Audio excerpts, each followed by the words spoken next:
Listen, imagine being completely free from the chains of a tyrant, only to realize you are suffocating under something much worse: the invisible, crushing weight of public opinion. We usually think of liberty as protection against corrupt governments. But what happens when society itself becomes the ultimate dictator? What if conformity is the only rule, and being original makes you an absolute outcast? Welcome to Timeless Wisdom Audio. Today we are exploring a truly dangerous and revolutionary masterpiece, On Liberty by John Stuart Mill. This book will completely shatter how you view your own freedom.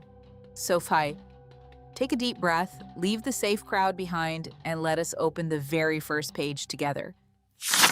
Chapter 1. Introductory. The subject of this essay is not the called liberty of the will, so unfortunately opposed to the misnamed doctrine of philosophical necessity, but civil or social liberty, the nature and limits of the power which can be legitimately exercised by society over the individual.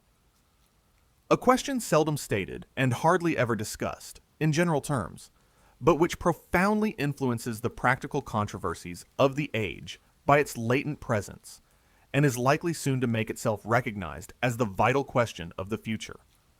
It is so far from being new that in a certain sense it has divided mankind, almost from the remotest ages.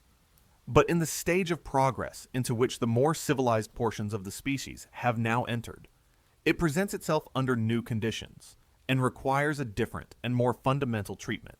The struggle between liberty and authority is the most conspicuous feature in the portions of history with which we are earliest familiar, particularly in that of Greece, Rome, and England. But in old times, this contest was between subjects, or some classes of subjects, and the government. By liberty was meant protection against the tyranny of the political rulers.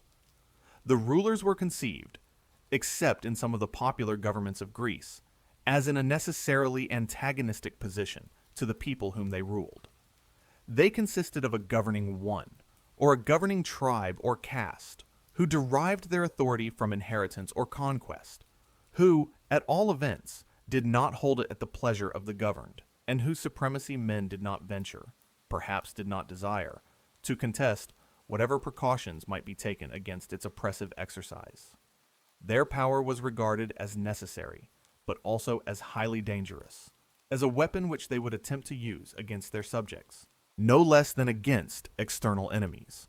To prevent the weaker members of the community from being preyed upon by innumerable vultures, it was needful that there should be an animal of prey stronger than the rest, commissioned to keep them down.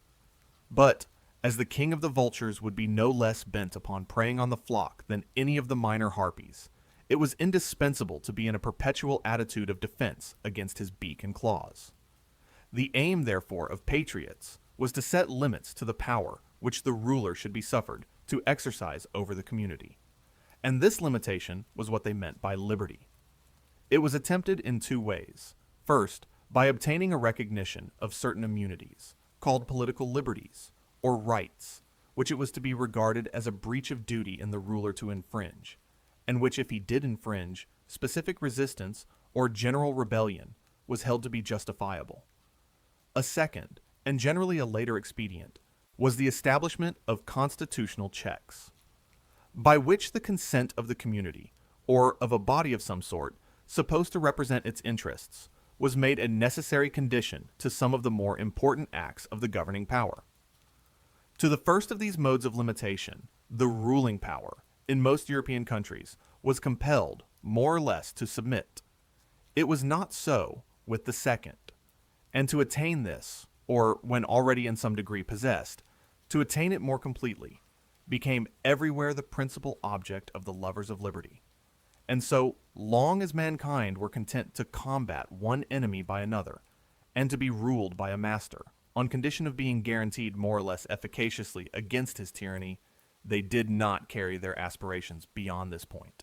A time, however, came, in the progress of human affairs, when men ceased to think it a necessity of nature that their governors should be an independent power, opposed in interest to themselves, it appeared to them much better that the various magistrates of the state should be their tenants or delegates, revocable at their pleasure. In that way alone, it seemed, could they have complete security that the powers of government would never be abused to their disadvantage. By degrees, this new demand for elective and temporary rulers became the prominent object of the exertions of the popular party, wherever any such party existed, and superseded, to a considerable extent, the previous efforts to limit the power of rulers.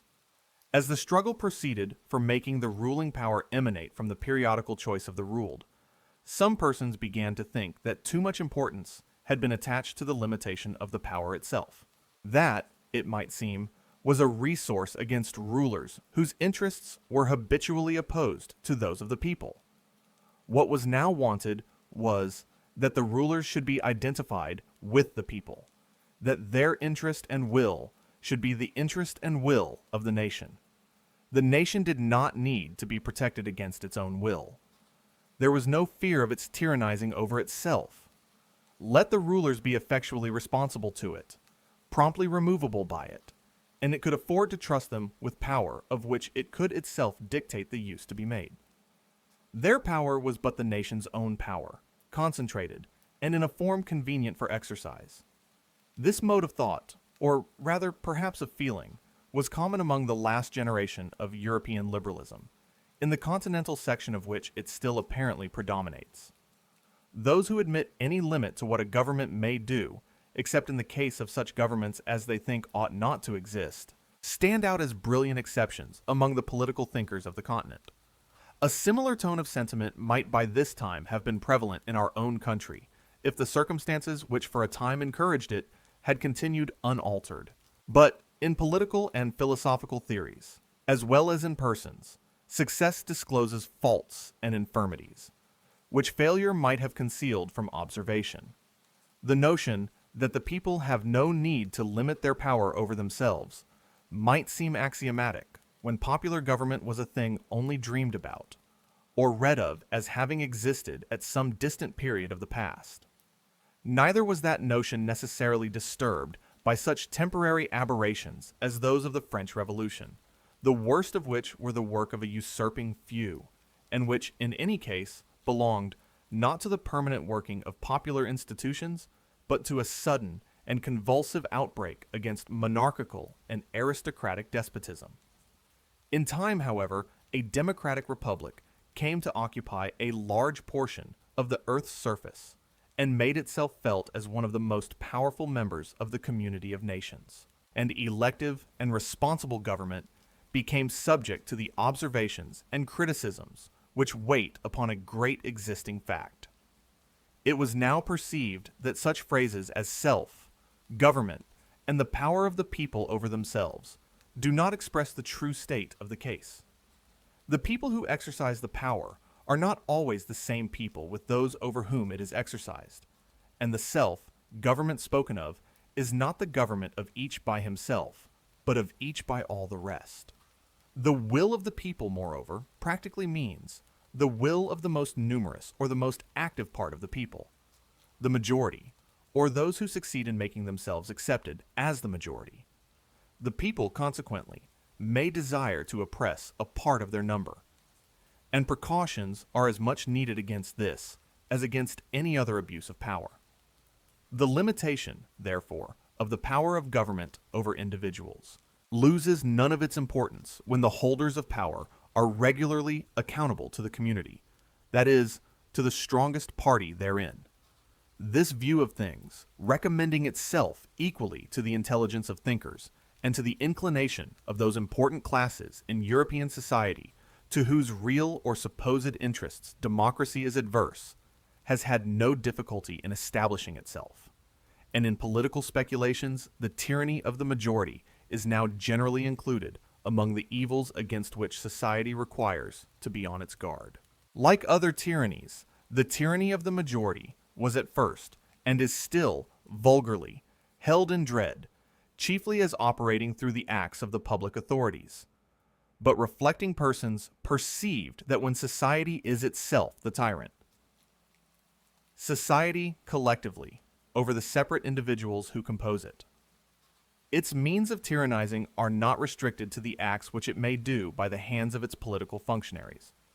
Society can and does execute its own mandates, and if it issues wrong mandates instead of right, or any mandates at all in things with which it ought not to meddle, it practices a social tyranny more formidable than many kinds of political oppression, since, though not usually upheld by such extreme penalties, it leaves fewer means of escape, penetrating much more deeply into the details of life and enslaving the soul itself. Protection, therefore, against the tyranny of the magistrate is not enough. There needs protection also against the tyranny of the prevailing opinion and feeling, against the tendency of society to impose, by other means than civil penalties, its own ideas and practices as rules of conduct on those who dissent from them, to fetter the development, and, if possible, prevent the formation of any individuality not in harmony with its ways, and compel all characters to fashion themselves upon the model of its own.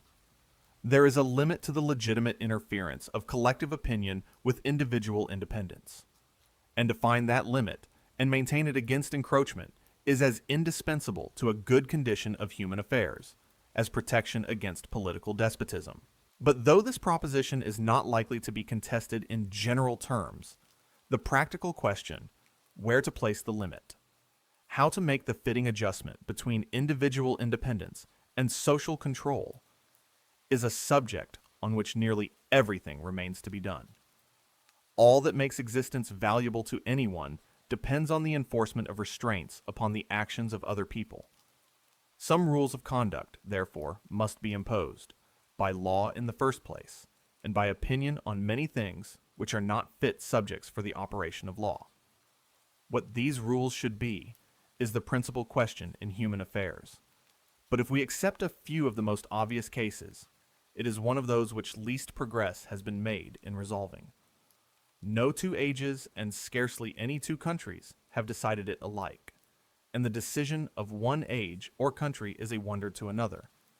Yet the people of any given age and country no more suspect any difficulty in it than if it were a subject on which mankind had always been agreed. The rules which obtain among themselves appear to them self-evident and self-justifying. This all but universal illusion is one of the examples of the magical influence of custom, which is not only, as the proverb says, a second nature, but is continually mistaken for the first. The effect of custom in preventing any misgiving respecting the rules of conduct which mankind impose on one another is all the more complete because the subject is one on which it is not generally considered necessary that reasons should be given, either by one person to others, or by each to himself. People are accustomed to believe, and have been encouraged in the belief by some who aspire to the character of philosophers, that their feelings on subjects of this nature are better than reasons, and render reasons unnecessary. The practical principle which guides them to their opinions on the regulation of human conduct is the feeling in each person's mind that everybody should be required to act as he, and those with whom he sympathizes, would like them to act. No one, indeed, acknowledges to himself that his standard of judgment is his own liking, but an opinion on a point of conduct, not supported by reasons, can only count as one person's preference. And if the reasons when given are a mere appeal to a similar preference felt by other people, it is still only many people's liking instead of one. To an ordinary man, however, his own preference, thus supported, is not only a perfectly satisfactory reason, but the only one he generally has for any of his notions of morality, taste, or propriety, which are not expressly written in his religious creed, and his chief guide in the interpretation even of that. Men's opinions, accordingly, on what is laudable or blamable, are affected by all the multifarious causes which influence their wishes in regard to the conduct of others, and which are as numerous as those which determine their wishes on any other subject. Sometimes their reason, at other times their prejudices or superstitions, often their social affections, not seldom their anti-social ones, their envy or jealousy, their arrogance or contemptuousness, but most commonly, their desires or fears for themselves, their legitimate or illegitimate self, interest. Wherever there is an ascendant class, a large portion of the morality of the country emanates from its class interests and its feelings of class superiority. The morality between Spartans and Helots, between planters and Negroes, between princes and subjects, between nobles and roturiers, between men and women, has been for the most part the creation of these class interests and feelings. And the sentiments thus generated react in turn upon the moral feelings of the members of the ascendant class in their relations among themselves. Where, on the other hand, a class, formerly ascendant, has lost its ascendancy, or where its ascendancy is unpopular, the prevailing moral sentiments frequently bear the impress of an impatient dislike of superiority. Another grand determining principle of the rules of conduct, both in act and forbearance, which have been enforced by law or opinion, has been the servility of mankind towards the supposed preferences or aversions of their temporal masters, or of their gods. This servility, though essentially selfish, is not hypocrisy. It gives rise to perfectly genuine sentiments of abhorrence. It made men burn magicians and heretics. Among so many baser influences, the general and obvious interests of society have of course had a share, and a large one, in the direction of the moral sentiments. Less, however, as a matter of reason and on their own account, than as a consequence of the sympathies and antipathies which grew out of them, and sympathies and antipathies which had little or nothing to do with the interests of society, have made themselves felt in the establishment of moralities with quite as great force. The likings and dislikings of society, or of some powerful portion of it, are thus the main thing which has practically determined the rules laid down for general observance, under the penalties of law or opinion. And in general, those who have been in advance of society in thought and feeling have left this condition of things unassailed in principle. However, they may have come into conflict with it in some of its details. They have occupied themselves rather in inquiring what things society ought to like or dislike, than in questioning whether its likings or dislikings should be a law to individuals. They preferred endeavoring to alter the feelings of mankind on the particular points on which they were themselves heretical, rather than make common cause in defense of freedom with heretics generally. The only case in which the higher ground has been taken on principle and maintained with consistency by any but an individual here and there is that of religious belief. A case instructive in many ways, and not least so as forming a most striking instance of the fallibility of what is called the moral sense. For the O.D., thee, O la, gee, come, in a sincere bigot, is one of the most unequivocal cases of moral feeling. Those who first broke the yoke of what called itself the universal church were in general as little willing to permit difference of religious opinion as that church itself. But when the heat of the conflict was over, without giving a complete victory to any party, and each church or sect was reduced to limit its hopes to retaining possession of the ground it already occupied, minorities, seeing that they had no chance of becoming majorities, were under the necessity of pleading to those whom they could not convert for permission to differ. It is accordingly on this field, almost solely, that the rights of the individual against society have been asserted on broad grounds of principle, and the claim of society to exercise authority over dissentients openly controverted. The great writers to whom the world owes what religious liberty it possesses have mostly asserted freedom of conscience as an indefeasible right, and denied absolutely that a human being is accountable to others for his religious belief.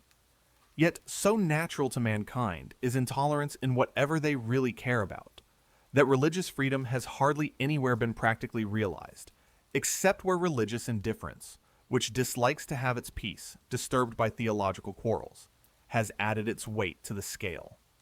In the minds of almost all religious persons, even in the most tolerant countries, the duty of toleration is admitted with tacit reserves. One person will bear with dissent in matters of church government, but not of dogma.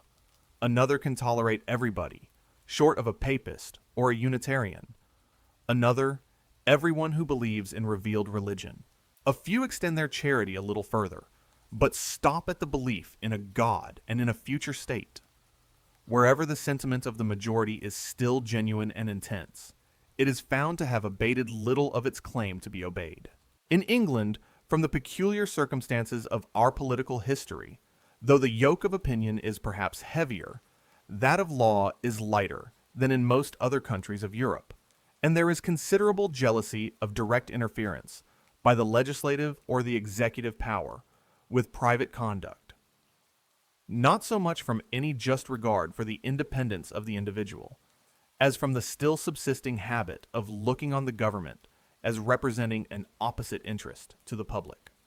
The majority have not yet learnt to feel the power of the government their power, or its opinions their opinions. When they do so, individual liberty will probably be as much exposed to invasion from the government as it already is from public opinion. But, as yet, there is a considerable amount of feeling ready to be called forth against any attempt of the law to control individuals in things in which they have not hitherto been accustomed to be controlled by it. And this with very little discrimination as to whether the matter is or is not within the legitimate sphere of legal control, insomuch that the feeling, highly salutary on the whole, is perhaps quite as often misplaced as well grounded in the particular instances of its application. There is, in fact, no recognized principle by which the propriety or impropriety of government interference is customarily tested. People decide according to their personal preferences. Some, whenever they see any good to be done, or evil to be remedied, would willingly instigate the government to undertake the business, while others prefer to bear almost any amount of social evil, rather than add one to the departments of human interests amenable to governmental control. And men range themselves on one or the other side in any particular case, according to this general direction of their sentiments, or according to the degree of interest which they feel in the particular thing which it is proposed that the government should do, or according to the belief they entertain that the government would, or would not, do it in the manner they prefer, but very rarely on account of any opinion to which they consistently adhere, as to what things are fit to be done by a government. And it seems to me that in consequence of this absence of rule or principle, one side is at present as often wrong as the other. The interference of government is, with about equal frequency, improperly invoked and improperly condemned. The object of this essay is to assert one very simple principle, as entitled to govern absolutely the dealings of society with the individual in the way of compulsion and control, whether the means used be physical force in the form of legal penalties or the moral coercion of public opinion. That principle is that the sole end for which mankind are warranted, individually or collectively, in interfering with the liberty of action of any of their number, is self-protection. That the only purpose for which power can be rightfully exercised over any member of a civilized community against his will is to prevent harm to others. His own good, either physical or moral, is not a sufficient warrant. He cannot rightfully be compelled to do or forbear because it will be better for him to do so, because it will make him happier, because, in the opinions of others, to do so would be wise or even right. These are good reasons for remonstrating with him, or reasoning with him, or persuading him, or entreating him, but not for compelling him, or visiting him with any evil in case he do otherwise. To justify that, the conduct from which it is desired to deter him must be calculated to produce evil to someone else. The only part of the conduct of anyone for which he is amenable to society is that which concerns others. In the part which merely concerns himself, his independence is, of right, absolute. Over himself, over his own body and mind, the individual is sovereign. It is perhaps hardly necessary to say that this doctrine is meant to apply only to human beings in the maturity of their faculties. We are not speaking of children, or of young persons below the age which the law may fix as that of manhood or womanhood. Those who are still in a state to require being taken care of by others must be protected against their own actions as well as against external injury. For the same reason, we may leave out of consideration those backward states of society in which the race itself may be considered as in its non-age. The early difficulties in the way of spontaneous progress are so great that there is seldom any choice of means for overcoming them, and a ruler full of the spirit of improvement is warranted in the use of any expedients that will attain an end, perhaps otherwise unattainable. Despotism is a legitimate mode of government in dealing with barbarians, provided the end be their improvement, and the means justified by actually effecting that end. Liberty, as a principle, has no application to any state of things anterior to the time when mankind have become capable of being improved by free and equal discussion. Until then, there is nothing for them but implicit obedience to an Akbar or a Charlemagne, if they are so fortunate as to find one. But as soon as mankind have attained the capacity of being guided to their own improvement by conviction or persuasion, a period long since reached in all nations with whom we need here concern ourselves, compulsion, either in the direct form or in that of pains and penalties for non-compliance, is no longer admissible as a means to their own good and justifiable only for the security of others. It is proper to state that I forego any advantage which could be derived to my argument from the idea of abstract right as a thing independent of utility. I regard utility as the ultimate appeal on all ethical questions, but it must be utility in the largest sense, grounded on the permanent interests of man as a progressive being. Those interests, I contend, authorize the subjection of individual spontaneity to external control only in respect to those actions of each which concern the interest of other people. If anyone does an act hurtful to others, there is a she case for punishing him, by law, or, where legal penalties are not safely applicable, by general disapprobation. There are also many positive acts for the benefit of others, which he may rightfully be compelled to perform, such as to give evidence in a court of justice, to bear his fair share in the common defense, or in any other joint work necessary to the interest of the society of which he enjoys the protection, and to perform certain acts of individual beneficence, such as saving a fellow creature's life, or interposing to protect the defenseless against ill usage, things which, whenever it is obviously a man's duty to do, he may rightfully be made responsible to society for not doing. A person may cause evil to others, not only by his actions, but by his inaction, and in either case he is justly accountable to them for the injury. The latter case, it is true, requires a much more cautious exercise of compulsion than the former. To make anyone answerable for doing evil to others is the rule. To make him answerable for not preventing evil is, comparatively speaking, the exception. Yet there are many cases clear enough and grave enough to justify that exception. In all things which regard the external relations of the individual, he is diju, amenable to those whose interests are concerned, and if need be, to society as their protector. There are often good reasons for not holding him to the responsibility, but these reasons must arise from the special expediencies of the case, either because it is a kind of case in which he is on the whole likely to act better when left to his own discretion than when controlled in any way in which society have it in their power to control him, or because the attempt to exercise control would produce other evils, greater than those which it would prevent. When such reasons as these preclude the enforcement of responsibility, the conscience of the agent himself should step into the vacant judgment seat and protect those interests of others which have no external protection, judging himself all the more rigidly because the case does not admit of his being made accountable to the judgment of his fellow creatures. But there is a sphere of action in which society, as distinguished from the individual, has, if any, only an indirect interest. Comprehending all that portion of a person's life and conduct which affects only himself, or if it also affects others, only with their free, voluntary, and undeceived consent and participation.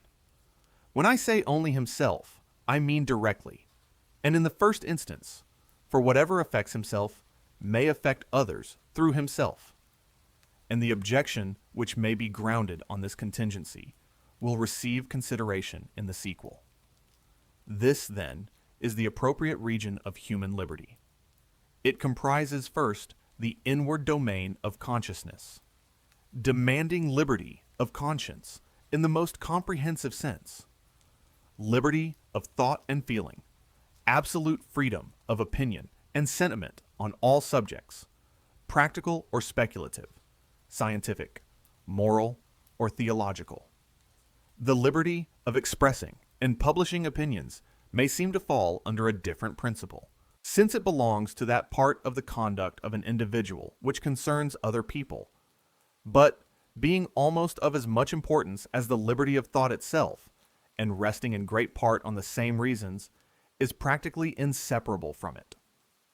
Secondly, the principle requires liberty of tastes and pursuits, of framing the plan of our life to suit our own character, of doing as we like, subject to such consequences as may follow, without impediment from our fellow creatures, so long as what we do does not harm them, even though they should think our conduct foolish, perverse, or wrong.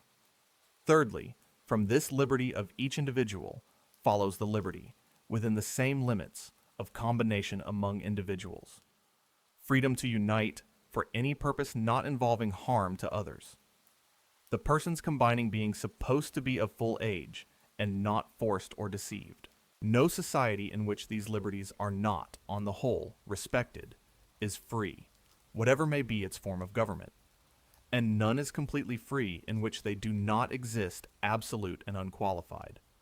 The only freedom which deserves the name is that of pursuing our own good in our own way, so long as we do not attempt to deprive others of theirs, or impede their efforts to obtain it. Each is the proper guardian of his own health, whether bodily or mental and spiritual. Mankind are greater gainers by suffering each other to live as seems good to themselves, than by compelling each to live as seems good to the rest. Though this doctrine is anything but new, and to some persons may have the air of a truism, there is no doctrine which stands more directly opposed to the general tendency of existing opinion and practice. Society has expended fully as much effort in the attempt, according to its lights, to compel people to conform to its notions of personal as of social excellence.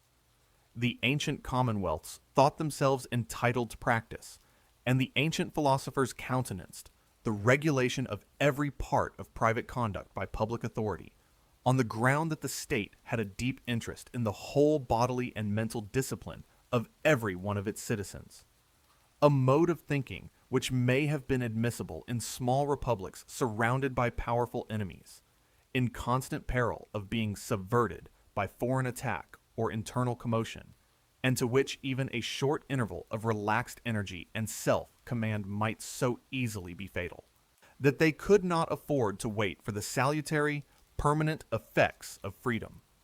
In the modern world, the greater size of political communities, and above all, the separation between spiritual and temporal authority, which placed the direction of men's consciences in other hands than those which controlled their worldly affairs, prevented so great an interference by law in the details of private life.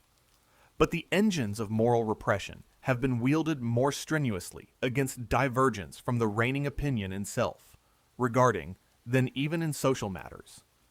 Religion, the most powerful of the elements which have entered into the formation of moral feeling, having almost always been governed either by the ambition of a hierarchy, seeking control over every department of human conduct, or by the spirit of Puritanism.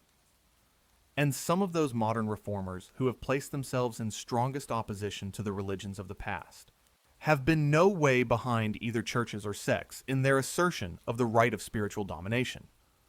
Monsieur Comte, in particular, whose social system, as unfolded in his Trait, Te de Po, Li, Tic Po, Zi, Teve aims at establishing, though by moral more than by legal appliances, a despotism of society over the individual, surpassing anything contemplated in the political ideal of the most rigid disciplinarian among the ancient philosophers. Apart from the peculiar tenets of individual thinkers, there is also in the world at large an increasing inclination to stretch unduly the powers of society over the individual, both by the force of opinion and even by that of legislation. And as the tendency of all the changes taking place in the world is to strengthen society and diminish the power of the individual, this encroachment is not one of the evils which tend spontaneously to disappear, but, on the contrary, to grow more and more formidable. The disposition of mankind, whether as rulers or as fellow citizens, to impose their own opinions and inclinations as a rule of conduct on others, is so energetically supported by some of the best and by some of the worst feelings incident to human nature, that it is hardly ever kept under restraint by anything but want of power. And as the power is not declining, but growing, unless a strong barrier of moral conviction can be raised against the mischief, we must expect, in the present circumstances of the world, to see it increase. It will be convenient for the argument if, instead of at once entering upon the general thesis, we confine ourselves in the first instance to a single branch of it, on which the principle here stated is, if not fully, yet to a certain point, recognized by the current opinions. This one branch is the liberty of thought, from which it is impossible to separate the cognate liberty of speaking and of writing. Although these liberties, to some considerable amount, form part of the political morality of all countries which profess religious toleration and free institutions, the grounds, both philosophical and practical, on which they rest, are perhaps not so familiar to the general mind, nor so thoroughly appreciated by many even of the leaders of opinion, as might have been expected. Those grounds, when rightly understood, are of much wider application than to only one division of the subject, and a thorough consideration of this part of the question will be found the best introduction to the remainder. Those to whom nothing which I am about to say will be new, may therefore, I hope, excuse me, if on a subject which for now 3 centuries has been so often discussed, I venture on one discussion more. Take a deep breath. That was a profoundly rich introduction. Mill warns us that the true danger isn't just political tyranny, but the quiet, crushing weight of societal conformity. Remember, your individuality is a rare gift, and protecting it begins with questioning the unspoken rules around you.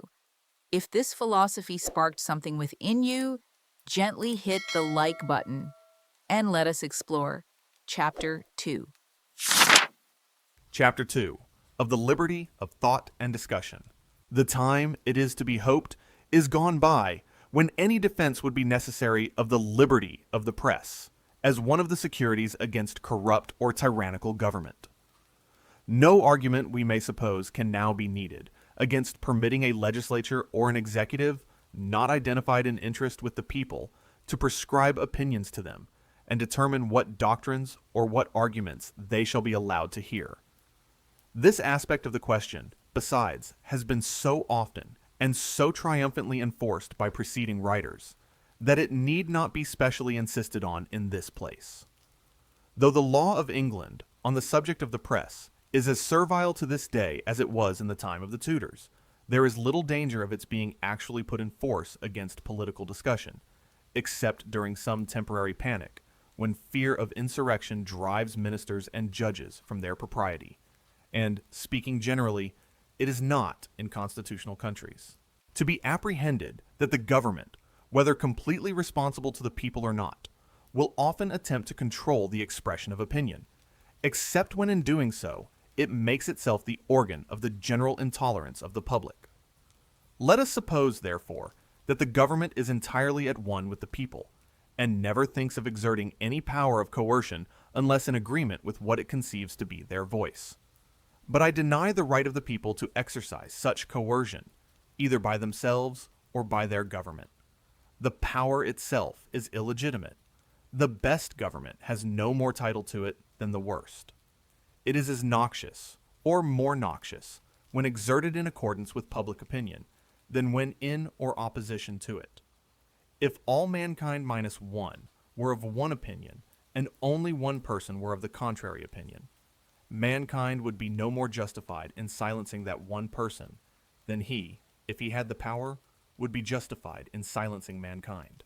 Were an opinion a personal possession of no value except to the owner, if to be obstructed in the enjoyment of it were simply a private injury, it would make some difference whether the injury was inflicted only on a few persons or on many. But the peculiar evil of silencing the expression of an opinion is that it is robbing the human race, posterity, as well as the existing generation, those who dissent from the opinion, still more than those who hold it. If the opinion is right, they are deprived of the opportunity of exchanging error for truth. If wrong, they lose what is almost as great a benefit, the clearer perception and livelier impression of truth, produced by its collision with error. It is necessary to consider separately these two hypotheses, each of which has a distinct branch of the argument corresponding to it. We can never be sure that the opinion we are endeavoring to stifle is a false opinion, and if we were sure, stifling it would be an evil still. First, the opinion which it is attempted to suppress by authority may possibly be true. Those who desire to suppress it, of course, deny its truth, but they are not infallible. They have no authority to decide the question for all mankind, and exclude every other person from the means of judging. To refuse a hearing to an opinion, because they are sure that it is false, is to assume that their certainty is the same thing as absolute certainty. All silencing of discussion is an assumption of infallibility. Its condemnation may be allowed to rest on this common argument, not the worse for being common. Unfortunately for the good sense of mankind, the fact of their fallibility is far from carrying the weight in their practical judgment, which is always allowed to it in theory. For while everyone well knows himself to be fallible, few think it necessary to take any precautions against their own fallibility, or admit the supposition that any opinion, of which they feel very certain, may be one of the examples of the error to which they acknowledge themselves to be liable. Absolute princes, or others who are accustomed to unlimited deference, usually feel this complete confidence in their own opinions on nearly all subjects. People more happily situated, who sometimes hear their opinions disputed, and are not wholly unused to be set right when they are wrong, place the same unbounded reliance only on such of their opinions as are shared by all who surround them, or to whom they habitually defer. For in proportion to a man's want of confidence in his own solitary judgment, does he usually repose, with implicit trust, on the infallibility of the world in general. And the world, to each individual, means the part of it with which he comes in contact. His party, his sect, his church, his class of society. The man may be called, by comparison, almost liberal and large, minded to whom it means anything so comprehensive as his own country or his own age. Nor is his faith in this collective authority at all shaken by his being aware that other ages, countries, sects, churches, classes, and parties have thought, and even now think, the exact reverse. He devolves upon his own world the responsibility of being in the right against the dissentient worlds of other people, and it never troubles him that mere accident has decided which of these numerous worlds is the object of his reliance, and that the same causes which make him a churchman in London would have made him a Buddhist or a Confucian in Pekin. Yet it is as evident in itself as any amount of argument can make it, that ages are no more infallible than individuals, every age having held many opinions which subsequent ages have deemed not only false but absurd. And it is as certain that many opinions, now general, will be rejected by future ages, as it is that many, once general, are rejected by the present. The objection likely to be made to this argument would probably take some such form as the following. There is no greater assumption of infallibility in forbidding the propagation of error than in any other thing which is done by public authority on its own judgment and responsibility. Judgment is given to men that they may use it. Because it may be used erroneously, are men to be told that they ought not to use it at all? To prohibit what they think pernicious is not claiming exemption from error, but fulfilling the duty incumbent on them, although fallible, of acting on their conscientious conviction. If we were never to act on our opinions, because those opinions may be wrong, we should leave all our interests uncared for and all our duties unperformed. An objection which applies to all conduct can be no valid objection to any conduct in particular. It is the duty of governments and of individuals to form the truest opinions they can, to form them carefully, and never impose them upon others unless they are quite sure of being right. But when they are sure, such reasoners may say, it is not conscientiousness but cowardice to shrink from acting on their opinions, and allow doctrines which they honestly think dangerous to the welfare of mankind, either in this life or in another, to be scattered abroad without restraint, because other people, in less enlightened times, have persecuted opinions now believed to be true. Let us take care, it may be said, not to make the same mistake. But governments and nations have made mistakes in other things, which are not denied to be fit subjects for the exercise of authority. They have laid on bad taxes, made unjust wars. Ought we therefore to lay on no taxes, and under whatever provocation, make no wars? Men and governments must act to the best of their ability. There is no such thing as absolute certainty, but there is assurance sufficient for the purposes of human life. We may, and must, assume our opinion to be true for the guidance of our own conduct. And it is assuming no more when we forbid bad men to pervert society by the propagation of opinions which we regard as false and pernicious. I answer that it is assuming very much more. There is the greatest difference between presuming an opinion to be true, because, with every opportunity for contesting it, it has not been refuted, and assuming its truth for the purpose of not permitting its refutation.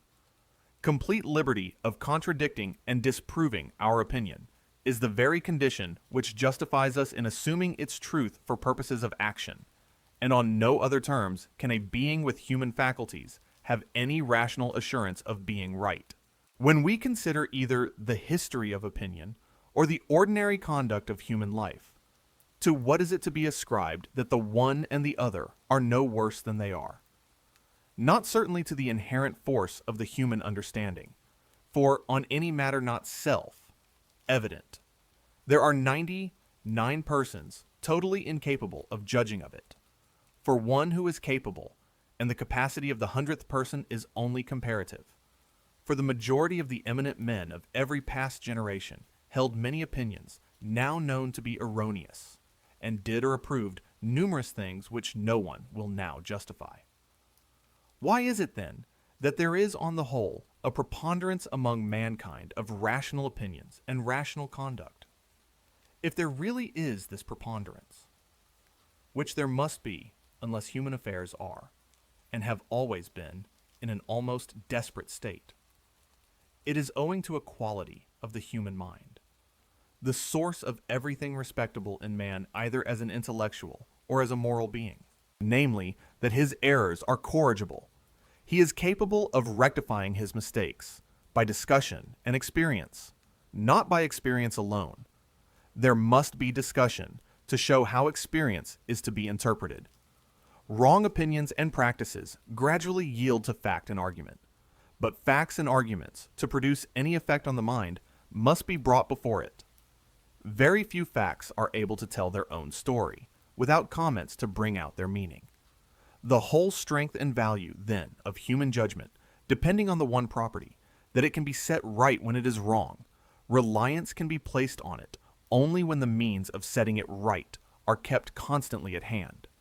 In the case of any person whose judgment is really deserving of confidence, how has it become so? Because he has kept his mind open to criticism of his opinions and conduct.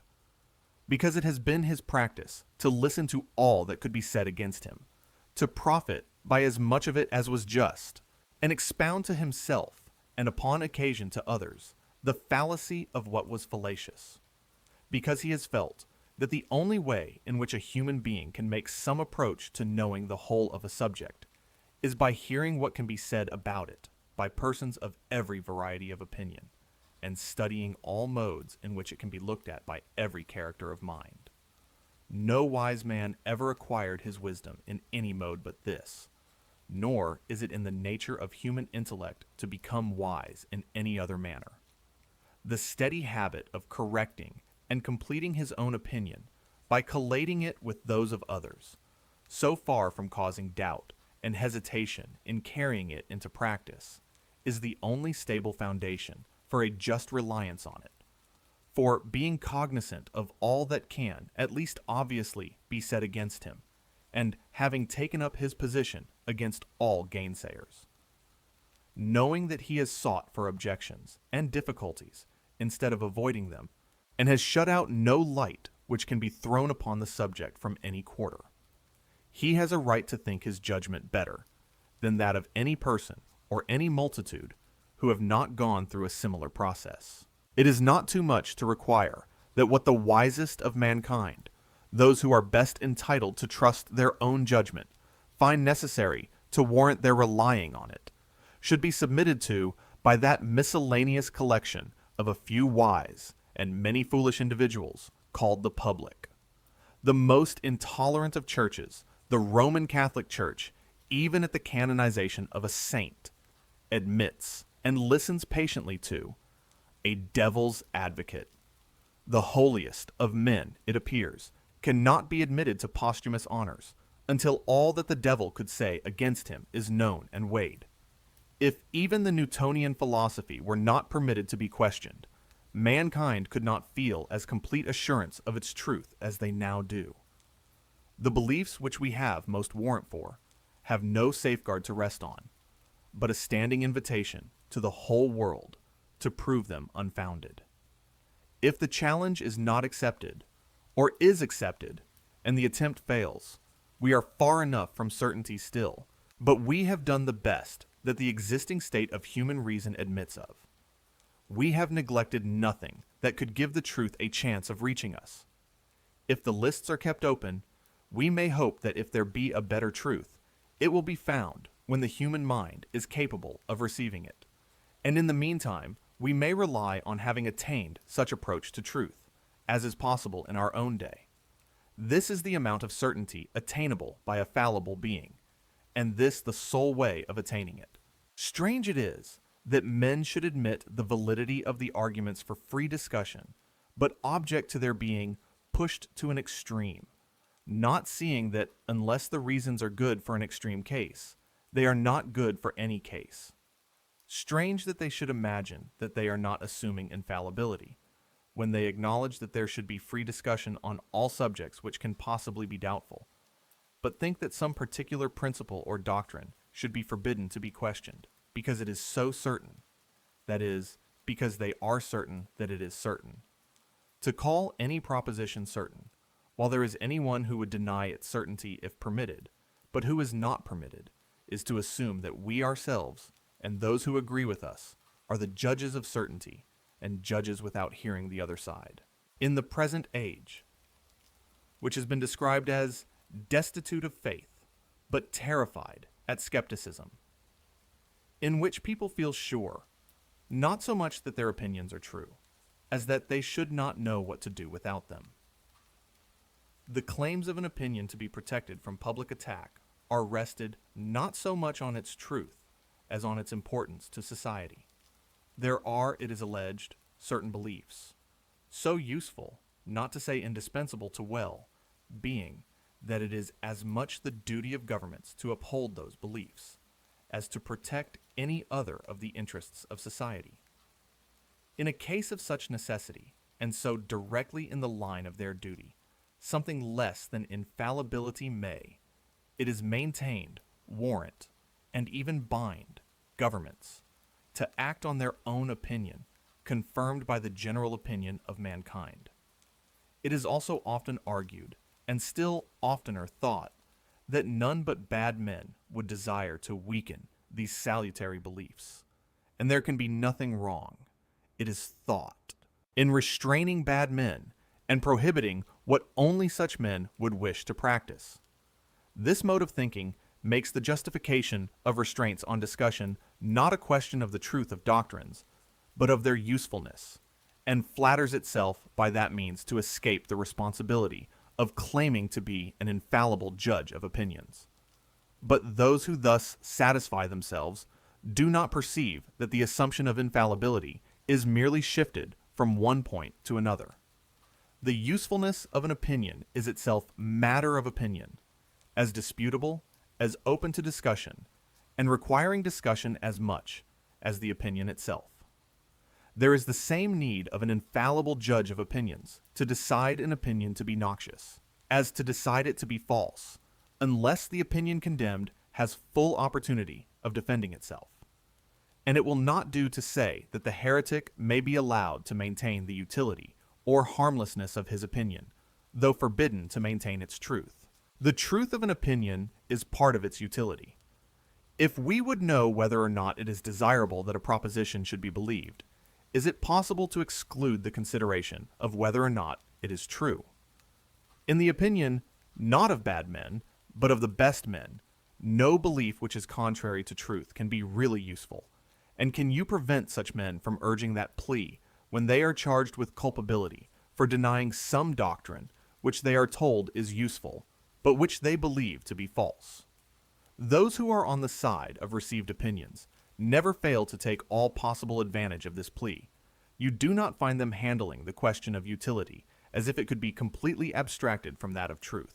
On the contrary, it is, above all, because their doctrine is the truth, that the knowledge or the belief of it is held to be so indispensable. There can be no fair discussion of the question of usefulness, when an argument so vital may be employed on one side, but not on the other. And in point of fact, when law or public feeling do not permit the truth of an opinion to be disputed, they are just as little tolerant of a denial of its usefulness.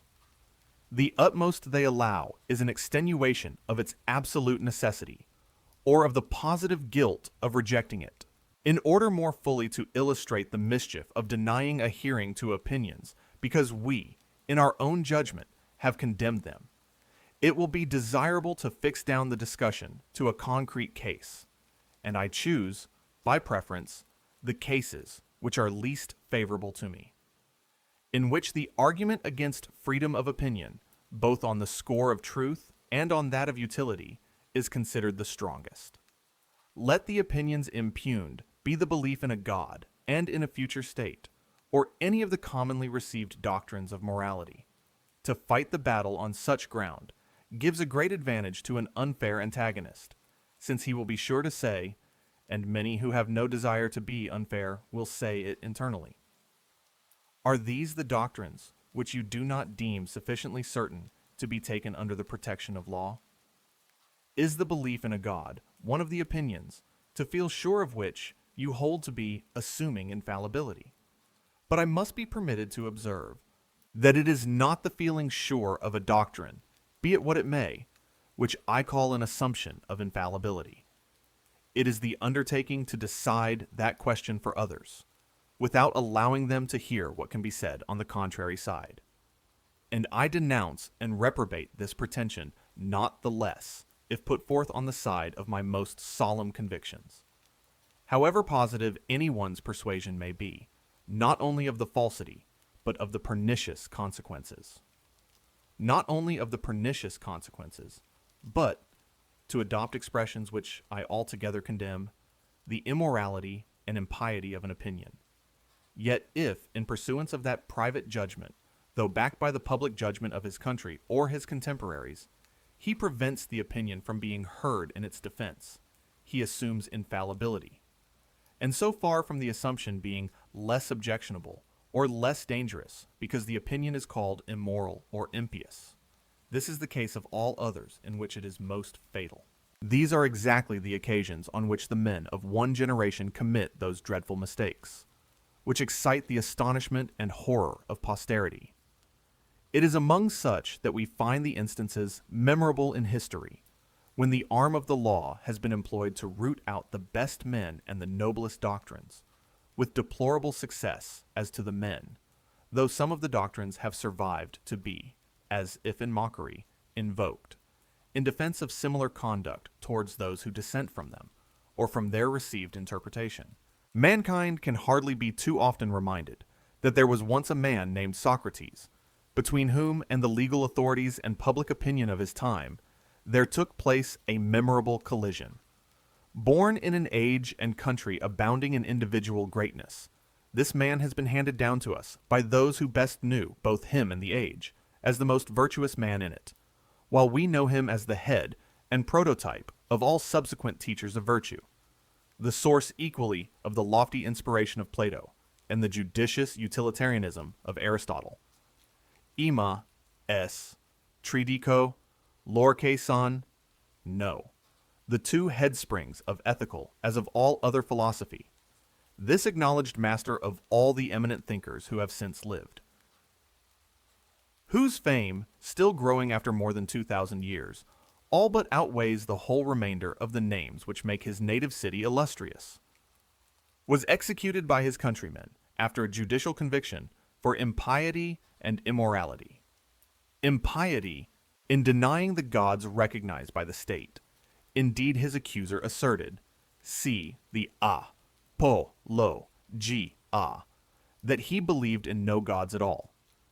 Immorality, in being, by his doctrines and instructions, a corrupter of youth. Of these charges, the tribunal, there is every ground for believing, honestly found him guilty, and condemned the man who probably of all then born had deserved best of mankind to be executed as a criminal. To pass from this to the only other instance of judicial iniquity, the mention of which, after the condemnation of Socrates, would not be an anticlimax, the event which took place on Calvary rather more than 1,800 years ago. The man who left on the memory of those who witnessed his life and conversation such an impression of his moral grandeur that 18 subsequent centuries have done homage to him as the Almighty in person, was ignominiously executed. As what? As a blasphemer. Men did not merely mistake their benefactor. They mistook him for the exact contrary of what he was, and treated him as that prodigy of impiety, which they themselves are now held to be, for their treatment of him. The feelings with which mankind now regard these lamentable transactions, especially the later of the two, render them extremely unjust in their judgment of the unhappy actors. These were, to all appearance, not bad men, not worse than men commonly are, but rather the contrary, men who possessed in a full, or somewhat more than a full measure, the religious, moral, and patriotic feelings of their time and people, the very kind of men who, in all times, our own included, have every chance of passing through life blameless and respected. The high priest who rent his garments when the words were pronounced, which, according to all the ideas of his country, constituted the blackest guilt, was in all probability quite as sincere in his horror and indignation as the generality of respectable and pious men now are in the religious and moral sentiments they profess.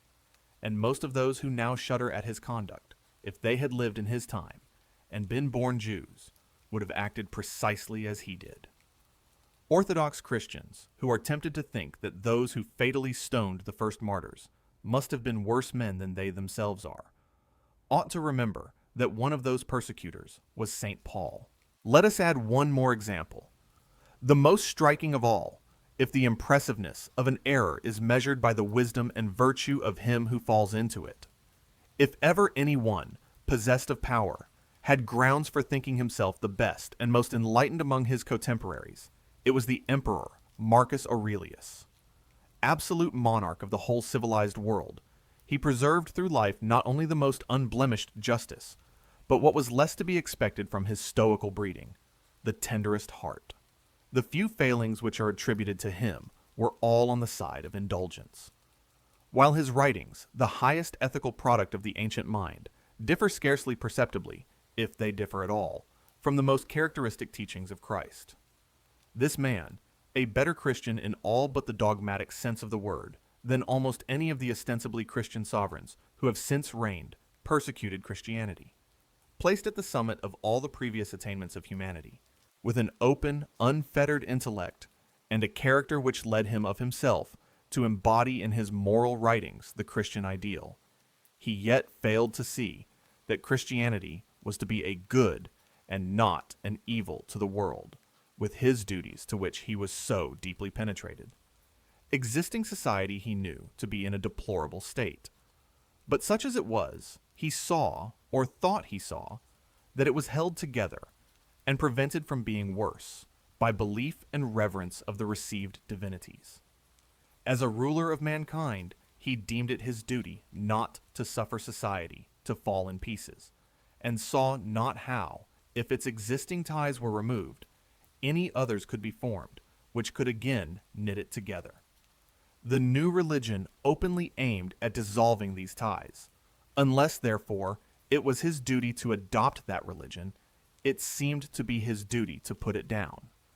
Inasmuch, then, as the theology of Christianity did not appear to him true or of divine origin, inasmuch as this strange history of a crucified God was not credible to him, and a system which purported to rest entirely upon a foundation to him so wholly unbelievable, could not be foreseen by him to be that renovating agency, which, after all abatements, it has in fact proved to be, the gentlest and most amiable of philosophers and rulers, under a solemn sense of duty, authorized the persecution of Christianity.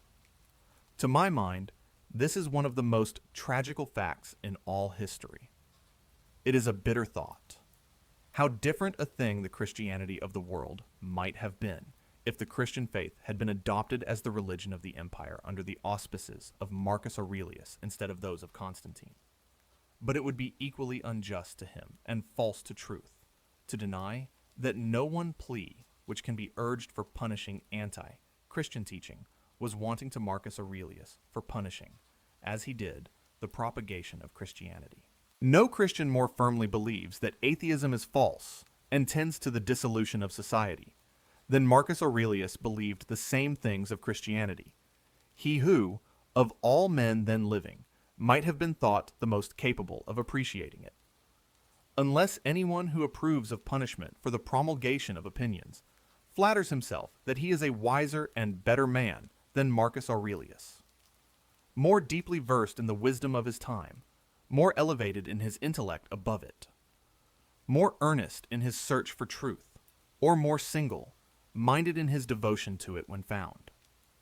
Let him abstain from that assumption of the joint infallibility of himself and the multitude, which the great Antoninus made with so unfortunate a result.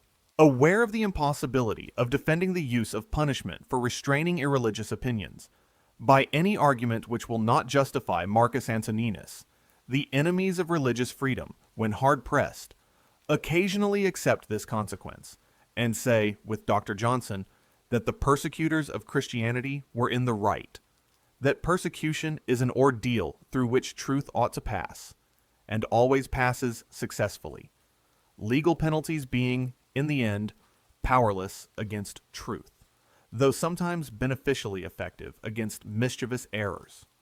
This is a form of the argument for religious intolerance, sufficiently remarkable not to be passed without notice.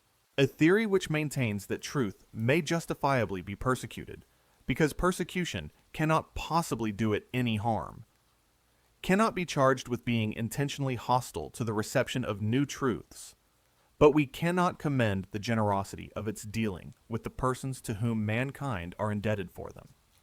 To discover to the world something which deeply concerns it, and of which it was previously ignorant, to prove to it that it had been mistaken on some vital point of temporal or spiritual interest, is as important a service as a human being can render to his fellow creatures, and in certain cases, as in those of the early Christians and of the Reformers, those who think with Dr. Johnson believe it to have been the most precious gift which could be bestowed on mankind, that the authors of such splendid benefits should be requited by martyrdom, that their reward should be to be dealt with as the vilest of criminals, is not, upon this theory, a deplorable error and misfortune, for which humanity should mourn in sackcloth and ashes, but the normal and justifiable state of things.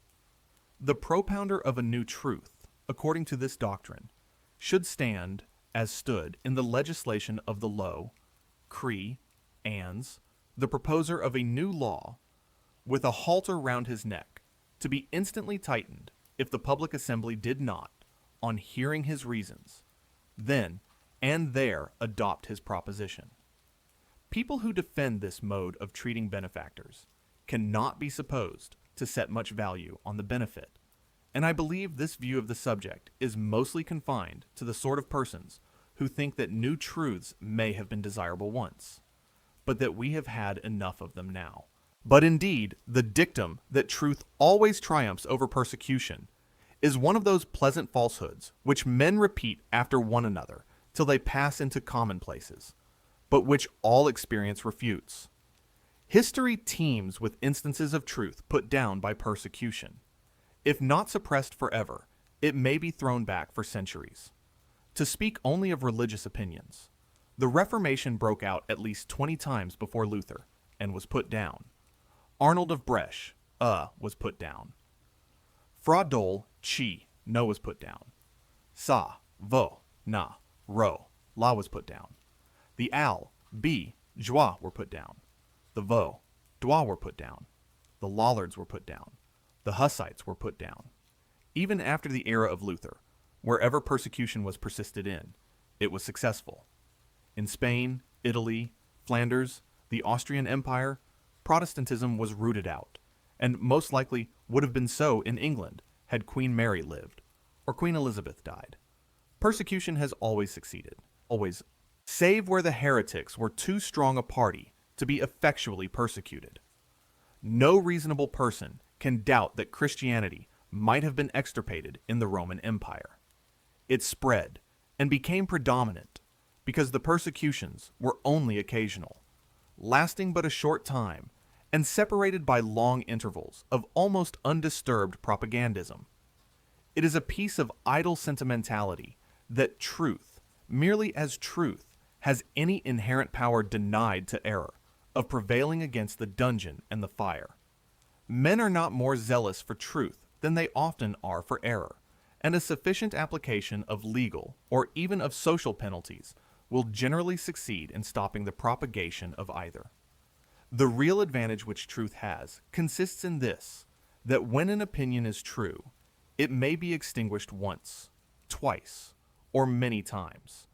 But in the course of ages, there will generally be found persons to rediscover it, until some one of its reappearances falls on a time when from favorable circumstances it escapes persecution until it has made such head as to withstand all subsequent attempts to suppress it. It will be said that we do not now execute the introducers of new opinions. We are not like our fathers who eliminated the prophets. We even build sepulchres to them. It is true we no longer execute heretics, and the amount of penal infliction which modern feeling would probably tolerate, even against the most obnoxious opinions, is not sufficient to extirpate them. But let us not flatter ourselves that we are yet free from the stain even of legal persecution. Penalties for opinion, or at least for its expression, still exist by law, and their enforcement is not, even in these times, so unexampled as to make it at all incredible that they may some day be revived in full force. In the year 1857, at the summer assizes of the county of Cornwall, an unfortunate man, said to be of unexceptionable conduct in all relations of life, was sentenced to 21 months' imprisonment for uttering and writing on a gate some offensive words concerning Christianity. Within a month of the same time, at the Old Bailey, 2 persons, on 2 separate occasions, were rejected as jurymen, and one of them grossly insulted by the judge and by one of the council, because they honestly declared that they had no theological belief. And a third, a foreigner, for the same reason, was denied justice against a thief.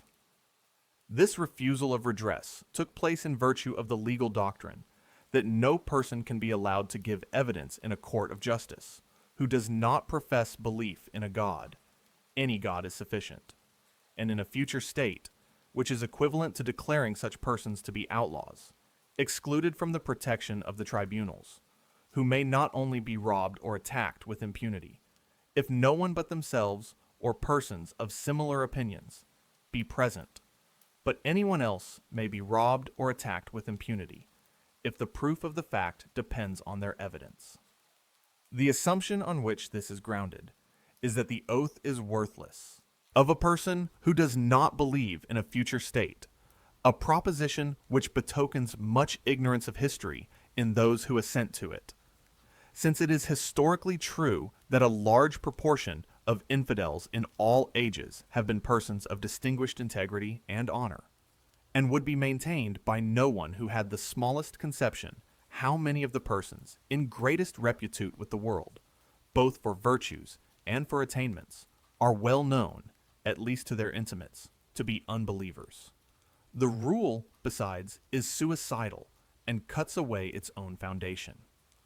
Under pretense that atheists must be liars, it admits the testimony of all atheists who are willing to lie, and rejects only those who brave the obloquy of publicly confessing a detested creed rather than affirm a falsehood.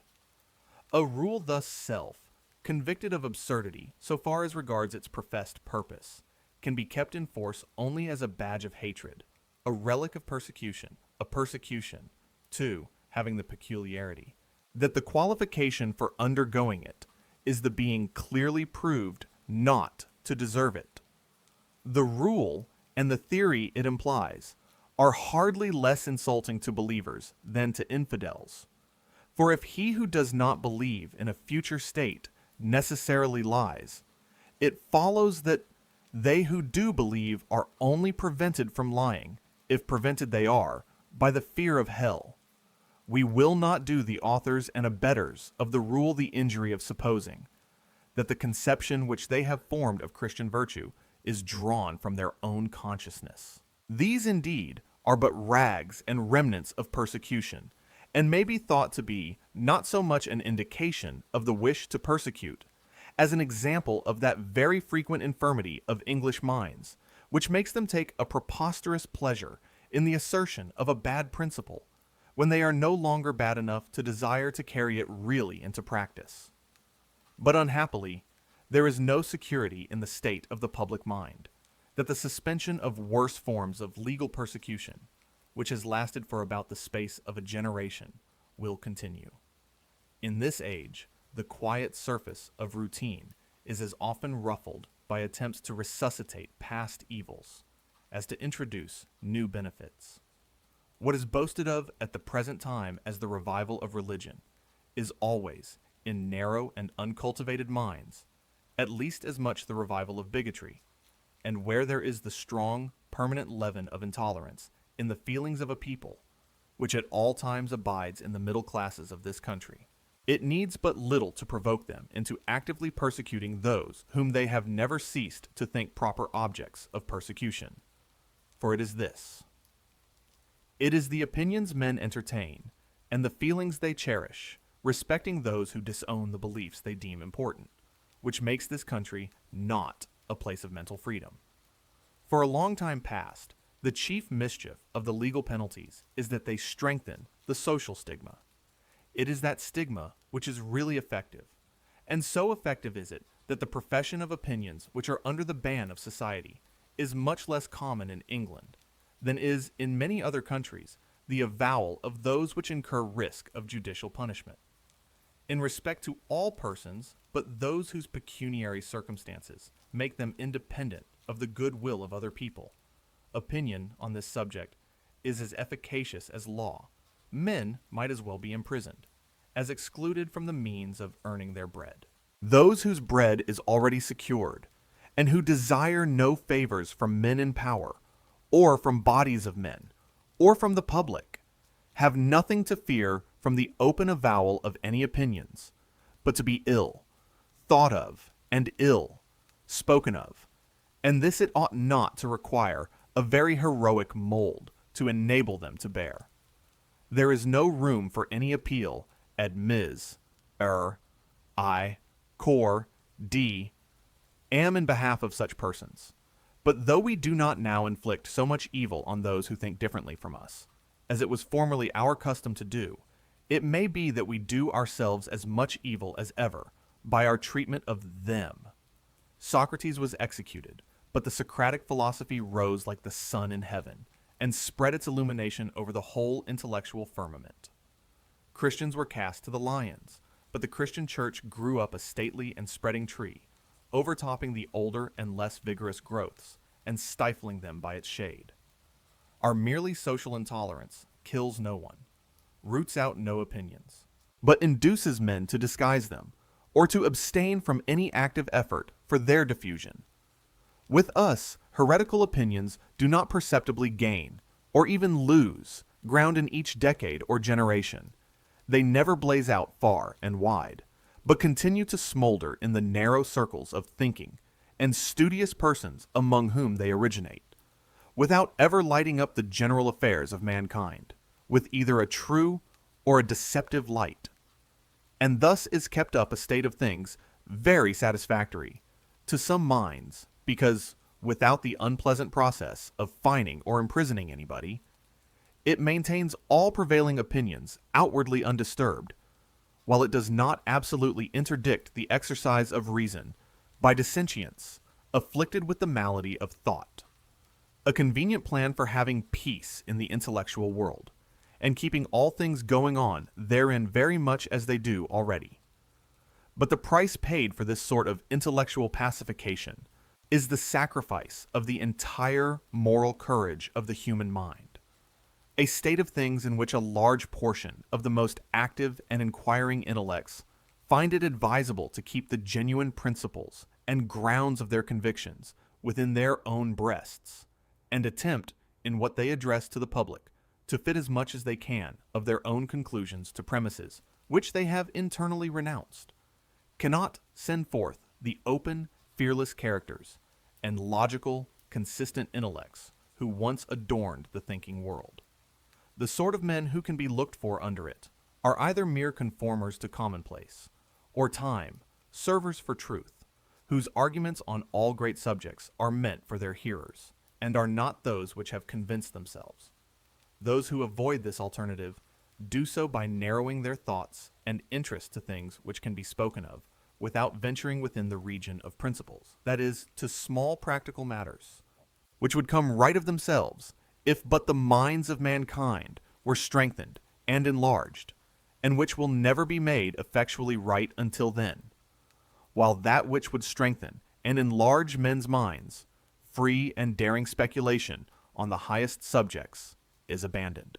Those in whose eyes this reticence on the part of heretics is no evil should consider in the first place that in consequence of it there is never any fair and thorough discussion of heretical opinions, and that such of them as could not stand such a discussion, though they may be prevented from spreading, do not disappear. But it is not the minds of heretics that are deteriorated most by the ban placed on all inquiry which does not end in the orthodox conclusions. The greatest harm done is to those who are not heretics, and whose whole mental development is cramped, and their reason cowed by the fear of heresy. Who can compute what the world loses in the multitude of promising intellects combined with timid characters who dare not follow out any bold, vigorous, independent train of thought, lest it should land them in something which would admit of being considered irreligious or immoral? Among them, we may occasionally see some man of deep conscientiousness, and subtle and refined understanding, who spends a life in sophisticating with an intellect which he cannot silence, and exhausts the resources of ingenuity in attempting to reconcile the promptings of his conscience and reason with orthodoxy, which yet he does not, perhaps, to the end succeed in doing. No one can be a great thinker who does not recognize that as a thinker it is his first duty to follow his intellect to whatever conclusions it may lead. Truth gains more even by the errors of one who, with due study and preparation, thinks for himself than by the true opinions of those who only hold them because they do not suffer themselves to think. Not that it is solely, or chiefly, to form great thinkers that freedom of thinking is required. On the contrary, it is as much, and even more indispensable, to enable average human beings to attain the mental stature which they are capable of. There have been, and may again be, great individual thinkers, in a general atmosphere of mental slavery, but there never has been, nor ever will be, in that atmosphere, an intellectually active people. Where any people has made a temporary approach to such a character, it has been because the dread of heterodox speculation was for a time suspended. Where there is a tacit convention that principles are not to be disputed, where the discussion of the greatest questions which can occupy humanity is considered to be closed, we cannot hope to find that generally high scale of mental activity which has made some periods of history so remarkable. Never when controversy avoided the subjects which are large and important enough to kindle enthusiasm was the mind of a people stirred up from its foundations, and the impulse given which raised even persons of the most ordinary intellect to something of the dignity of thinking beings. Of such we have had an example in the condition of Europe during the times immediately following the Reformation, another, though limited to the continent and to a more cultivated class, in the speculative movement of the latter half of the 18th century, and a third of still briefer duration, in the intellectual fermentation of Germany during the Guerre, Tea, and Anfique Tea, and period. These periods differed widely in the particular opinions which they developed, but were alike in this, that during all three the yoke of authority was broken. In each, an old mental despotism had been thrown off, and no new one had yet taken its place. The impulse given at these three periods has made Europe what it now is. Every single improvement which has taken place either in the human mind or in institutions may be traced distinctly to one or other of them. Appearances have for some time indicated that all three impulses are well, nigh spent, and we can expect no fresh start until we again assert our mental freedom. Let us now pass to the second division of the argument, and dismissing the supposition that any of the received opinions may be false, let us assume them to be true, and examine into the worth of the manner in which they are likely to be held, when their truth is not freely and openly canvassed. However unwillingly a person who has a strong opinion may admit the possibility that his opinion may be false, he ought to be moved by the consideration that however true it may be, if it is not fully, frequently, and fearlessly discussed, it will be held as a dead dogma, not a living truth. There is a class of persons, happily not quite so numerous as formerly, who think it enough if a person assents undoubtingly to what they think true, though he has no knowledge whatever of the grounds of the opinion, and could not make a tenable defense of it against the most superficial objections. Such persons, if they can once get their creed taught from authority, naturally think that no good and some harm comes of its being allowed to be questioned. Where their influence prevails, they make it nearly impossible for the received opinion to be rejected wisely and considerately, though it may still be rejected rashly and ignorantly, for to shut out discussion entirely is seldom possible, and when it once gets in, beliefs not grounded on conviction are apt to give way before the slightest semblance of an argument. Waiving, however, this possibility, assuming that the true opinion abides in the mind, but abides as a prejudice, a belief independent of, and proof against, argument. This is not the way in which truth ought to be held by a rational being. This is not knowing the truth. Truth, thus held, is but one superstition the more, accidentally clinging to the words which enunciate a truth. If the intellect and judgment of mankind ought to be cultivated, a thing which Protestants at least do not deny, on what can these faculties be more appropriately exercised by anyone than on the things which concern him so much that it is considered necessary for him to hold opinions on them? If the cultivation of the understanding consists in one thing more than in another, it is surely in learning the grounds of one's own opinions. Whatever people believe, on subjects on which it is of the first importance to believe rightly, they ought to be able to defend against at least the common objections. But someone may say, let them be taught the grounds of their opinions. It does not follow that opinions must be merely parroted because they are never heard controverted. Persons who learn geometry do not simply commit the theorems to memory, but understand and learn likewise the demonstrations. And it would be absurd to say that they remain ignorant of the grounds of geometrical truths, because they never hear anyone deny and attempt to disprove them. Undoubtedly, and such teaching suffices on a subject like mathematics, where there is nothing at all to be said on the wrong side of the question. The peculiarity of the evidence of mathematical truths is that all the argument is on one side. There are no objections and no answers to objections. But on every subject on which difference of opinion is possible, the truth depends on a balance to be struck between two sets of conflicting reasons. Even in natural philosophy, there is always some other explanation possible of the same facts. Some geocentric theory instead of heliocentric, some phlogiston instead of oxygen, and it has to be shown why that other theory cannot be the true one. And until this is shown, and until we know how it is shown, we do not understand the grounds of our opinion.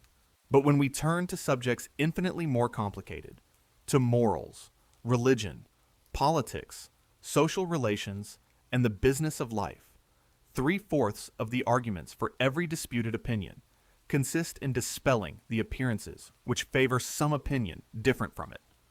The greatest orator, save one of antiquity, has left it on record that he always studied his adversary's case with as great, if not with still greater, intensity than even his own. What Cicero practiced as the means of forensic success requires to be imitated by all who study any subject in order to arrive at the truth. He who knows only his own side of the case knows little of that. His reasons may be good, and no one may have been able to refute them. But if he is equally unable to refute the reasons on the opposite side, if he does not so much as know what they are, he has no ground for preferring either opinion. The rational position for him would be suspension of judgment. And unless he contents himself with that, he is either led by authority or adopts, like the generality of the world, the side to which he feels most inclination. Nor is it enough that he should hear the arguments of adversaries from his own teachers, presented as they state them, and accompanied by what they offer as refutations. That is not the way to do justice to the arguments, or bring them into real contact with his own mind. He must be able to hear them from persons who actually believe them, who defend them in earnest, and do their very utmost for them. He must know them in their most plausible and persuasive form. He must feel the whole force of the difficulty which the true view of the subject has to encounter and dispose of, else he will never really possess himself of the portion of truth which meets and removes that difficulty. 99 in 100 of what are called educated men are in this condition, even of those who can argue fluently for their opinions. Their conclusion may be true, but it might be false for anything they know. They have never thrown themselves into the mental position of those who think differently from them, and considered what such persons may have to say, and consequently they do not, in any proper sense of the word, know the doctrine which they themselves profess. They do not know those parts of it which explain and justify the remainder. The considerations which show that a fact which seemingly conflicts with another is reconcilable with it, or that, of two apparently strong reasons, one and not the other ought to be preferred. All that part of the truth which turns the scale and decides the judgment of a completely informed mind, they are strangers to. Nor is it ever really known, but to those who have attended equally and impartially to both sides, and endeavored to see the reasons of both in the strongest light. So essential is this discipline to a real understanding of moral and human subjects, that if opponents of all important truths do not exist, it is indispensable to imagine them, and supply them with the strongest arguments which the most skillful devil's advocate can conjure up. To abate the force of these considerations, an enemy of free discussion may be supposed to say that there is no necessity for mankind in general to know and understand all that can be said against or for their opinions by philosophers and theologians, that it is not needful for common men to be able to expose all the misstatements or fallacies of an ingenious opponent, that it is enough if there is always somebody capable of answering them, so that nothing likely to mislead uninstructed persons remains unrefuted. That simple minds, having been taught the obvious grounds of the truths inculcated on them, may trust to authority for the rest, and being aware that they have neither knowledge nor talent to resolve every difficulty which can be raised, may repose in the assurance that all those which have been raised have been or can be answered by those who are specially trained to the task. Conceding to this view of the subject the utmost that can be claimed for it by those most easily satisfied with the amount of understanding of truth which ought to accompany the belief of it, even so, the argument for free discussion is no way weakened. For even this doctrine acknowledges that mankind ought to have a rational assurance that all objections have been satisfactorily answered. And how are they to be answered if that which requires to be answered is not spoken?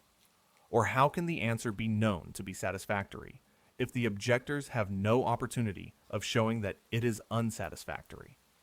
If not the public, at least the philosophers and theologians who are to resolve the difficulties must make themselves familiar with those difficulties in their most puzzling form, and this cannot be accomplished unless they are freely stated and placed in the most advantageous light which they admit of.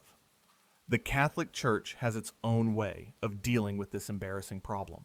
It makes a broad separation between those who can be permitted to receive its doctrines on conviction and those who must accept them on trust. Neither, indeed, are allowed any choice as to what they will accept. But the clergy, such at least as can be fully confided in, may admissibly and meritoriously make themselves acquainted with the arguments of opponents in order to answer them, and may therefore read heretical books. The laity, not unless by special permission, hard to be obtained. This discipline recognizes a knowledge of the enemy's case as beneficial to the teachers, but finds means, consistent with this, of denying it to the rest of the world, thus giving to the elite more mental culture, though not more mental freedom, than it allows to the mass. By this device, it succeeds in obtaining the kind of mental superiority which its purposes require.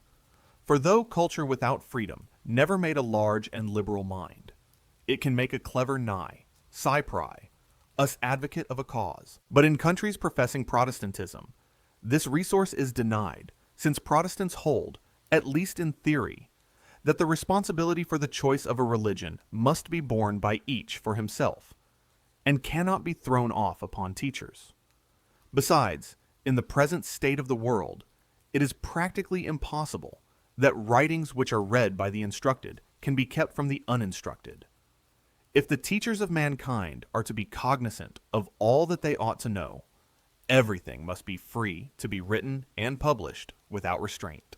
If, however, the mischievous operation of the absence of free discussion, when the received opinions are true, were confined to leaving men ignorant of the grounds of those opinions, it might be thought that this, if an intellectual, is no moral evil, and does not affect the worth of the opinions, regarded in their influence on the character. The fact, however, is that not only the grounds of the opinion are forgotten in the absence of discussion, but too often the meaning of the opinion itself. The words which convey it cease to suggest ideas, or suggest only a small portion of those they were originally employed to communicate. Instead of a vivid conception and a living belief, there remain only a few phrases retained by rote, or, if any part, the shell and husk only of the meaning is retained, the finer essence being lost. The great chapter in human history, which this fact occupies and fills, cannot be too earnestly studied and meditated on. It is illustrated in the experience of almost all ethical doctrines and religious creeds. They are all full of meaning and vitality to those who originate them and to the direct disciples of the originators. their meaning continues to be felt in undiminished strength and is perhaps brought out into even fuller consciousness. So long as the struggle lasts to give the doctrine or creed an ascendancy over other creeds. At last it either prevails and becomes the general opinion, or its progress stops. It keeps possession of the ground it has gained, but ceases to spread further. When either of these results has become apparent, controversy on the subject flags and gradually dies away. The doctrine has taken its place, if not as a received opinion, as one of the admitted sects or divisions of opinion. Those who hold it have generally inherited, not adopted it, and conversion from one of these doctrines to another, being now an exceptional fact, occupies little place in the thoughts of their professors. Instead of being, as at first, constantly on the alert either to defend themselves against the world or to bring the world over to them, they have subsided into acquiescence, and neither listen, when they can help it, to arguments against their creed, nor trouble dissentients, if there be such, with arguments in its favor. From this time may usually be dated the decline in the living power of the doctrine. We often hear the teachers of all creeds lamenting the difficulty of keeping up in the minds of believers a lively apprehension of the truth which they nominally recognize, so that it may penetrate the feelings and acquire a real mastery over the conduct. No such difficulty is complained of while the creed is still fighting for its existence. Even the weaker combatants then know and feel what they are fighting for, and the difference between it and other doctrines, and in that period of every creed's existence. Not a few persons may be found who have realized its fundamental principles in all the forms of thought, have weighed and considered them in all their important bearings, and have experienced the full effect on the character which belief in that creed ought to produce in a mind thoroughly imbued with it. But when it has come to be a hereditary creed and to be received passively, not actively, when the mind is no longer compelled, in the same degree as at first, to exercise its vital powers on the questions which its belief presents to it, there is a progressive tendency to forget all of the belief except the formularies, or to give it a dull and torpid assent, as if accepting it on trust dispensed with the necessity of realizing it in consciousness, or testing it by personal experience, until it almost ceases to connect itself at all with the inner life of the human being. Then are seen the cases, so frequent in this age of the world as almost to form the majority, in which the creed remains, as it were, outside the mind, encrusting and petrifying it against all other influences addressed to the higher parts of our nature, manifesting its power by not suffering any fresh and living conviction to get in, but itself doing nothing for the mind or heart, except standing sentinel over them to keep them vacant. To what an extent doctrines intrinsically fitted to make the deepest impression upon the mind may remain in it as dead beliefs, without being ever realized in the imagination, the feelings, or the understanding, is exemplified by the manner in which the majority of believers hold the doctrines of Christianity. By Christianity, I here mean what is accounted such by all churches and sects. The maxims and precepts contained in the New Testament. These are considered sacred and accepted as laws by all professing Christians. Yet, it is scarcely too much to say that not one Christian in 1,000 guides or tests his individual conduct by reference to those laws. The standard to which he does refer it is the custom of his nation, his class, or his religious profession. He has thus, on the one hand, a collection of ethical maxims, which he believes to have been vouchsafed to him by infallible wisdom as rules for his government, and on the other, a set of every day judgments and practices, which go a certain length with some of those maxims, not so great a length with others, stand in direct opposition to some, and are, on the whole, a compromise between the Christian creed and the interests and suggestions of worldly life. To the first of these standards he gives his homage, to the other his real allegiance. All Christians believe that the blessed are the poor and humble, and those who are ill, used by the world, that it is easier for a camel to pass through the eye of a needle than for a rich man to enter the kingdom of heaven, that they should judge not, lest they be judged, that they should swear not at all, that they should love their neighbor as themselves, that if one take their cloak, they should give him their coat also, that they should take no thought for the morrow, that if they would be perfect, they should sell all that they have and give it to the poor. They are not insincere when they say that they believe these things. They do believe them, as people believe what they have always heard lauded and never discussed. But in the sense of that living belief which regulates conduct, they believe these doctrines just up to the point to which it is usual to act upon them. The doctrines in their integrity are serviceable to pelt adversaries with, and it is understood that they are to be put forward, when possible, as the reasons for whatever people do that they think laudable. But anyone who reminded them that the maxims require an infinity of things which they never even think of doing would gain nothing but to be classed among those very unpopular characters who affect to be better than other people. The doctrines have no hold on ordinary believers, are not a power in their minds. They have a habitual respect for the sound of them, but no feeling which spreads from the words to the things signified, and forces the mind to take them in, and make them conform to the formula.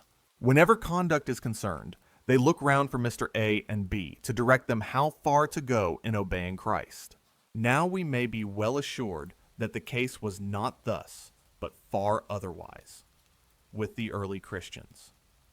Had it been thus, Christianity never would have expanded from an obscure sect of the despised Hebrews into the religion of the Roman Empire.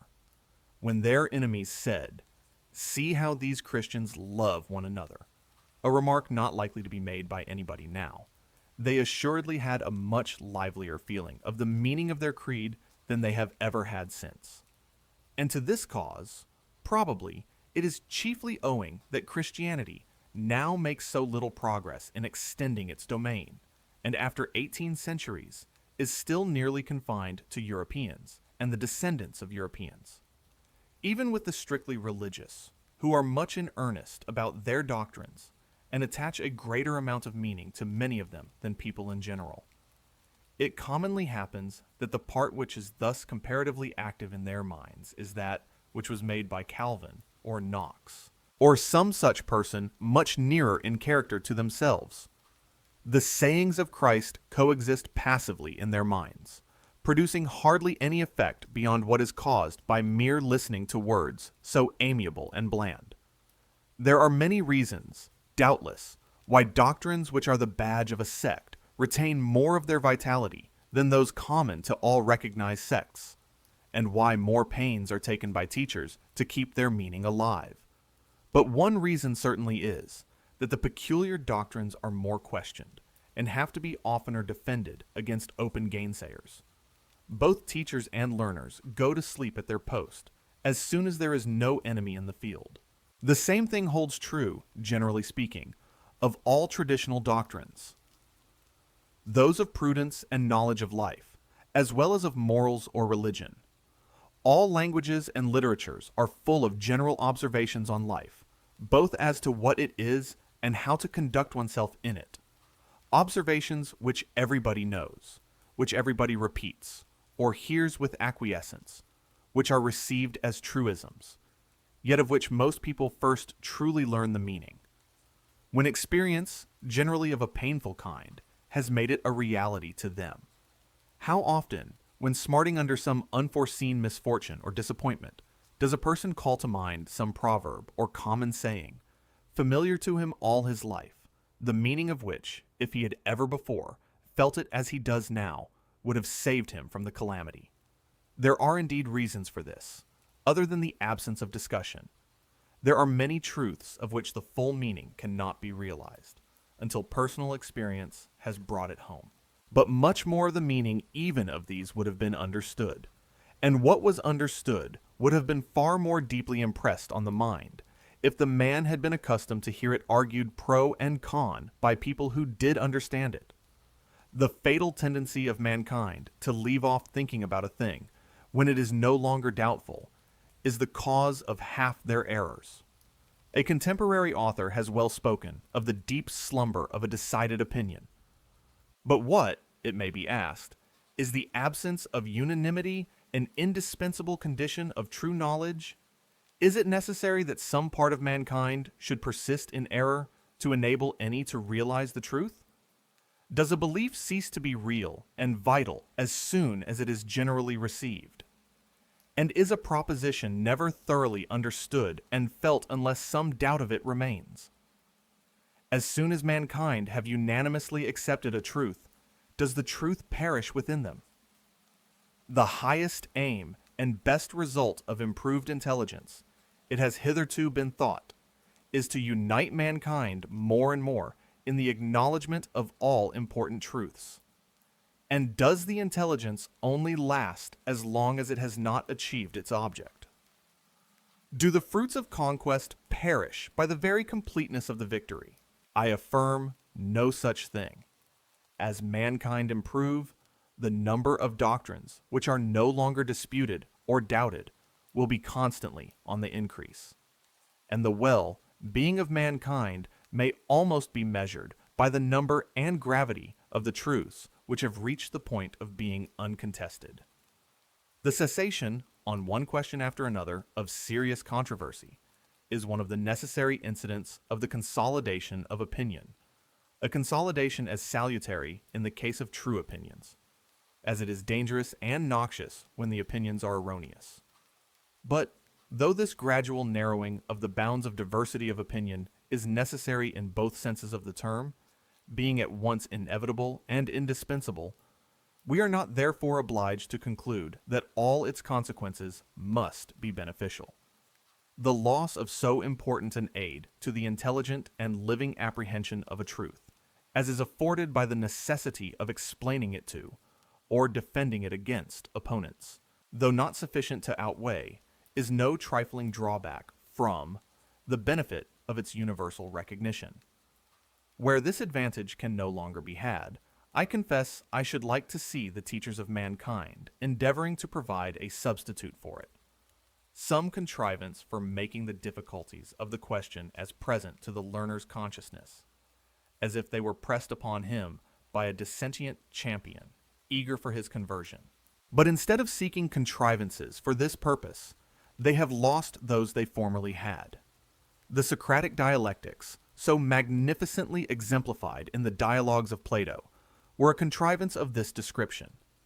They were essentially a negative discussion of the great questions of philosophy and life, directed with consummate skill to the purpose of convincing anyone who had merely adopted the commonplaces of received opinion that he did not understand the subject, that he as yet attached no definite meaning to the doctrines he professed, in order that, becoming aware of his ignorance, he might be put in the way to attain a stable belief, resting on a clear apprehension both of the meaning of doctrines and of their evidence. The school disputations of the Middle Ages had a somewhat similar object. They were intended to make sure that the pupil understood his own opinion, and, by necessary correlation, the opinion opposed to it, and could enforce the grounds of the one and confute those of the other. These last mentioned contests had indeed the incurable defect that the premises appealed to were taken from authority, not from reason, and as a discipline to the mind, they were in every respect inferior to the powerful dialectics which formed the intellects of the Socrat, CV, Re. But the modern mind owes far more to both than it is generally willing to admit, and the present modes of education contain nothing which in the smallest degree supplies the place either of the one or of the other. A person who derives all his instruction from teachers or books, even if he escape the besetting temptation of contenting himself with cram, is under no compulsion to hear both sides. Accordingly, it is far from a frequent accomplishment, even among thinkers, to know both sides. And the weakest part of what everybody says in defense of his opinion is what he intends as a reply to antagonists. It is the fashion of the present time to disparage negative logic, that which points out weaknesses in theory or errors in practice, without establishing positive truths. Such negative criticism would indeed be poor enough as an ultimate result, but as a means to attaining any positive knowledge or conviction, worthy the name, it cannot be valued too highly. And until people are again systematically trained to it, there will be few great thinkers and a low general average of intellect in any but the mathematical and physical departments of speculation. On any other subject, no one's opinions deserve the name of knowledge, except so far as he has either had forced upon him by others, or gone through of himself the same mental process which would have been required of him in carrying on an active controversy with opponents. That, therefore, which when absent, it is so indispensable, but so difficult, to create, how worse than absurd is it to forego, when spontaneously offering itself. If there are any persons who contest a received opinion, or who will do so if law or opinion will let them, let us thank them for it, open our minds to listen to them, and rejoice that there is someone to do for us what we otherwise ought, if we have any regard for either the certainty or the vitality of our convictions, to do with much greater labor for ourselves. It still remains to speak of one of the principal causes which make diversity of opinion advantageous, and will continue to do so until mankind shall have entered a stage of intellectual advancement which at present seems at an incalculable distance. We have hitherto considered only two possibilities: that the received opinion may be false, and some other opinion consequently true, or that, the received opinion being true, a conflict with the opposite error is essential to a clear apprehension and deep feeling of its truth. But there is a commoner case than either of these, when the conflicting doctrines, instead of being one true and the other false, share the truth between them, and the non-conforming opinion is needed to supply the remainder of the truth, of which the received doctrine embodies only a part. Popular opinions on subjects not palpable to sense are often true, but seldom or never the whole truth. They are a part of the truth, sometimes a greater, sometimes a smaller part, but exaggerated, distorted, and disjoined from the truths by which they ought to be accompanied and limited. Heretical opinions, on the other hand, are generally some of these suppressed and neglected truths, bursting the bonds which kept them down, and either seeking reconciliation with the truth contained in the common opinion, or fronting it as enemies, and setting themselves up with similar exclusiveness as the whole truth. The latter case is hitherto the most frequent, as, in the human mind, one-sidedness has always been the rule, and many-sidedness the exception. Hence, even in revolutions of opinion, one part of the truth usually sets while another rises. Even progress, which ought to superadd, for the most part only substitutes one partial and incomplete truth for another, improvement consisting chiefly in this, that the new fragment of truth is more wanted, more adapted to the needs of the time, than that which it displaces. Such being the partial character of prevailing opinions, even when resting on a true foundation, every opinion which embodies somewhat of the portion of truth, which the common opinion omits, ought to be considered precious, with whatever amount of error and confusion that truth may be blended. No sober judge of human affairs will feel bound to be indignant, because those who force on our notice truths, which we should otherwise have overlooked, overlook some of those which we see. Rather, he will think that so long as popular truth is one-sided, it is more desirable than otherwise that unpopular truth should have one. Sided assertors, too, such being usually the most energetic and the most likely to compel reluctant attention to the fragment of wisdom, which they proclaim as if it were the whole.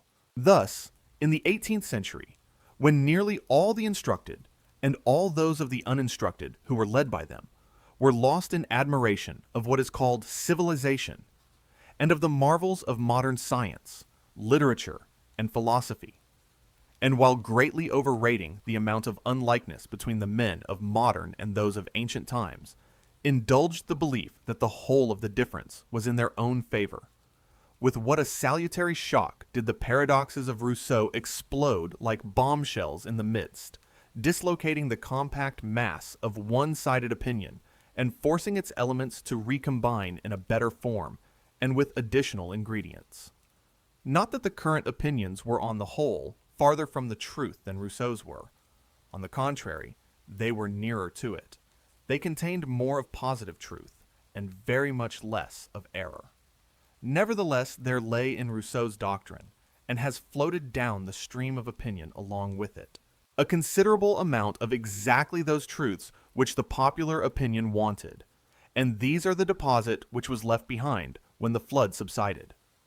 The superior worth of simplicity of life, the enervating and demoralizing effect of the trammels and hypocrisies of artificial society, are ideas which have never been entirely absent from cultivated minds since Rousseau wrote, and they will in time produce their due effect, though at present needing to be asserted as much as ever, and to be asserted by deeds, for words on this subject have nearly exhausted their power.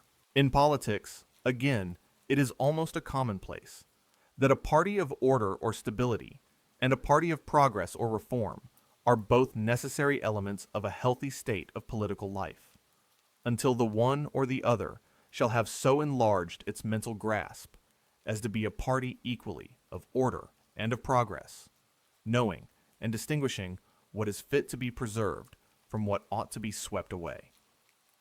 Each of these modes of thinking derives its utility from the deficiencies of the other, but it is in a great measure the opposition of the other that keeps each within the limits of reason and sanity.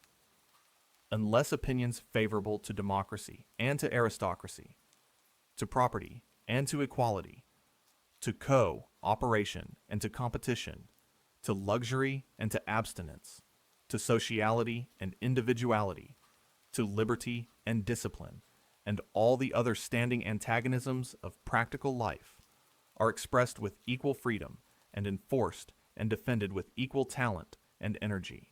There is no chance of both elements obtaining their due. One scale is sure to go up and the other down. Truth, in the great practical concerns of life, is so much a question of the reconciling and combining of opposites that very few have minds sufficiently capacious and impartial to make the adjustment with an approach to correctness, and it has to be made by the rough process of a struggle between combatants fighting under hostile banners. On any of the great open questions just enumerated, if either of the two opinions has a better claim than the other, not merely to be tolerated, but to be encouraged and countenanced, it is the one which happens at the particular time and place to be in a minority. That is the opinion which, for the time being, represents the neglected interests, the side of human will, being which is in danger of obtaining less than its share.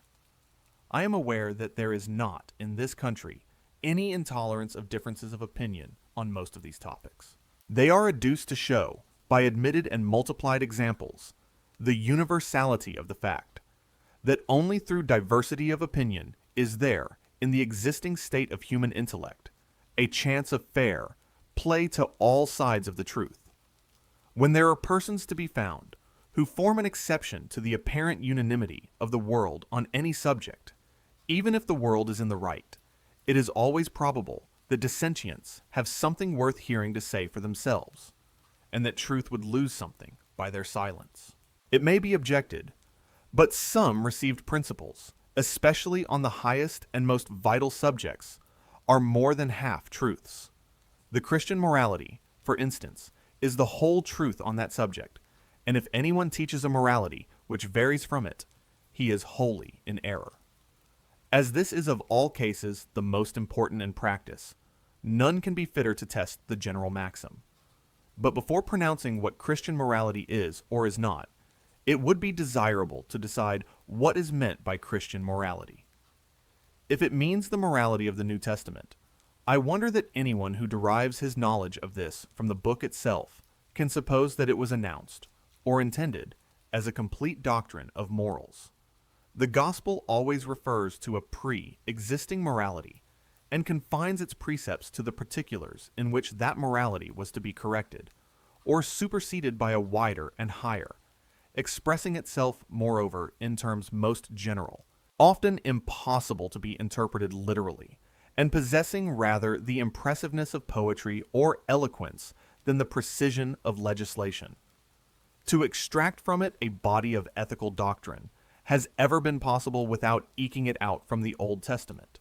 That is, from a system elaborate indeed, but in many respects barbarous, and intended only for a barbarous people. St. Paul, a declared enemy to this Judaical mode of interpreting the doctrine and filling up the scheme of his master, equally assumes a pre-existing morality, namely that of the Greeks and Romans, and his advice to Christians is in a great measure a system of accommodation to that, even to the extent of giving an apparent sanction to slavery. What is called Christian, but should rather be termed theological, morality, was not the work of Christ or the apostles, but is of much later origin, having been gradually built up by the Catholic Church of the first 5 centuries, and though not implicitly adopted by moderns and Protestants, has been much less modified by them than might have been expected.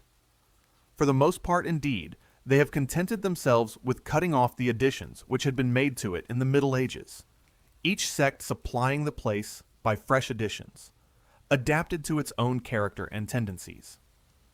That mankind owe a great debt to this morality, and to its early teachers I should be the last person to deny, but I do not scruple to say of it that it is, in many important points, incomplete and one-sided, and that unless ideas and feelings, not sanctioned by it, had contributed to the formation of European life and character, human affairs would have been in a worse condition than they now are.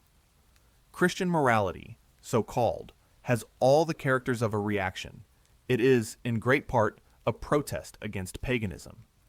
Its ideal is negative rather than positive, passive rather than active, innocence rather than nobleness, abstinence from evil rather than energetic pursuit of good. In its precepts, as has been well said, "Thou shalt not" predominates unduly over "thou shalt." In its horror of sensuality, it made an idol of asceticism, which has been gradually compromised away into one of legality.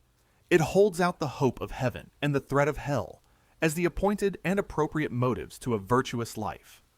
In this falling far below the best of the ancients, and doing what lies in it to give to human morality an essentially selfish character, by disconnecting each man's feelings of duty from the interests of his fellow creatures, except so far as a self-interested inducement is offered to him for consulting them.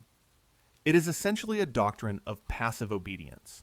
It inculcates submission to all authorities found established, who indeed are not to be actively obeyed when they command what religion forbids, but who are not to be resisted, far less rebelled against, for any amount of wrong to ourselves. And while, in the morality of the best pagan nations, duty to the state holds even a disproportionate place, infringing on the just liberty of the individual in purely Christian ethics, that grand department of duty is scarcely noticed or acknowledged. It is in the Quran, not the New Testament, that we read the maxim: "A ruler who appoints any man to an office, when there is in his dominions another man better qualified for it, sins against God and against the state." What little recognition the idea of obligation to the public obtains in modern morality is derived from Greek and Roman sources, not from Christian, as, even in the morality of private life, whatever exists of magnanimity, high-mindedness, personal dignity, even the sense of honor, is derived from the purely human, not the religious part of our education, and never could have grown out of a standard of ethics in which the only worth professedly recognized is that of obedience. I am as far as anyone from pretending that these defects are necessarily inherent in the Christian ethics, in every manner in which it can be conceived, or that the many requisites of a complete moral doctrine which it does not contain do not admit of being reconciled with it. Far less would I insinuate this of the doctrines and precepts of Christ himself. I believe that the sayings of Christ are all that I can see any evidence of their having been intended to be, that they are irreconcilable with nothing which a comprehensive morality requires, that everything which is excellent in ethics may be brought within them, with no greater violence to their language than has been done to it by all who have attempted to deduce from them any practical system of conduct whatever. But it is quite consistent with this to believe that they contain, and were meant to contain, only a part of the truth, that many essential elements of the highest morality are among the things which are not provided for, nor intended to be provided for, in the recorded deliverances of the founder of Christianity, and which have been entirely thrown aside in the system of ethics erected on the basis of those deliverances by the Christian Church.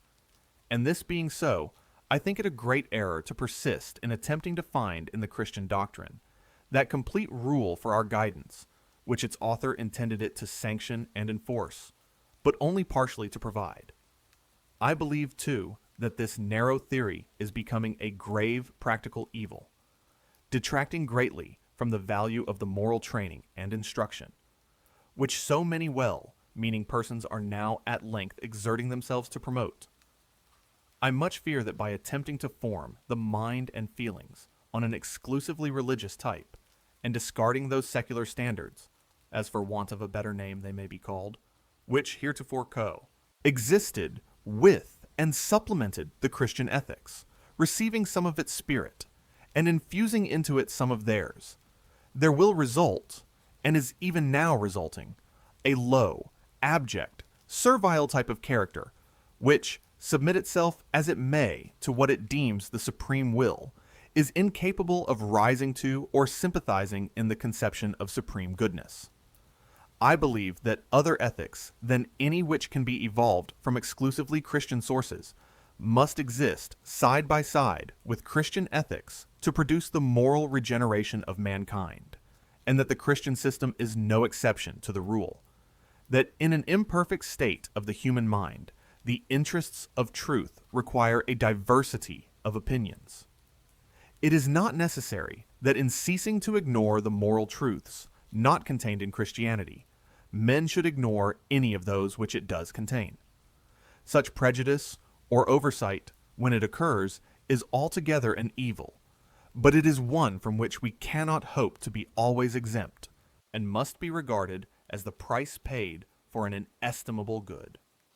The exclusive pretension made by a part of the truth to be the whole must and ought to be protested against, and if a reactionary impulse should make the protesters unjust in their turn, this one-sidedness, like the other, may be lamented, but must be tolerated. If Christians would teach infidels to be just to Christianity, they should themselves be just to infidelity. It can do truth no service to blink the fact, known to all who have the most ordinary acquaintance with literary history, that a large portion of the noblest and most valuable moral teaching has been the work, not only of men who did not know, but of men who knew and rejected the Christian faith.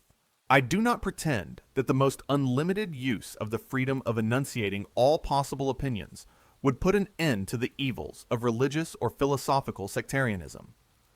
Every truth which men of narrow capacity are in earnest about is sure to be asserted, inculcated, and in many ways even acted on, as if no other truth existed in the world, or at all events none that could limit or qualify the first.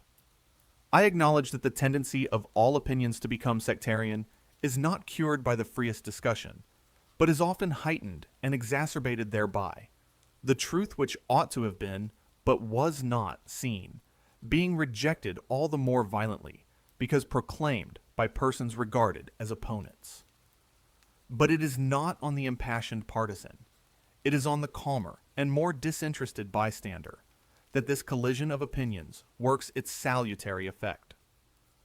Not the violent conflict between parts of the truth, but the quiet suppression of half of it, is the formidable evil. There is always hope when people are forced to listen to both sides. It is when they attend only to one that errors harden into prejudices, and truth itself ceases to have the effect of truth by being exaggerated into falsehood. And since there are few mental attributes more rare than that judicial faculty, which can sit in intelligent judgment between two sides of a question, of which only one is represented by an advocate before it, truth has no chance but in proportion as every side of it, Every opinion which embodies any fraction of the truth not only finds advocates, but is so advocated as to be listened to. We have now recognized the necessity to the mental well, being of mankind, on which all their other well-being depends, of freedom of opinion, and freedom of the expression of opinion, on 4 distinct grounds, which we will now briefly recapitulate. First, if any opinion is compelled to silence, that opinion may, for aught we can certainly know, be true. To deny this is to assume our own infallibility. Secondly, though the silenced opinion be an error, it may, and very commonly does, contain a portion of truth. And since the general or prevailing opinion on any subject is rarely or never the whole truth, it is only by the collision of adverse opinions that the remainder of the truth has any chance of being supplied. Thirdly, even if the received opinion be not only true, but the whole truth, unless it is suffered to be, and actually is, vigorously and earnestly contested, it will, by most of those who receive it, be held in the manner of a prejudice, with little comprehension or feeling of its rational grounds. And not only this, but fourthly, the meaning of the doctrine itself will be in danger of being lost, or enfeebled, and deprived of its vital effect on the character and conduct. The dogma becoming a mere formal profession, inefficacious for good, but cumbering the ground and preventing the growth of any real and heartfelt conviction from reason or personal experience. Before quitting the subject of freedom of opinion, it is fit to take some notice of those who say that the free expression of all opinions should be permitted, on condition that the manner be temperate and do not pass the bounds of fair discussion. Much might be said on the impossibility of fixing where these supposed bounds are to be placed.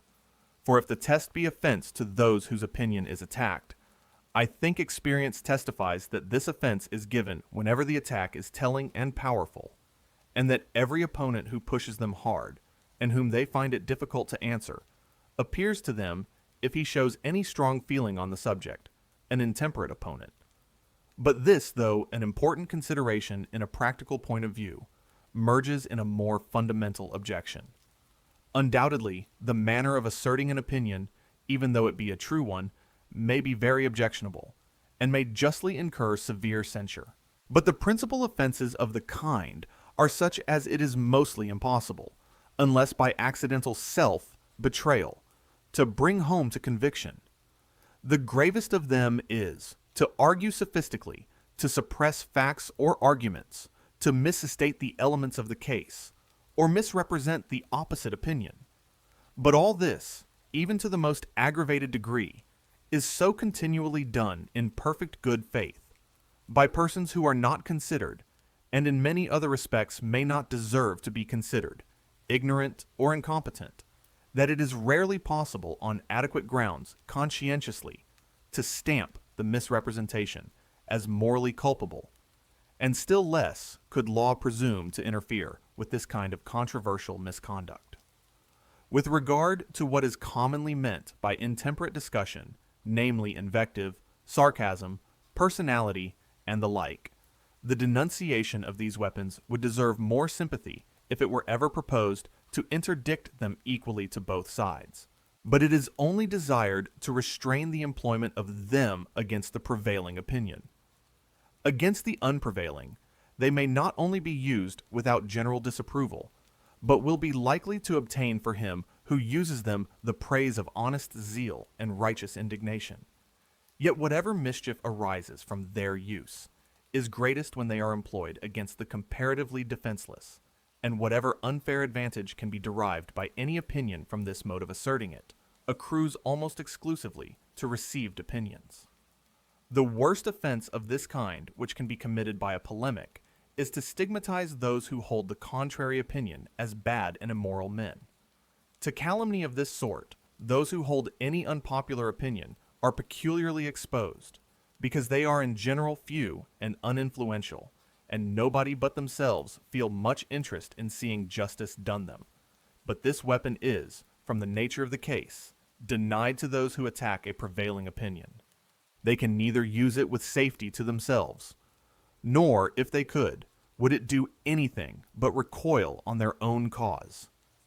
In general, opinions contrary to those commonly received can only obtain a hearing by studied moderation of language and the most cautious avoidance of unnecessary offense, from which they hardly ever deviate even in a slight degree without losing ground, while unmeasured vituperation employed on the side of the prevailing opinion really does deter people from professing contrary opinions and from listening to those who profess them.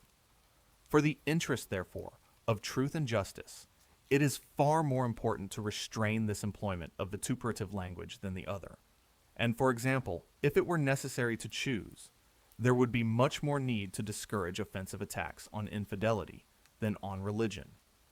It is, however, obvious that law and authority have no business with restraining either, while opinion ought in every instance to determine its verdict by the circumstances of the individual case, condemning everyone on whichever side of the argument he places himself, in whose mode of advocacy either want of candor, or malignity, bigotry, or intolerance of feeling manifest themselves, but not inferring these vices from the side which a person takes, though it be the contrary side of the question to our own, and giving merited honor to everyone, whatever opinion he may hold, who has calmness to see, and honesty to state what his opponents and their opinions really are, exaggerating nothing to their discredit, keeping nothing back which tells, or can be supposed to tell, in their favor.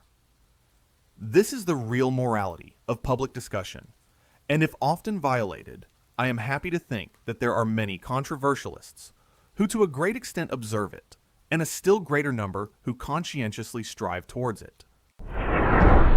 Well, take a deep breath. Mill powerfully reveals that silencing any opinion assumes our own absolute infallibility. We must actively seek out opposing views to truly understand and strengthen our own beliefs. If this message challenged you, gently hit the like button and let us explore. Chapter 3. Chapter 3 of Individuality as one of the elements of well-being, such being the reasons which make it imperative that human beings should be free to form opinions and to express their opinions without reserve, and such the baneful consequences to the intellectual and through that to the moral nature of man, unless this liberty is either conceded or asserted in spite of prohibition. Let us next examine whether the same reasons do not require that men should be free to act upon their opinions, to carry these out in their lives without hindrance, either physical or moral, from their fellow men, so long as it is at their own risk and peril. This last proviso is of course indispensable. No one pretends that actions should be as free as opinions. On the contrary, even opinions lose their immunity when the circumstances in which they are expressed are such as to constitute their expression a positive instigation to some mischievous act. An opinion that corn dealers are starvers of the poor, or that private property is robbery, ought to be unmolested when simply circulated through the press, but may justly incur punishment when delivered orally to an excited mob assembled before the house of a corn dealer, or when handed about among the same mob in the form of a placard. Acts of whatever kind, which, without justifiable cause, do harm to others, may be, and in the more important cases absolutely require to be, controlled by the unfavorable sentiments, and, when needful, by the active interference of mankind.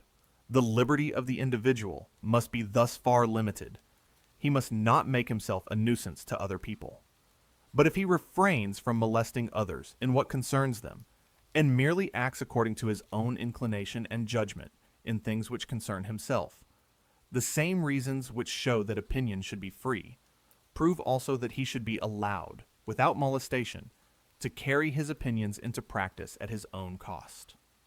That mankind are not infallible, that their truths, for the most part, are only half-truths, that unity of opinion, unless resulting from the fullest and freest comparison of opposite opinions, is not desirable, and diversity not an evil, but a good, until mankind are much more capable than at present of recognizing all sides of the truth, are principles applicable to men's modes of action, not less than to their opinions.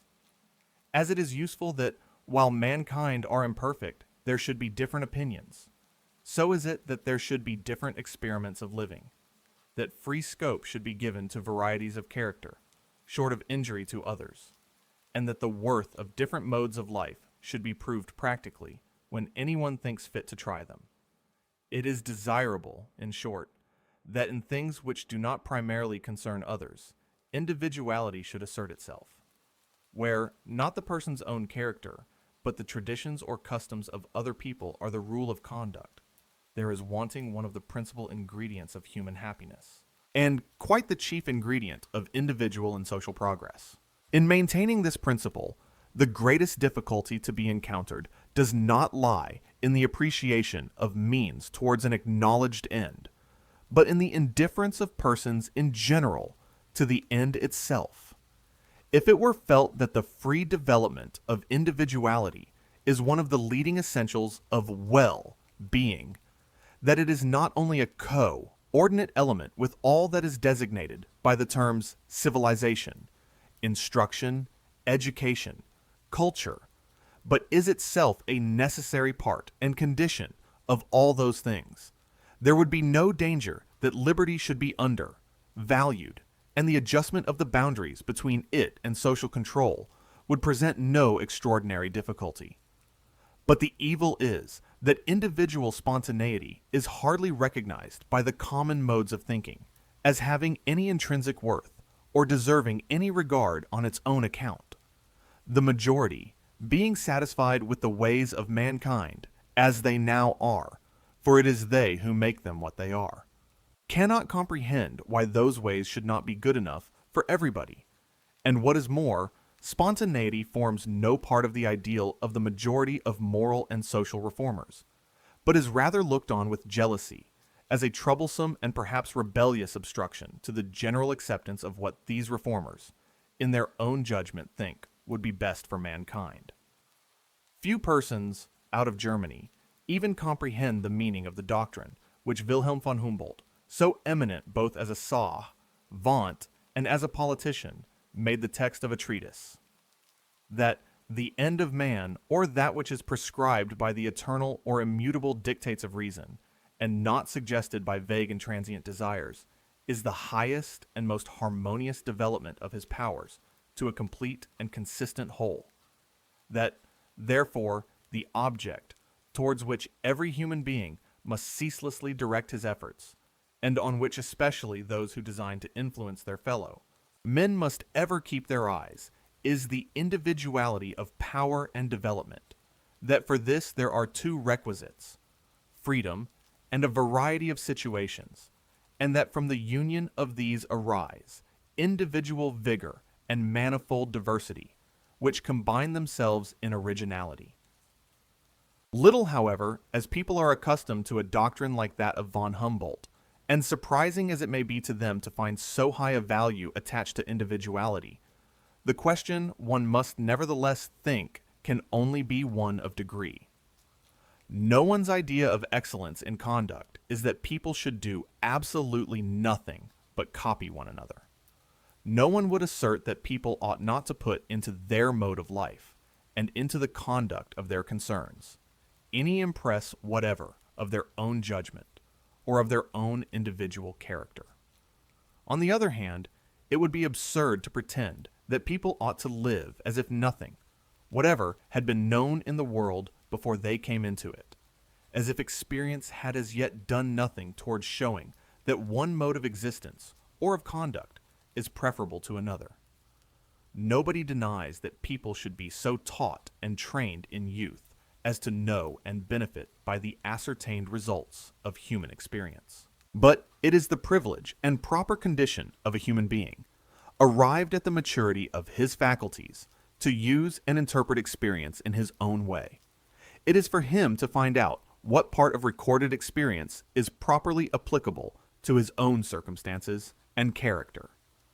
The traditions and customs of other people are, to a certain extent, evidence of what their experience has taught them, presumptive evidence, and as such have a claim to his deference. But In the first place, their experience may be too narrow, or they may not have interpreted it rightly. Secondly, their interpretation of experience may be correct, but unsuitable to him. Customs are made for customary circumstances and customary characters, and his circumstances or his character may be uncustomary.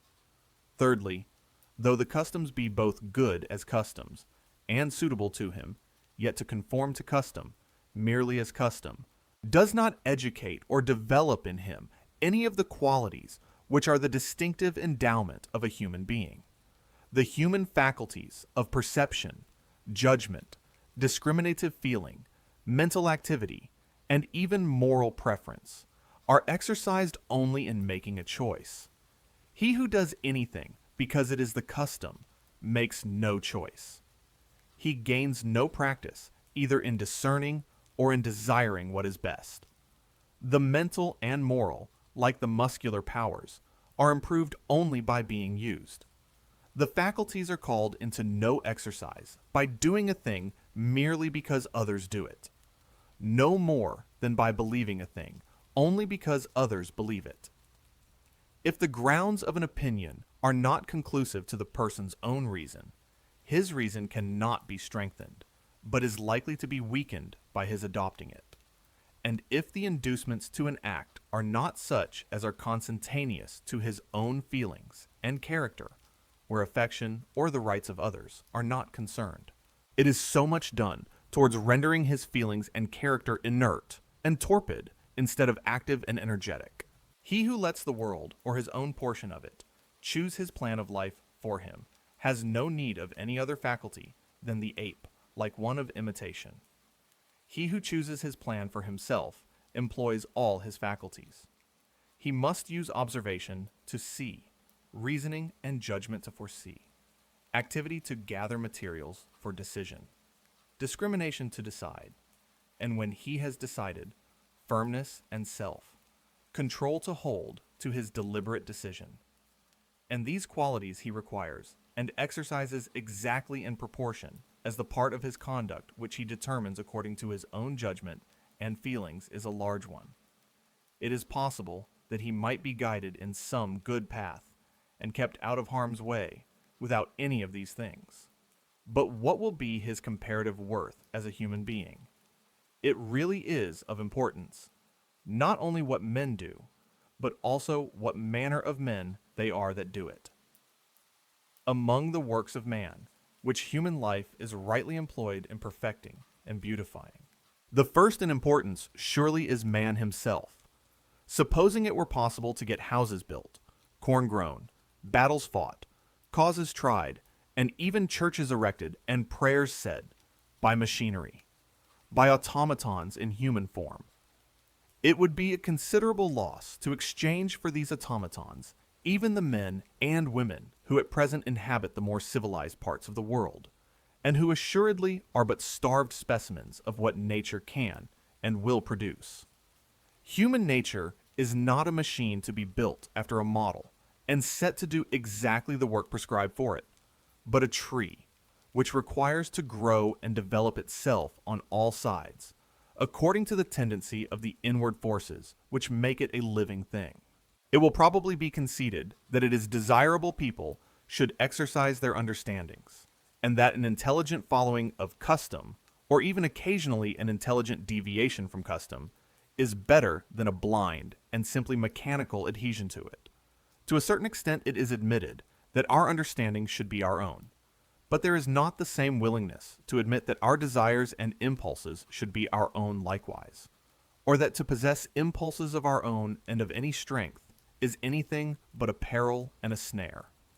Yet desires and impulses are as much a part of a perfect human being as beliefs and restraints, and strong impulses are only perilous when not properly balanced, when one set of aims and inclinations is developed into strength, while others, which ought to exist with them, remain weak and inactive. It is not because men's desires are strong that they act ill. It is because their consciences are weak. There is no natural connection between strong impulses and a weak conscience. The natural connection is the other way. To say that one person's desires and feelings are stronger and more various than those of another is merely to say that he has more of the raw material of human nature, and is therefore capable, perhaps of more evil, but certainly of more good. Strong impulses are but another name for energy. Energy may be turned to bad uses, but more good may always be made of an energetic nature than of an indolent and impassive one. Those who have most natural feeling are always those whose cultivated feelings may be made the strongest. The same strong susceptibilities which make the personal impulses vivid and powerful are also the source from whence are generated the most passionate love of virtue and the sternest self-control. It is through the cultivation of these that society both does its duty and protects its interests, not by rejecting the stuff of which heroes are made, because it knows not how to make them.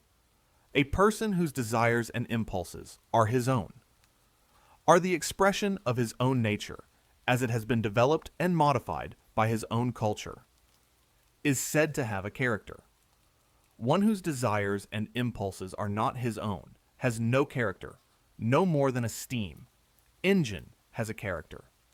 If, in addition to being his own, his impulses are strong and are under the government of a strong will, he has an energetic character.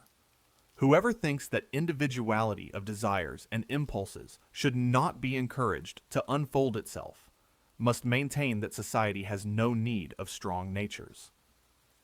Is not the better for containing many persons who have much character, and that a high general average of energy is not desirable? In some early states of society, these forces might be, and were, too much ahead of the power which society then possessed of disciplining and controlling them. There has been a time when the element of spontaneity and individuality was in excess, and the social principle had a hard struggle with it. The difficulty then was to induce men of strong bodies or minds to pay obedience to any rules which required them to control their impulses. To overcome this difficulty, law and discipline, like the popes struggling against the emperors, asserted a power over the whole man, claiming to control all his life in order to control his character, which society had not found any other sufficient means of binding. But society has now fairly got the better of individuality, and the danger which threatens human nature is not the excess, but the deficiency of personal impulses and preferences. Things are vastly changed. Since the passions of those who were strong by station or by personal endowment were in a state of habitual rebellion against laws and ordinances, and required to be rigorously chained up to enable the persons within their reach to enjoy any particle of security.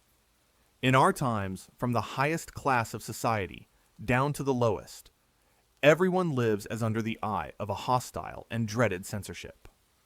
Not only in what concerns others, but in what concerns only themselves, the individual or the family do not ask themselves, "What do I prefer?" or "What would suit my character and disposition?" or "What would allow the best and highest in me to have fair play and enable it to grow and thrive?"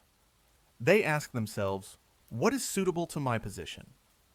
What is usually done by persons of my station and pecuniary circumstances?" Or, worse still, what is usually done by persons of a station and circumstances superior to mine? I do not mean that they choose what is customary in preference to what suits their own inclination. It does not occur to them to have any inclination except for what is customary. Thus, the mind itself is bowed to the yoke. Even in what people do for pleasure, conformity is the first thing thought of. They liken crowds. They exercise choice only among things commonly done. Peculiarity of taste, eccentricity of conduct are shunned equally with crimes, until by dint of not following their own nature, they have no nature to follow. Their human capacities are withered and starved. They become incapable of any strong wishes or native pleasures, and are generally without either opinions or feelings of home growth, or properly their own. Now, is this, or is it not, the desirable condition of human nature. It is so, on the Calvinistic theory. According to that, the one great offense of man is self, will. All the good of which humanity is capable is comprised in obedience. You have no choice, thus you must do, and no otherwise. Whatever is not a duty is a sin. Human nature being radically corrupt, there is no redemption for anyone until human nature is killed within him. To one holding this theory of life, crushing out any of the human faculties, capacities, and susceptibilities is no evil. Man needs no capacity, but that of surrendering himself to the will of God. And if he uses any of his faculties for any other purpose but to do that supposed will more effectually, he is better without them. That is the theory of Calvinism, and it is held in a mitigated form by many who do not consider themselves Calvinists. The mitigation consisting in giving a less ascetic interpretation to the alleged will of God, asserting it to be his will that mankind should gratify some of their inclinations. Of course, not in the manner they themselves prefer, but in the way of obedience, that is, in a way prescribed to them by authority, and, therefore, by the necessary conditions of the case, the same for all. In some such insidious form, there is at present a strong tendency to this narrow theory of life, and to the pinched and hidebound type of human character which it patronizes. Many persons, no doubt, sincerely think that human beings thus cramped and dwarfed are as their Maker designed them to be, just as many have thought that trees are a much finer thing when clipped into pollards or cut out into figures of animals than as nature made them. But if it be any part of religion to believe that man was made by a good being, it is more consistent with that faith to believe that this being gave all human faculties, that they might be cultivated and unfolded, not rooted out and consumed, and that he takes delight in every nearer approach made by his creatures to the ideal conception embodied in them, every increase in any of their capabilities of comprehension, of action, or of enjoyment. There is a different type of human excellence from the Calvinistic, a conception of humanity as having its nature bestowed on it for other purposes than merely to be abnegated. Pagan self-assertion is one of the elements of human worth, as well as Christian self-denial. There is a Greek ideal of self, development, which the Platonic and Christian ideal of self, government blends with, but does not supersede. It may be better to be a John Knox than an Al, say, by a D's, but it is better to be a P, Rye, Cleese than either. Nor would a P, Rye, Cleese, if we had one in these days, be without anything good which belonged to John Knox. It is not by wearing down into uniformity all that is individual in themselves, but by cultivating it and calling it forth within the limits imposed by the rights and interests of others, that human beings become a noble and beautiful object of contemplation, and as the works partake the character of those who do them, by the same process human life also becomes rich, diversified, and animating, furnishing more abundant aliment to high thoughts and elevating feelings, and strengthening the tie which binds every individual to the race, by making the race infinitely better worth belonging to. In proportion to the development of his individuality, each person becomes more valuable to himself, and is therefore capable of being more valuable to others. There is a greater fullness of life about his own existence, and when there is more life in the units, there is more in the mass which is composed of them. As much compression as is necessary to prevent the stronger specimens of human nature from encroaching on the rights of others cannot be dispensed with, but for this there is ample compensation even in the point of view of human development. The means of development which the individual loses by being prevented from gratifying his inclinations to the injury of others are chiefly obtained at the expense of the development of other people. And even to himself there is a full equivalent in the better development of the social part of his nature, rendered possible by the restraint put upon the selfish part. To be held to rigid rules of justice for the sake of others develops the feelings and capacities which have the good of others for their object. but to be restrained in things not affecting their good by their mere displeasure develops nothing valuable, except such force of character as may unfold itself in resisting the restraint. If acquiesced in, it dulls and blunts the whole nature. To give any fair play to the nature of each, it is essential that different persons should be allowed to lead different lives. In proportion as this latitude has been exercised in any age, has that age been noteworthy to posterity. Even despotism does not produce its worst effects, so long as individuality exists under it, and whatever crushes individuality is despotism, by whatever name it may be called, and whether it professes to be enforcing the will of God or the injunctions of men. Having said that, individuality is the same thing with development, and that it is only the cultivation of individuality which produces, or can produce, developed human beings. I might here close the argument. For what more or better can be said of any condition of human affairs than that it brings human beings themselves nearer to the best thing they can be? Or what worse can be said of any obstruction to good than that it prevents this?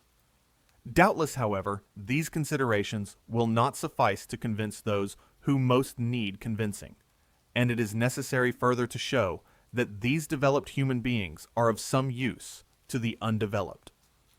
To point out to those who do not desire liberty, and would not avail themselves of it, that they may be in some intelligible manner rewarded for allowing other people to make use of it without hindrance. In the first place, then, I would suggest that they might possibly learn something from them. It will not be denied by anybody that originality is a valuable element in human affairs. There is always need of persons not only to discover new truths and point out when what were once truths are true no longer, but also to commence new practices and set the example of more enlightened conduct and better taste and sense in human life. This cannot well be gainsaid by anybody who does not believe that the world has already attained perfection in all its ways and practices. It is true that this benefit is not capable of being rendered by everybody alike. There are but few persons, in comparison with the whole of mankind, whose experiments, if adopted by others, would be likely to be any improvement on established practice. But these few are the salt of the earth. Without them, human life would become a stagnant pool. Not only is it they who introduce good things which did not before exist, it is they who keep the life in those which already existed. If there were nothing new to be done, would human intellect cease to be necessary? Would it be a reason why those who do the old things should forget why they are done and do them like cattle, not like human beings? There is only too great a tendency in the best beliefs and practices to degenerate into the mechanical, and unless there were a succession of persons whose ever-recurring originality prevents the grounds of those beliefs and practices from becoming merely traditional, such dead matter would not resist the smallest shock from anything really alive, and there would be no reason why civilization should not die out, as in the Byzantine Empire. Persons of genius, it is true, are, and are always likely to be, a small minority, but in order to have them, it is necessary to preserve the soil in which they grow. Genius can only breathe freely in an atmosphere of freedom.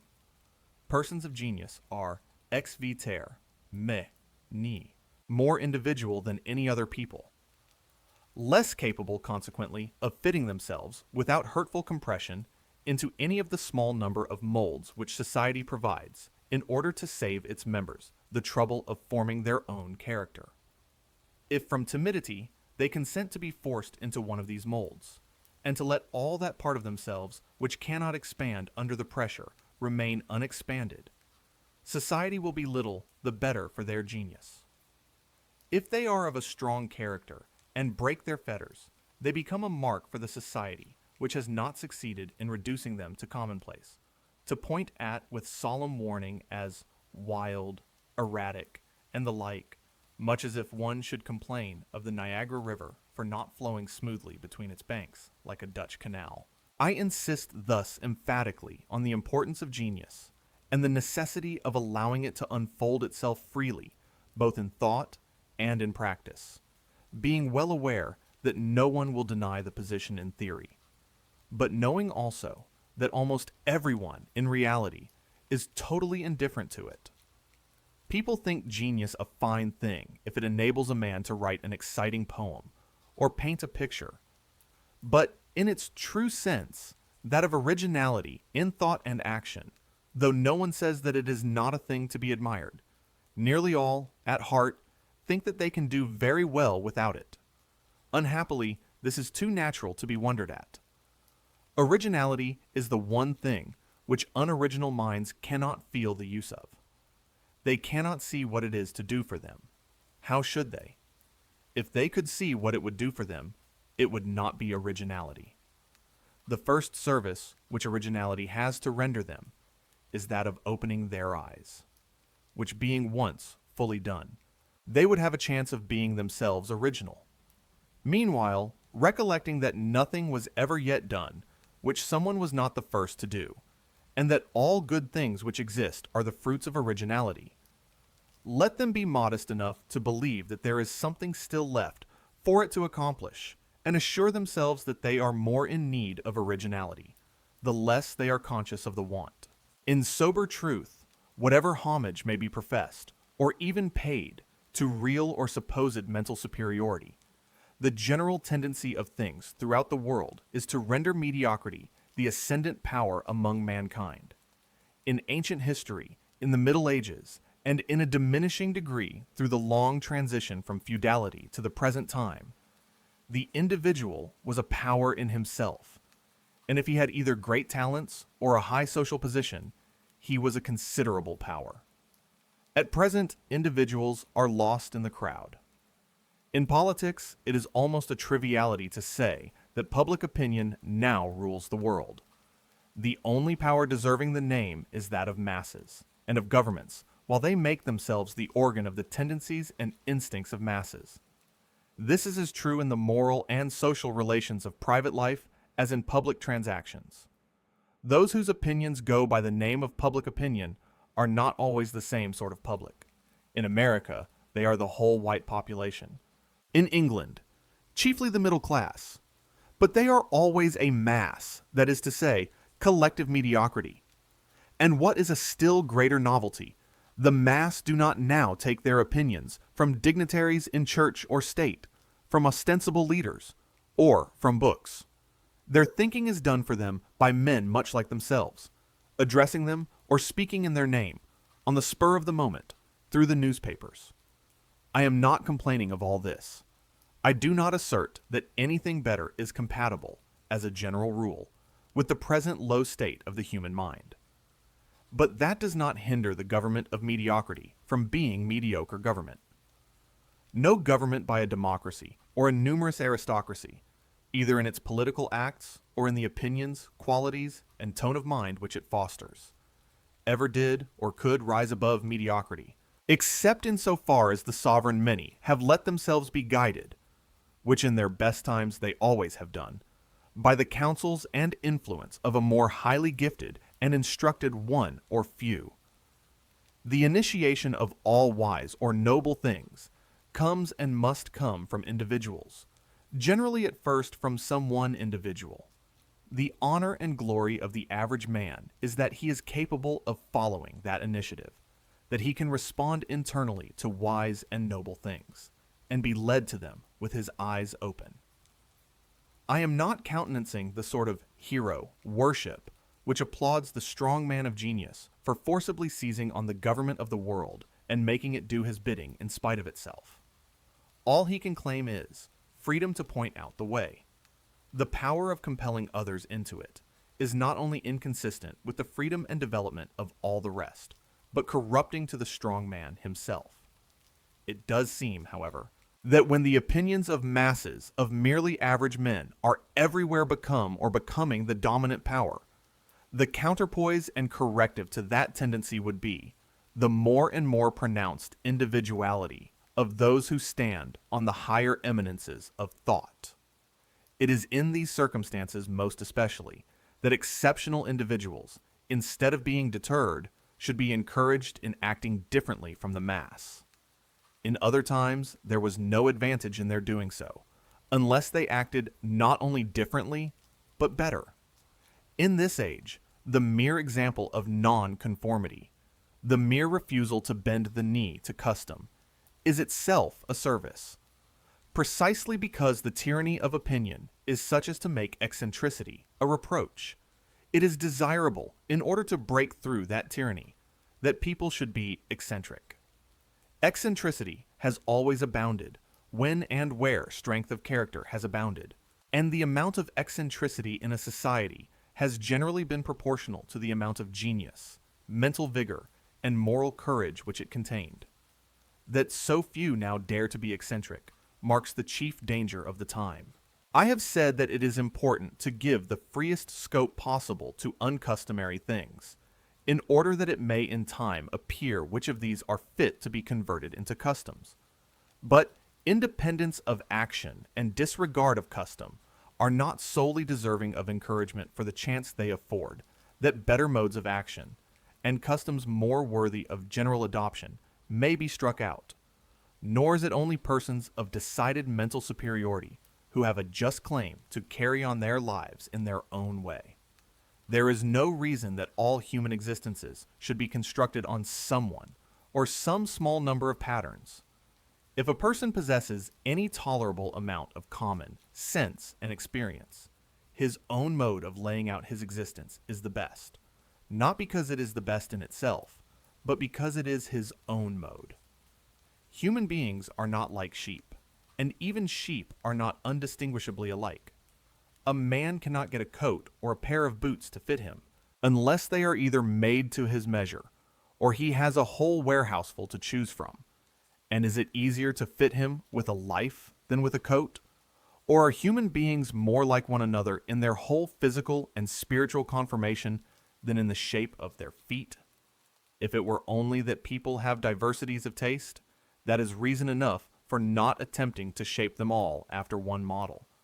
But different persons also require different conditions for their spiritual development, and can no more exist healthily in the same moral than all the variety of plants can in the same physical atmosphere and climate. The same things which are helps to one person towards the cultivation of his higher nature are hindrances to another. The same mode of life is a healthy excitement to one, keeping all his faculties of action and enjoyment in their best order, while to another it is a distracting burthen, which suspends or crushes all internal life. Such are the differences among human beings in their sources of pleasure, their susceptibilities of pain, and the operation on them of different physical and moral agencies, that unless there is a corresponding diversity in their modes of life, they neither obtain their fair share of happiness, nor grow up to the mental, moral, and aesthetic stature of which their nature is capable. Why then should tolerance, as far as the public sentiment is concerned, extend only to tastes and modes of life which extort acquiescence by the multitude of their adherents? Nowhere, except in some monastic institutions, is diversity of taste entirely unrecognized.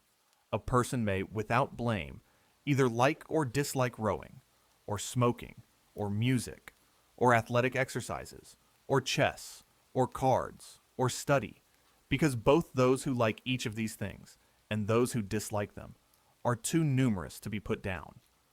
But the man, and still more the woman, who can be accused either of doing what nobody does, jeté, or of not doing what everybody does, is the subject of as much depreciatory remark as if he or she had committed some grave moral delinquency. Persons require to possess a title, or some other badge of rank, or of the consideration of people of rank, to be able to indulge somewhat in the luxury of doing as they like, without detriment to their estimation. To indulge somewhat, I repeat, for whoever allow themselves much of that indulgence, incur the risk of something worse than disparaging speeches. They are in peril of a commission de lu, na, ti, co, and of having their property taken from them and given to their relations. There is one characteristic of the present direction of public opinion, peculiarly calculated to make it intolerant of any marked demonstration of individuality. The general average of mankind are not only moderate in intellect, but also moderate in inclinations. They have no tastes or wishes strong enough to incline them to do anything unusual, and they consequently do not understand those who have, and class all such with the wild and intemperate whom they are accustomed to look down upon. Now, in addition to this fact which is general, we have only to suppose that a strong movement has set in towards the improvement of morals, and it is evident what we have to expect. In these days, such a movement has set in. Much has actually been effected in the way of increased regularity of conduct and discouragement of excesses. And there is a philanthropic spirit abroad, for the exercise of which there is no more inviting field than the moral and prudential improvement of our fellow creatures. These tendencies of the times cause the public to be more disposed than at most former periods to prescribe general rules of conduct, and endeavor to make everyone conform to the approved standard. And that standard, express or tacit, is to desire nothing strongly. Its ideal of character is to be without any marked character, to maim by compression like a Chinese lady's foot, every part of human nature which stands out prominently, and tends to make the person markedly dissimilar in outline to commonplace humanity. As is usually the case with ideals which exclude one half of what is desirable, the present standard of approbation produces only an inferior imitation of the other half. Instead of great energies guided by vigorous reason, and strong feelings strongly controlled by a conscientious will, its result is weak feelings and weak energies, which therefore can be kept in outward conformity, to rule without any strength either of will or of reason. Already energetic characters on any large scale are becoming merely traditional. There is now scarcely any outlet for energy in this country except business. The energy expended in that may still be regarded as considerable. What little is left from that employment is expended on some hobby, which may be a useful, even a philanthropic hobby, but is always some one thing, and generally a thing of small dimensions. The greatness of England is now all collective. Individually small, we only appear capable of anything great by our habit of combining, and with this our moral and religious philanthropists are perfectly contented. But it was men of another stamp than this that made England what it has been, and men of another stamp will be needed to prevent its decline. The despotism of custom is everywhere the standing hindrance to human advancement, being in unceasing antagonism to that disposition to aim at something better than customary, which is called, according to circumstances, the spirit of liberty, or that of progress or improvement. The spirit of improvement is not always a spirit of liberty, for it may aim at forcing improvements on an unwilling people, and the spirit of liberty, insofar as it resists such attempts, may ally itself locally and temporarily with the opponents of improvement. But the only unfailing and permanent source of improvement is liberty, since by it there are as many possible independent centers of improvement as there are individuals. The progressive principle, however, in either shape, whether as the love of liberty or of improvement, is antagonistic to the sway of custom, involving at least emancipation from that yoke, and the contest between the two constitutes the chief interest of the history of mankind. The greater part of the world has, properly speaking, no history, because the despotism of custom is complete. This is the case over the whole East. Custom is there, in all things, the final appeal. Justice and right mean conformity to custom. The argument of custom no one, unless some tyrant intoxicated with power, thinks of resisting. And we see the result. Those nations must once have had originality. They did not start out of the ground populous, lettered, and versed in many of the arts of life. They made themselves all this, and were then the greatest and most powerful nations in the world. What are they now? The subjects or dependents of tribes whose forefathers wandered in the forests when theirs had magnificent palaces and gorgeous temples, but over whom custom exercised only a divided rule with liberty and progress. A people, it appears, may be progressive for a certain length of time, and then stop. When does it stop? When it ceases to possess individuality. If a similar change should befall the nations of Europe, it will not be in exactly the same shape. The despotism of custom with which these nations are threatened is not precisely stationariness. It prescribes singularity, but it does not preclude change, provided all change together. We have discarded the fixed costumes of our forefathers. Everyone must still dress like other people, but the fashion may change once or twice a year. We thus take care that when there is change, it shall be for change's sake, and not from any idea of beauty or convenience. For the same idea of beauty or convenience would not strike all the world at the same moment, and be simultaneously thrown aside by all at another moment. But we are progressive as well as changeable.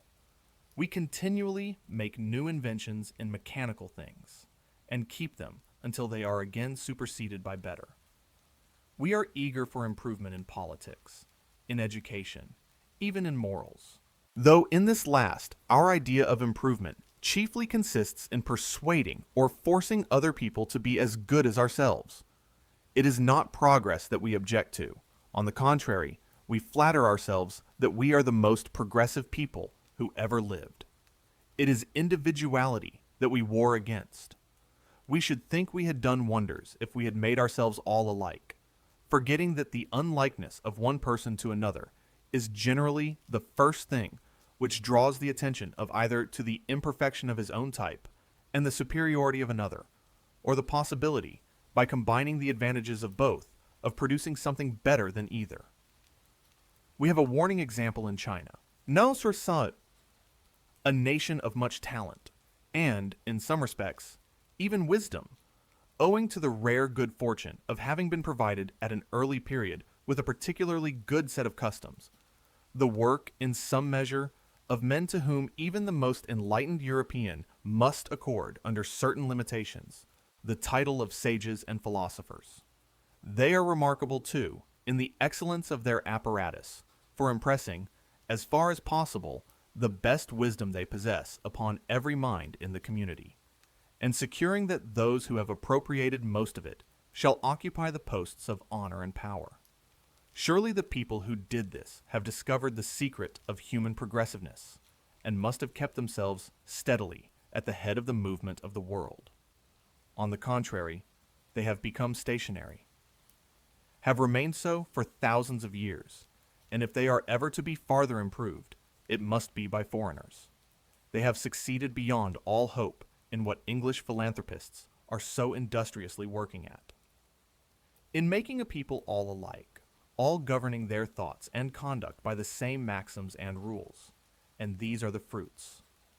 The modern regime of public opinion is, in an unorganized form, what the Chinese educational and political systems are in an organized, and unless individuality shall be able successfully to assert itself against this yoke, Europe, notwithstanding its noble antecedents and its professed Christianity, will tend to become another China. What is it that has hitherto preserved Europe from this lot? What has made the European family of nations an improving, instead of a stationary portion of mankind? Not any superior excellence in them, which, when it exists as the effect, not as the cause, but their remarkable diversity of character and culture. Individuals, classes, nations have been extremely unlike one another. They have struck out a great variety of paths, each leading to something valuable. And although at every period those who traveled in different paths have been intolerant of one another, and each would have thought it an excellent thing if all the rest could have been compelled to travel his road, their attempts to thwart each other's development have rarely had any permanent success, and each has in time endured to receive the good which the others have offered. Europe is, in my judgment, wholly indebted to this plurality of paths for its progressive and many-sided development. But it already begins to possess this benefit in a considerably less degree. It is decidedly advancing towards the Chinese ideal of making all people alike. Monsieur de Tocqueville in his last important work, remarks how much more the Frenchmen of the present day resemble one another than did those even of the last generation. The same remark might be made of Englishmen in a far greater degree. In a passage already quoted from Wilhelm von Humboldt, he points out two things as necessary conditions of human development, because necessary to render people unlike one another, namely freedom and variety of situations. The second of these two conditions is in this country every day diminishing. The circumstances which surround different classes and individuals and shape their characters are daily becoming more assimilated. Formerly, different ranks, different neighborhoods, different trades and professions lived in what might be called different worlds, at present, to a great degree in the same.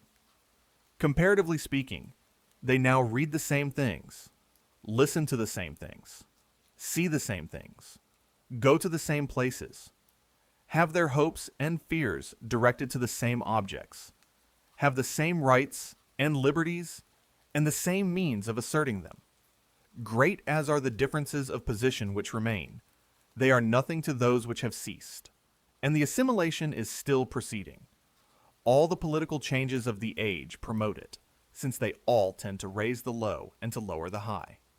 Every extension of education promotes it, because education brings people under common influences and gives them access to the general stock of facts and sentiments.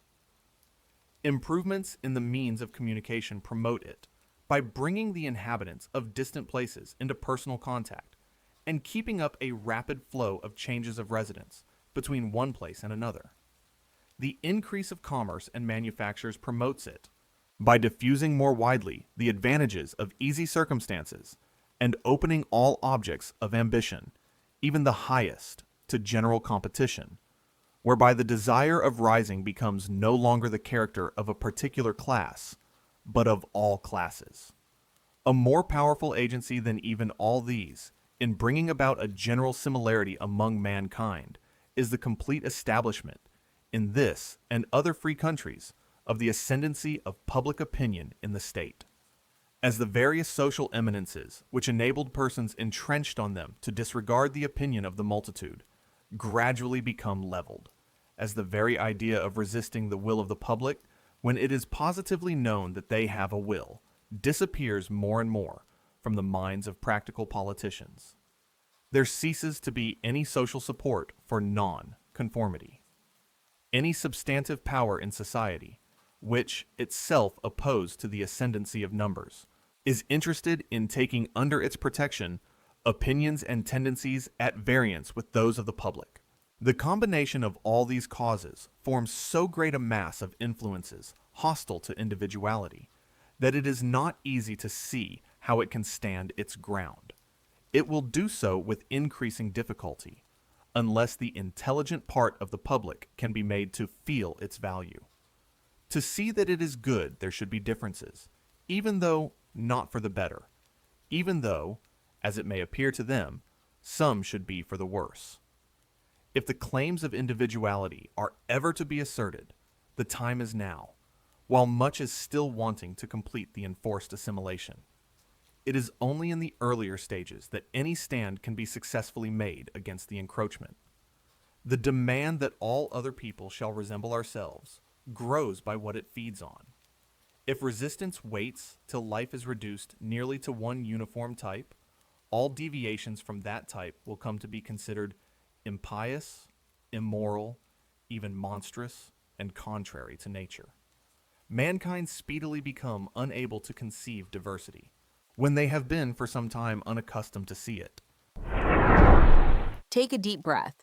Mill reminds us that conforming to custom, merely for the sake of fitting in, strips away the very essence of our character. Embrace your unique quirks and independent thoughts, because your individuality is the greatest gift you can offer to a stagnant world. If that idea sparked something within you, gently hit the like button and let us explore Chapter 4. Chapter 4. Of the limits to the authority of society over the individual. What then is the rightful limit to the sovereignty of the individual over himself? Where does the authority of society begin? How much of human life should be assigned to individuality, and how much to society? Each will receive its proper share, if each has that which more particularly concerns it. To individuality should belong the part of life in which it is chiefly the individual that is interested. To society, the part which chiefly interests society. Though society is not founded on a contract, and though no good purpose is answered by inventing a contract in order to deduce social obligations from it, everyone who receives the protection of society owes a return for the benefit, and the fact of living in society renders it indispensable that each should be bound to observe a certain line of conduct towards the rest. This conduct consists, first, in not injuring the interests of one another, or rather, certain interests which, either by express legal provision or by tacit understanding, ought to be considered as rights, and secondly, in each person's bearing his share, to be fixed on some equitable principle, of the labors and sacrifices incurred for defending the society or its members from injury and molestation. These conditions society is justified in enforcing, at all costs, to those who endeavor to withhold fulfillment. Nor is this all that society may do. The acts of an individual may be hurtful to others, or wanting in due consideration for their welfare, without going the length of violating any of their constituted rights. The offender may then be justly punished by opinion, though not by law, as soon as any part of a person's conduct affects prejudicially the interests of others. Society has jurisdiction over it, and the question whether the general welfare will or will not be promoted by interfering with it becomes open to discussion. But there is no room for entertaining any such question when a person's conduct affects the interests of no persons besides himself, or needs not affect them unless they like, all the persons concerned being of full age and the ordinary amount of understanding. In all such cases, there should be perfect freedom, legal and social, to do the action and stand the consequences.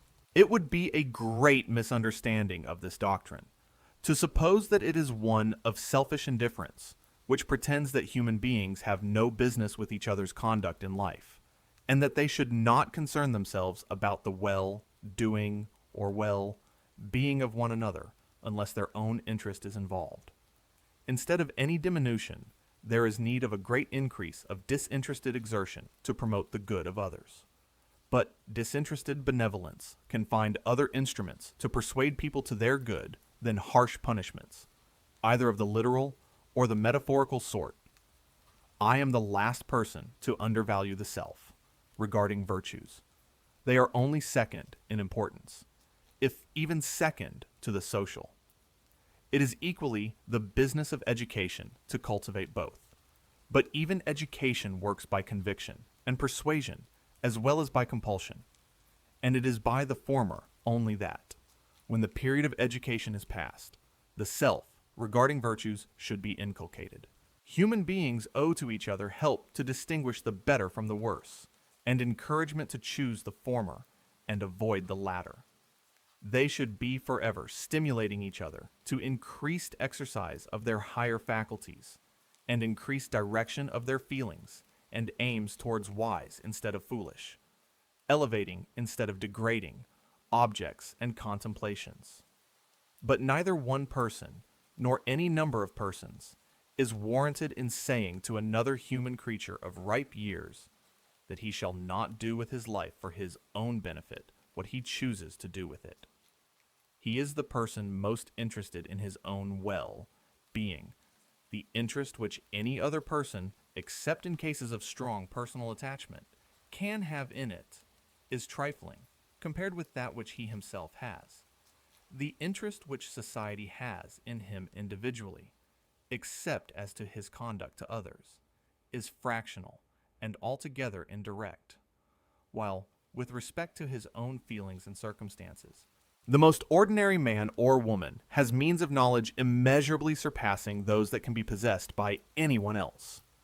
The interference of society to overrule his judgment and purposes in what only regards himself must be grounded on general presumptions, which may be altogether wrong, and even if right, are as likely as not to be misapplied to individual cases by persons no better acquainted with the circumstances of such cases than those are who look at them merely from without.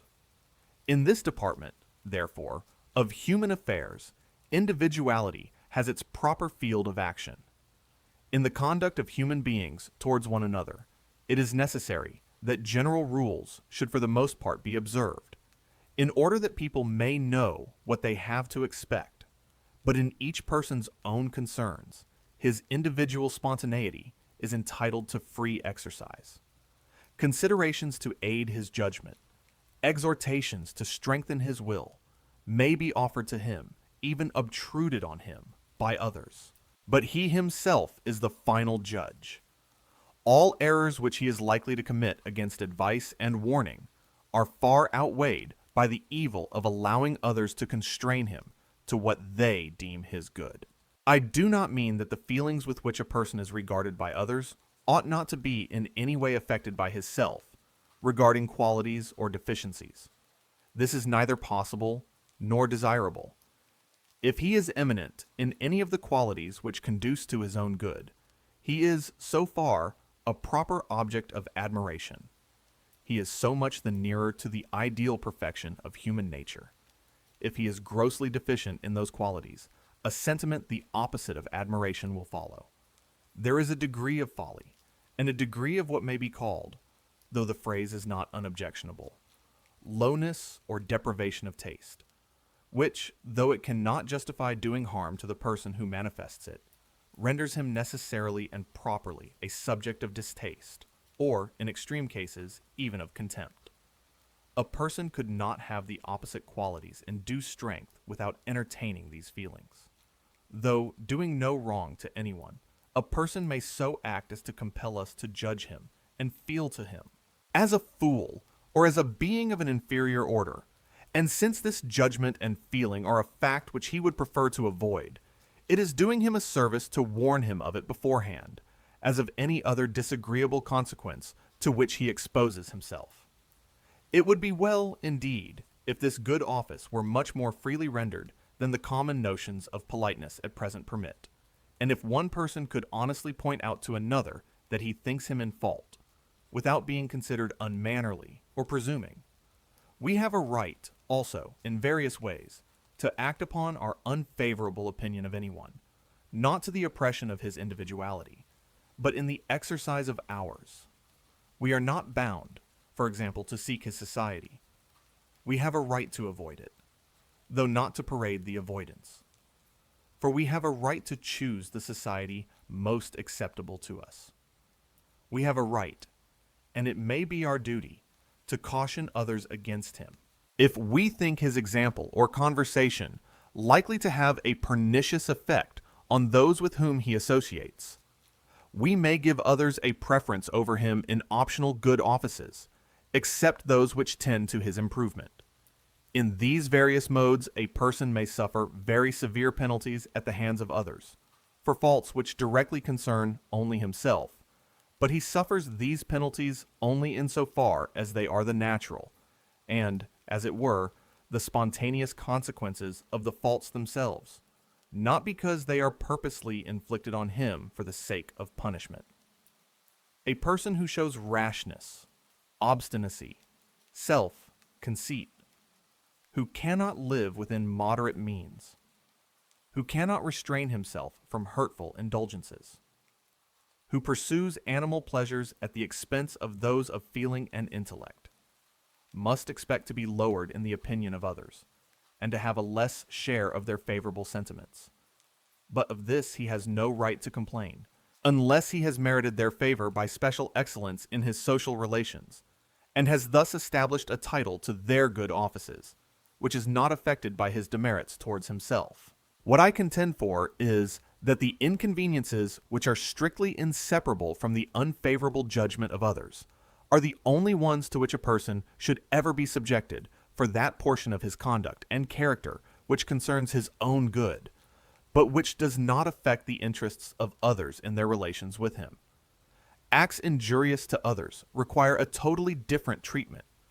encroachment on their rights, infliction on them of any loss or damage not justified by his own rights, falsehood or duplicity in dealing with them, unfair or ungenerous use of advantages over them, even selfish abstinence from defending them against injury. These are fit objects of moral reprobation and, in grave cases, of moral retribution and punishment.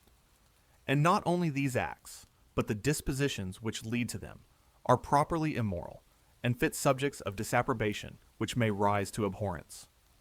Cruelty of disposition, malice and ill, nature that most social and odious of all passions, envy, dissimulation and insincerity, irascibility on insufficient cause, and resentment disproportioned to the provocation, the love of domineering over others, the desire to engross more than one's share of advantages, the plesh, nex, of the Greeks, the pride which derives gratification from the abasement of others, the egotism which thinks self and its concerns more important than everything else, and decides all doubtful questions in its own favor. These are moral vices, and constitute a bad and odious moral character. Unlike the self regarding faults previously mentioned, which are not properly immoralities, and to whatever pitch they may be carried, do not constitute wickedness. They may be proofs of any amount of folly, or want of personal dignity and self-respect, but they are only a subject of moral reprobation when they involve a breach of duty to others, for whose sake the individual is bound to have care for himself. What are called duties to ourselves are not socially obligatory, unless circumstances render them at the same time duties to others. The term duty to oneself, when it means anything more than prudence, means self, respect, or self-development. And for none of these is anyone accountable to his fellow creatures, because for none of them is it for the good of mankind that he be held accountable to them. The distinction between the loss of consideration, which a person may rightly incur by defect of prudence or of personal dignity, and the reprobation which is due to him for an offense against the rights of others, is not a merely nominal distinction. It makes a vast difference both in our feelings and in our conduct towards him, whether he displeases us in things in which we think we have a right to control him, or in things in which we know that we have not. If he displeases us, we may express our distaste, and we may stand aloof from a person as well as from a thing that displeases us, but we shall not therefore feel called on to make his life uncomfortable. We shall reflect that he already bears, or will bear, the whole penalty of his error. If he spoils his life by mismanagement, we shall not for that reason desire to spoil it still further. Instead of wishing to punish him, we shall rather endeavor to alleviate his punishment, by showing him how he may avoid or cure the evils his conduct tends to bring upon him. He may be to us an object of pity, perhaps of dislike, but not of anger or resentment. We shall not treat him like an enemy of society. The worst we shall think ourselves justified in doing is leaving him to himself, if we do not interfere benevolently by showing interest or concern for him. It is far otherwise if he has infringed the rules necessary for the protection of his fellow creatures, individually or collectively. The evil consequences of his acts do not then fall on himself, but on others. And society, as the protector of all its members, must retaliate on him, must inflict pain on him for the express purpose of punishment, and must take care that it be sufficiently severe. In the one case, he is an offender at our bar, and we are called on not only to sit in judgment on him, but, in one shape or another, to execute our own sentence. In the other case, it is not our part to inflict any suffering on him, except what may incidentally follow from our using the same liberty in the regulation of our own affairs, which we allow to him in his. The distinction here pointed out between the part of a person's life which concerns only himself and that which concerns others many persons will refuse to admit. How, it may be asked, can any part of the conduct of a member of society be a matter of indifference to the other members? No person is an entirely isolated being. It is impossible for a person to do anything seriously or permanently hurtful to himself without mischief reaching at least to his near connections, and often far beyond them. If he injures his property, he does harm to those who directly or indirectly derived support from it, and usually diminishes, by a greater or less amount, the general resources of the community. If he deteriorates his bodily or mental faculties, he not only brings evil upon all who depended on him for any portion of their happiness, but disqualifies himself for rendering the services which he owes to his fellow creatures generally, perhaps becomes a burthen on their affection or benevolence, and if such conduct were very frequent, hardly any offense that is committed would detract more from the general sum of good. Finally, if by his vices or follies a person does no direct harm to others, he is nevertheless, it may be said, injurious by his example, and ought to be compelled to control himself, for the sake of those whom the sight or knowledge of his conduct might corrupt or mislead. And even, it will be added, if the consequences of misconduct could be confined to the vicious or thoughtless individual, ought society to abandon to their own guidance those who are manifestly unfit for it? If protection against themselves is confessedly due to children and persons under age, is not society equally bound to afford it to persons of mature years who are equally incapable of self-government? If gambling, or drunkenness, or lack of restraint, or idleness, or uncleanliness are as injurious to happiness and as great a hindrance to improvement as many or most of the acts prohibited by law, why, it may be asked, should not law, so far as is consistent with practicability and social convenience, endeavor to repress these also? And as a supplement to the unavoidable imperfections of law, ought not opinion at least to organize a powerful police against these vices, and visit rigidly with social penalties those who are known to practice them? There is no question here, it may be said, about restricting individuality or impeding the trial of new and original experiments in living. The only things it is sought to prevent are things which have been tried and condemned from the beginning of the world until now, things which experience has shown not to be useful or suitable to any person's individuality. There must be some length of time and amount of experience, after which a moral or prudential truth may be regarded as established, and it is merely desired to prevent generation after generation from falling over the same precipice which has been fatal to their predecessors. I fully admit that the mischief which a person does to himself may seriously affect, both through their sympathies and their interests, those nearly connected with him, and in a minor degree, society at large. When by conduct of this sort, a person is led to violate a distinct and assignable obligation to any other person or persons, the case is taken out of the self regarding class and becomes amenable to moral disapprobation in the proper sense of the term.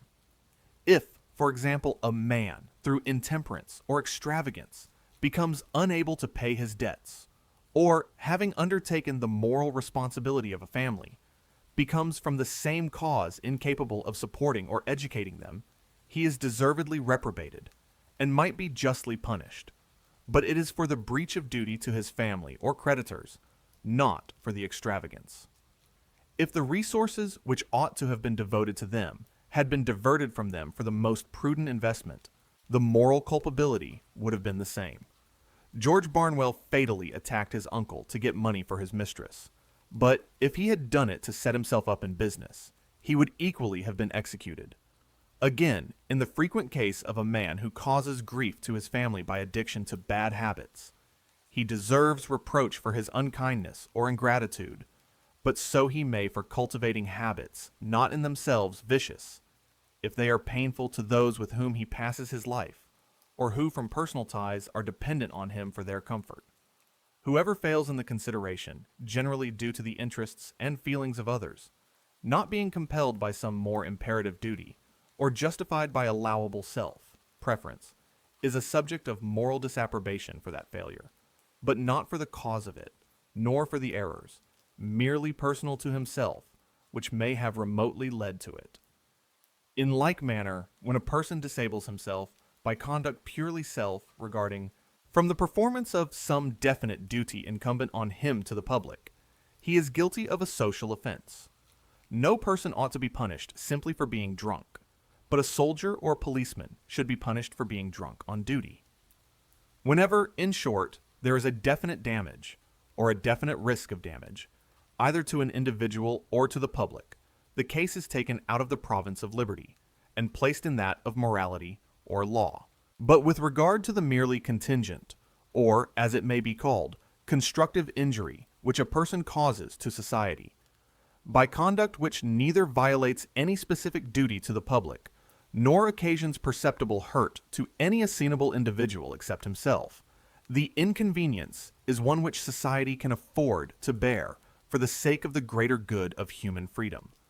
If grown persons are to be punished for not taking proper care of themselves, I would rather it were for their own sake, than under pretense of preventing them from impairing their capacity of rendering to society benefits which society does not pretend it has a right to exact. But I cannot consent to argue the point, as if society had no means of bringing its weaker members up to its ordinary standard of rational conduct, except waiting till they do something irrational, and then punishing them, legally or morally, for it. Society has had absolute power over them during all the early portion of their existence. It has had the whole period of childhood and non-age in which to try whether it could make them capable of rational conduct in life. The existing generation is master both of the training and the entire circumstances of the generation to come. It cannot indeed make them perfectly wise and good, because it is itself so lamentably deficient in goodness and wisdom, and its best efforts are not always, in individual cases, its most successful ones. But it is perfectly well able to make the rising generation, as a whole, as good as, and a little better than, itself. If society lets any considerable number of its members grow up mere children, incapable of being acted on by rational consideration of distant motives, society has itself to blame for the consequences.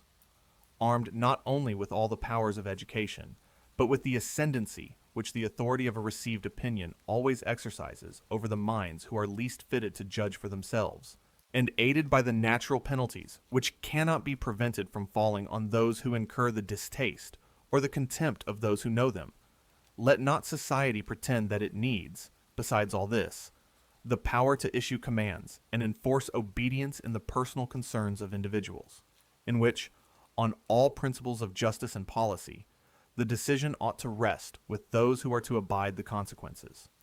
Nor is there anything which tends more to discredit and frustrate the better means of influencing conduct than a resort to the worse. If there be among those whom it is attempted to coerce into prudence or temperance, any of the material of which vigorous and independent characters are made, they will infallibly rebel against the yoke. No such person will ever feel that others have a right to control him in his concerns, such as they have to prevent him from injuring them in theirs, and it easily comes to be considered a mark of spirit and courage to fly in the face of such usurped authority, and do with ostentation the exact opposite of what it enjoins, as in the fashion of grossness which succeeded, in the time of Charles II, to the fanatical moral intolerance of the Puritans.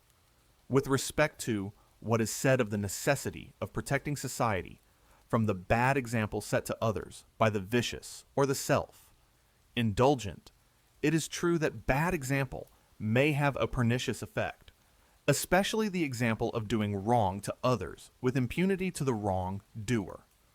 But we are now speaking of conduct which, while it does no wrong to others, is supposed to do great harm to the agent himself.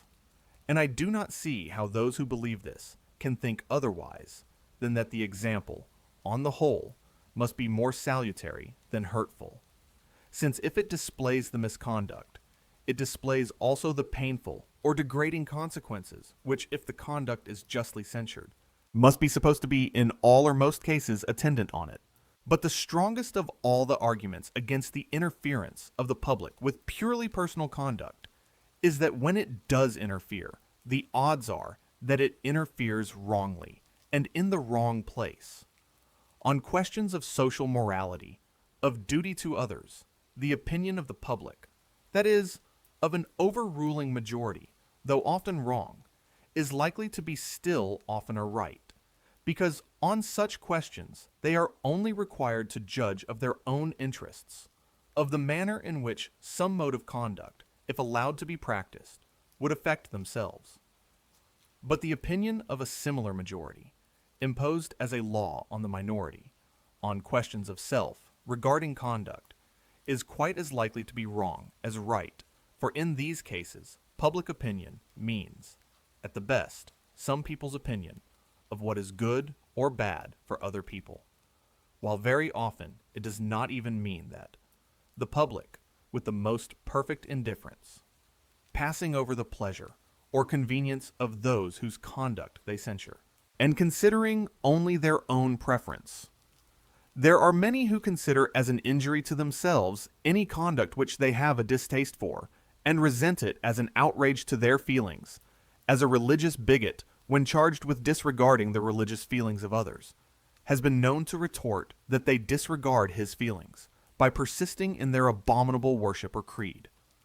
But there is no parity between the feeling of a person for his own opinion and the feeling of another who is offended at his holding it, no more than between the desire of a thief to take a purse and the desire of the right owner to keep it. And a person's taste is as much his own peculiar concern as his opinion or his purse. It is easy for anyone to imagine an ideal public which leaves the freedom and choice of individuals in all uncertain matters undisturbed, and only requires them to abstain from modes of conduct which universal experience has condemned. But where has there been seen a public which set any such limit to its censorship? Or when does the public trouble itself about universal experience?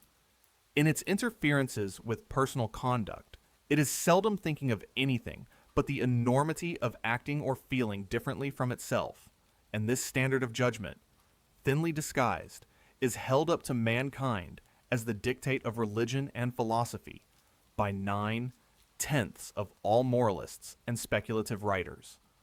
These teach that things are right because they are right, because we feel them to be so. They tell us to search in our own minds and hearts for laws of conduct, binding on ourselves and on all others.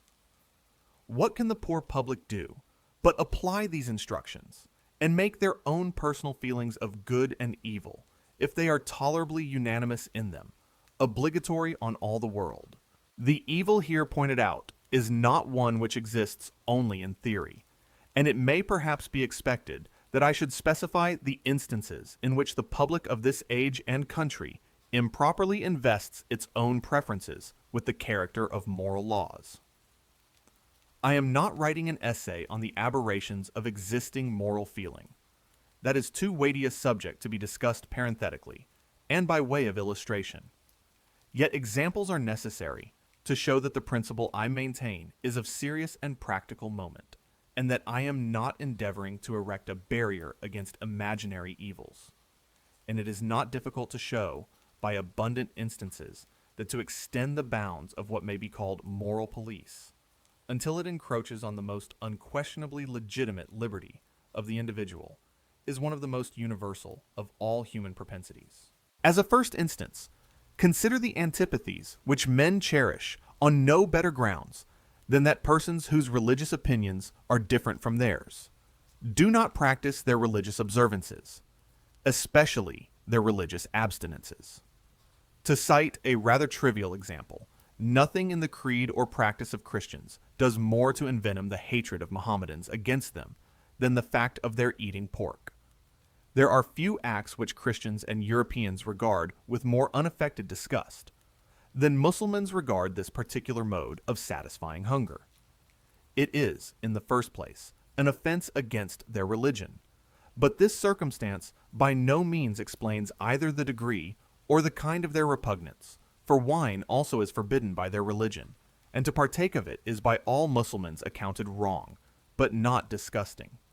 Their aversion to the flesh of the unclean beast is, on the contrary, of that peculiar character, resembling an instinctive antipathy, which the idea of uncleanness, when once it thoroughly sinks into the feelings, seems always to excite even in those whose personal habits are anything but scrupulously cleanly, and of which the sentiment of religious impurity, so intense in the Hindus, is a remarkable example. Suppose now that in a people of whom the majority were Mussulmans, that majority should insist upon not permitting pork to be eaten within the limits of the country. This would be nothing new in Mohammedan countries. Would it be a legitimate exercise of the moral authority of public opinion? And if not, why not? The practice is really revolting to such a public. They also sincerely think that it is forbidden and abhorred by the deity. Neither could the prohibition be censured as religious persecution. It might be religious in its origin, but it would not be persecution for religion, since nobody's religion makes it a duty to eat pork. The only tenable ground of condemnation would be that with the personal tastes and self regarding concerns of individuals, the public has no business to interfere. To come somewhat nearer home, the majority of Spaniards consider it a gross impiety, offensive in the highest degree to the Supreme Being, to worship him in any other manner than the Roman Catholic, and no other public worship is lawful on Spanish soil. The people of all southern Europe look upon a married clergy as not only irreligious, but unchaste, indecent, gross, disgusting. What do Protestants think of these perfectly sincere feelings, and of the attempt to enforce them against non-Catholics? Yet, if mankind are justified in interfering with each other's liberty in things which do not concern the interests of others, on what principle is it possible consistently to exclude these cases? Or, who can blame people for desiring to suppress what they regard as a scandal in the sight of God and man? No stronger case can be shown for prohibiting anything which is regarded as a personal immorality than is made out for suppressing these practices in the eyes of those who regard them as impieties. And unless we are willing to adopt the logic of persecutors, and to say that we may persecute others because we are right, and that they must not persecute us because they are wrong, we must beware of admitting a principle of which we should resent as a gross injustice the application to ourselves. The preceding instances may be objected to, although unreasonably, as drawn from contingencies impossible among us. Opinion, in this country, not being likely to enforce abstinence from meats, or to interfere with people for worshiping, and for either marrying or not marrying, according to their creed or inclination. The next example, however, shall be taken from an interference with liberty, which we have by no means past all danger of. Wherever the Puritans have been sufficiently powerful, as in New England and in Great Britain at the time of the Commonwealth, they have endeavored, with considerable success, to put down all public and nearly all private amusements, especially music, dancing, public games, or other assemblages for purposes of diversion, and the theater. There are still in this country large bodies of persons by whose notions of morality and religion these recreations are condemned, and those persons belonging chiefly to the middle class, who are the ascendant power in the present social and political condition of the kingdom. It is by no means impossible that persons of these sentiments may at some time or other command a majority in Parliament. How will the remaining portion of the community like to have the amusements that shall be permitted to them regulated by the religious and moral sentiments of the stricter Calvinists and Methodists? Would they not, with considerable peremptoriness, desire these intrusively pious members of society to mind their own business? This is precisely what should be said to every government and every public, who have the pretension that no person shall enjoy any pleasure which they think wrong. But if the principle of the pretension be admitted, no one can reasonably object to its being acted on in the sense of the majority, or other preponderating power in the country, and all persons must be ready to conform to the idea of a Christian commonwealth. As understood by the early settlers in New England, if a religious profession similar to theirs should ever succeed in regaining its lost ground, as religions supposed to be declining have so often been known to do, to imagine another contingency, perhaps more likely to be realized than the one last mentioned.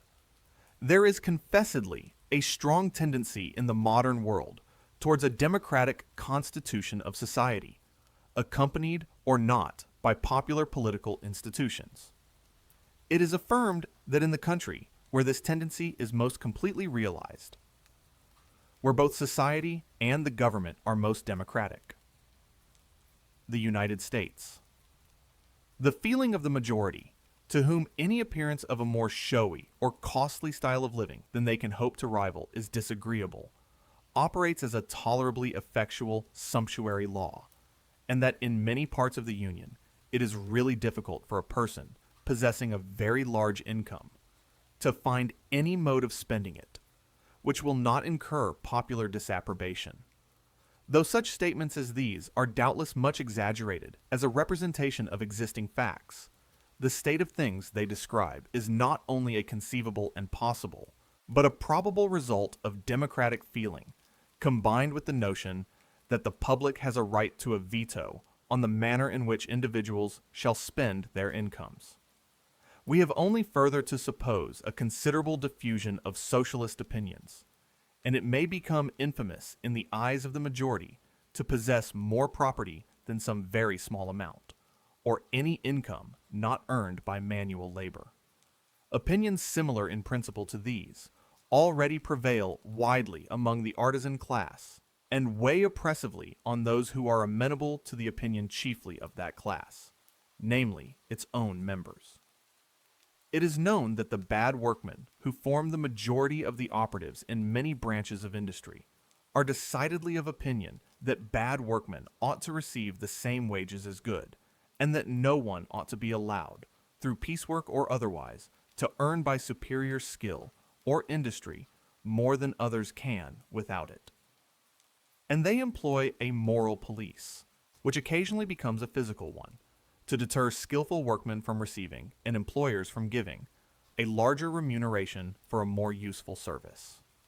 If the public have any jurisdiction over private concerns, I cannot see that these people are in fault, or that any individual's particular public can be blamed for asserting the same authority over his individual conduct, which the general public asserts over people in general. But, without dwelling upon supposititious cases, there are, in our own day, gross usurpations upon the liberty of private life actually practiced, and still greater ones threatened with some expectation of success, and opinions proposed which assert an unlimited right in the public not only to prohibit by law everything which it thinks wrong, but in order to get at what it thinks wrong, to prohibit any number of things which it admits to be innocent. Under the name of preventing intemperance, the people of one English colony and of nearly half the United States have been interdicted by law from making any use whatever of fermented drinks, except for medical purposes. For prohibition of their sale is in fact, as it is intended to be, prohibition of their use. And though the impracticability of executing the law has caused its repeal in several of the states which had adopted it, including the one from which it derives its name, an attempt has notwithstanding been commenced, and is prosecuted with considerable zeal by many of the professed philanthropists, to agitate for a similar law in this country. The association, or alliance, as it terms itself, which has been formed for this purpose, has acquired some notoriety through the publicity given to a correspondence between its secretary and one of the very few English public men who hold that a politician's opinions ought to be founded on principles. Lord Stanley's share in this correspondence is calculated to strengthen the hopes already built on him by those who know how rare such qualities as are manifested in some of his public appearances, unhappily are among those who figure in political life. The organ of the alliance, who would deeply deplore the recognition of any principle which could be wrested to justify bigotry and persecution, undertakes to point out the broad and impassable barrier which divides such principles from those of the association. All matters relating to thought, opinion, conscience, appear to me, he says, to be without the sphere of legislation, all pertaining to social act, habit, relation, subject, only to a discretionary power, vested in the state itself, and not in the individual, to be within it.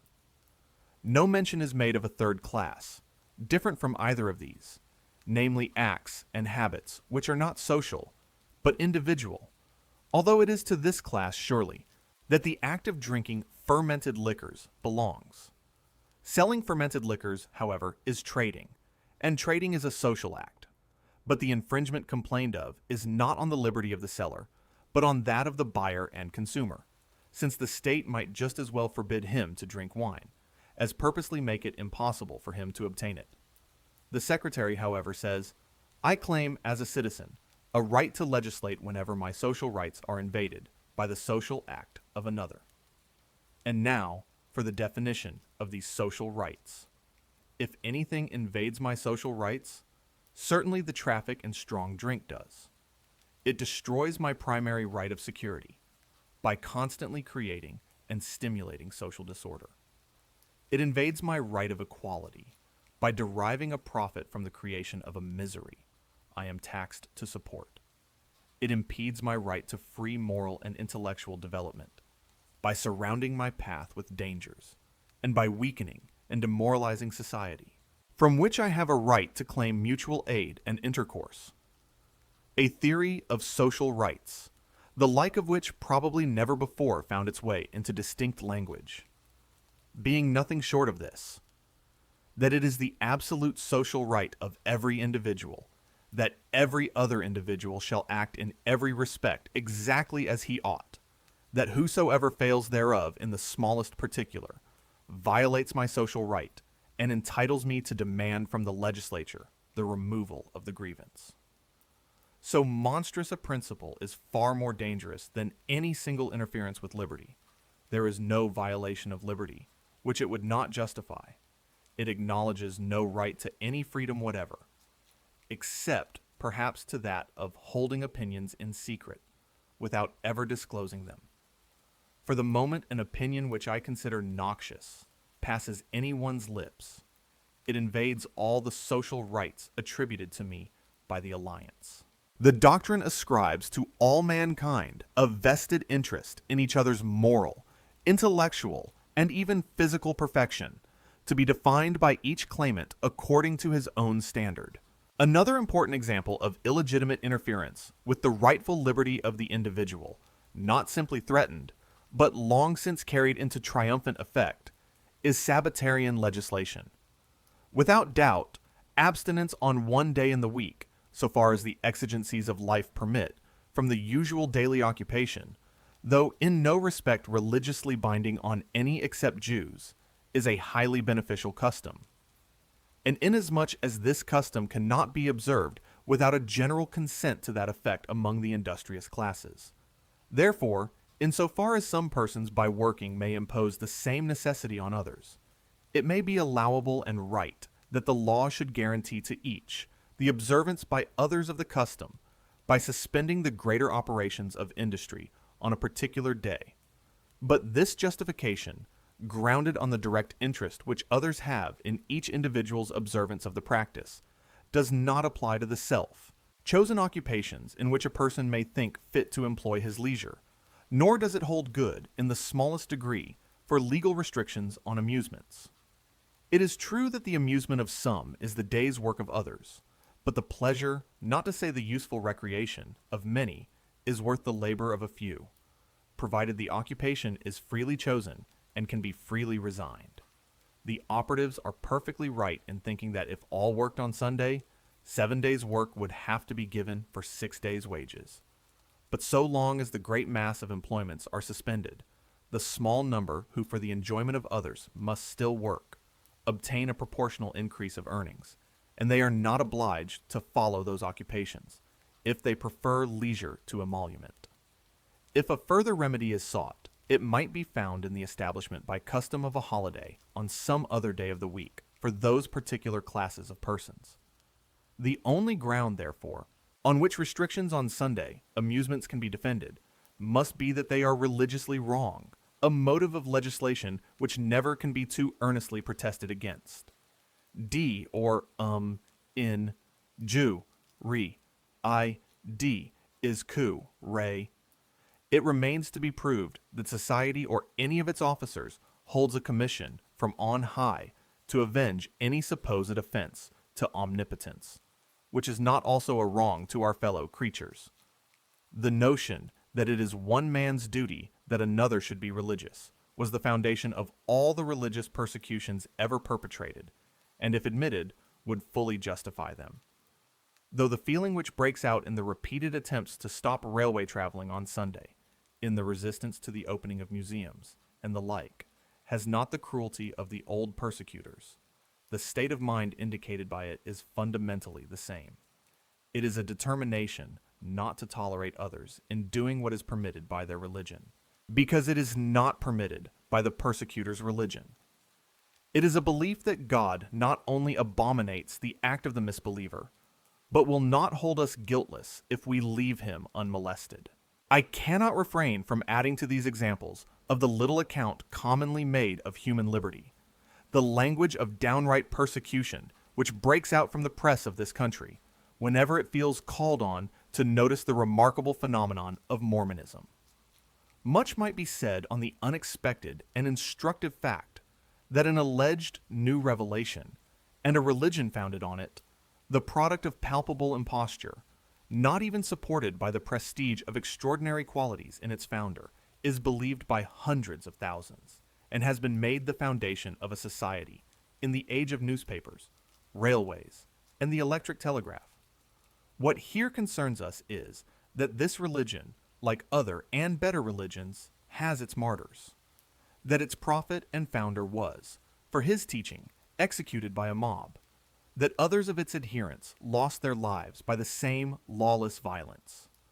That they were forcibly expelled, in a body, from the country in which they first grew up, while, now that they have been chased into a solitary recess in the midst of a desert, many in this country openly declare that it would be right, only that it is not convenient, to send an expedition against them and compel them by force to conform to the opinions of other people. The article of the Mormonite doctrine, which is the chief provocative to the antipathy, which thus breaks through the ordinary restraints of religious tolerance, is its sanction of polygamy, which, though permitted to Mohammedans and Hindus and Chinese, seems to excite unquenchable animosity when practiced by persons who speak English and profess to be a kind of Christians. No one has a deeper disapprobation than I have of this Mormon institution, both for other reasons, and because, far from being in any way countenanced by the principle of liberty, it is a direct infraction of that principle, being a mere riveting of the chains of one half of the community, and an emancipation of the other from reciprocity of obligation towards them. Still, it must be remembered that this relation is as much voluntary on the part of the women concerned in it, and who may be deemed the sufferers by it, as is the case with any other form of the marriage institution. And however surprising this fact may appear, it has its explanation in the common ideas and customs of the world, which teaching women to think marriage the one thing needful, make it intelligible that many a woman should prefer being one of several wives to not being a wife at all. Other countries are not asked to recognize such unions or release any portion of their inhabitants from their own laws on the score of Mormonite opinions. But when the dissentients have conceded to the hostile sentiments of others, far more than could justly be demanded, when they have left the countries to which their doctrines were unacceptable, and established themselves in a remote corner of the earth, which they have been the first to render habitable to human beings, it is difficult to see on what principles, but those of tyranny, they can be prevented from living there under what laws they please, provided they commit no aggression on other nations, and allow perfect freedom of departure to those who are dissatisfied with their ways. A recent writer, in some respects of considerable merit, proposes, to use his own words, not a crusade, but a sieve, zaid, against this polygamous community, to put an end to what seems to him a retrograde step in civilization. It also appears so to me, but I am not aware that any community has a right to force another to be civilized. So long as the sufferers by the bad law do not invoke assistance from other communities, I cannot admit that persons entirely unconnected with them ought to step in and require that a condition of things with which all who are directly interested appear to be satisfied should be put an end to, because it is a scandal to persons some thousands of miles distant who have no part or concern in it.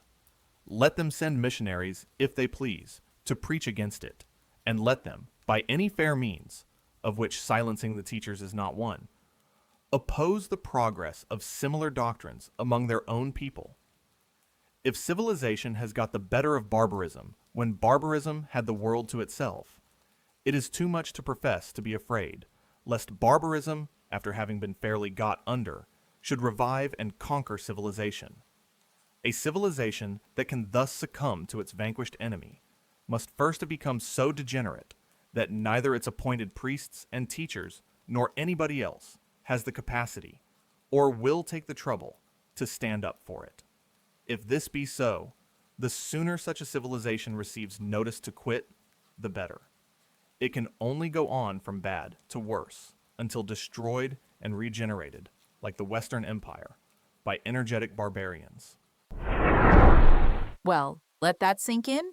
Mill draws a brilliant line in the sand. Society can only judge us when our actions directly harm others, not when we simply live differently. The ultimate test of maturity is letting people make their own mistakes without trying to forcefully save them from themselves. If you found value in this perspective, gently hit the subscribe button and let us venture into Chapter 5. Chapter 5. Applications. The principles asserted in these pages must be more generally admitted as the basis for discussion of details, before a consistent application of them to all the various departments of government and morals can be attempted with any prospect of advantage. The few observations I propose to make on questions of detail are designed to illustrate the principles, rather than to follow them out to their consequences. I offer not so much applications as specimens of application, which may serve to bring into greater clearness the meaning and limits of the two maxims which together form the entire doctrine of this essay, and to assist the judgment in holding the balance between them in the cases where it appears doubtful which of them is applicable to the case. The maxims are, first, that the individual is not accountable to society for his actions, insofar as these concern the interests of no person but himself. Advice, instruction, persuasion, and avoidance by other people if thought necessary by them for their own good are the only measures by which society can justifiably express its dislike or disapprobation of his conduct. Secondly, that for such actions as are prejudicial to the interests of others, the individual is accountable and may be subjected either to social or to legal punishments, if society is of opinion that the one or the other is requisite for its protection. In the first place, it must by no means be supposed, because damage, or probability of damage, to the interests of others can alone justify the interference of society, that therefore it always does justify such interference. In many cases, an individual, in pursuing a legitimate object, necessarily and therefore legitimately, causes pain or loss to others, or intercepts a good which they had a reasonable hope of obtaining. Such oppositions of interest between individuals often arise from bad social institutions, but are unavoidable while those institutions last, and some would be unavoidable under any institutions. Whoever succeeds in an overcrowded profession or in a competitive examination, whoever is preferred to another in any contest for an object which both desire, reaps benefit from the loss of others, from their wasted exertion and their disappointment. But it is by common admission better for the general interest of mankind that persons should pursue their objects undeterred by this sort of consequences.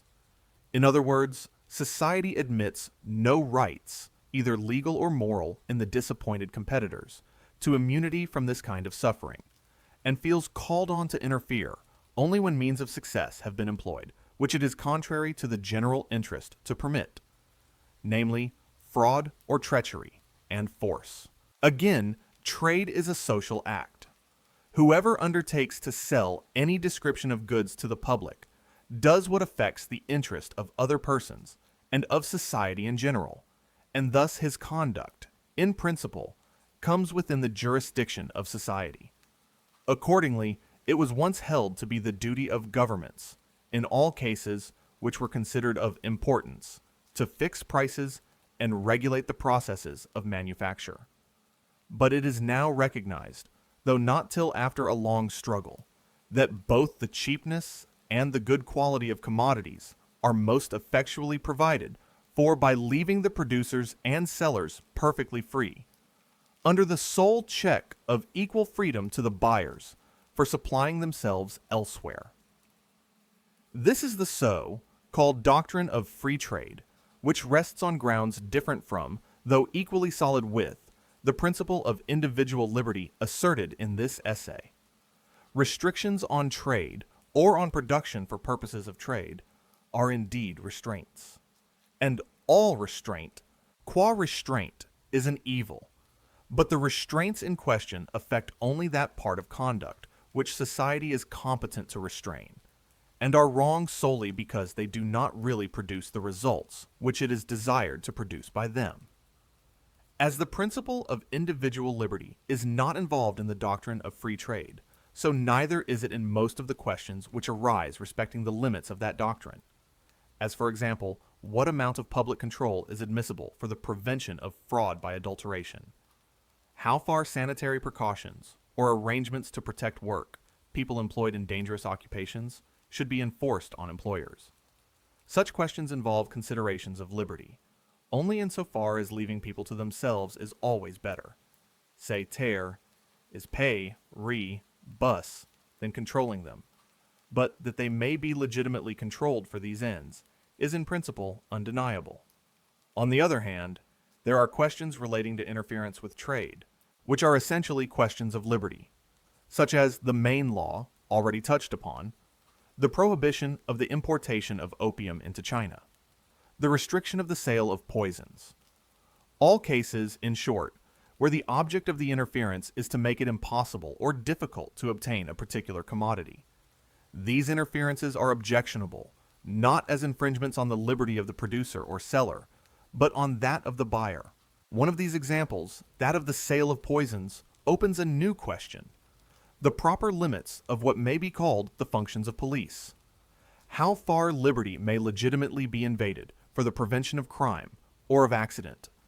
It is one of the undisputed functions of government to take precautions against crime before it has been committed, as well as to detect and punish it afterwards. The preventive function of government, however, is far more liable to be abused, to the prejudice of liberty, than the punitory function, for there is hardly any part of the legitimate freedom of action of a human being which would not admit of being represented, and fairly too, as increasing the facilities for some form or other of delinquency. Nevertheless, if a public authority or even a private person sees anyone evidently preparing to commit a crime, they are not bound to look on inactive until the crime is committed, but may interfere to prevent it. If poisons were never bought or used for any purpose except the commission of murder, it would be right to prohibit their manufacture and sale. They may, however, be wanted not only for innocent, but for useful purposes, and restrictions cannot be imposed in the one case without operating in the other. Again, it is a proper office of public authority to guard against accidents. If either a public officer or anyone else saw a person attempting to cross a bridge which had been ascertained to be unsafe, and there were no time to warn him of his danger, they might seize him and turn him back, without any real infringement of his liberty. For liberty consists in doing what one desires, and he does not desire to fall into the river. Nevertheless, when there is not a certainty, but only a danger of mischief, no one but the person himself can judge of the sufficiency of the motive which may prompt him to incur the risk.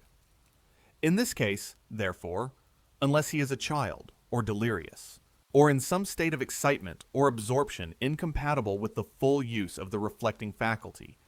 He ought, I conceive, to be only warned of the danger, not forcibly prevented from exposing himself to it.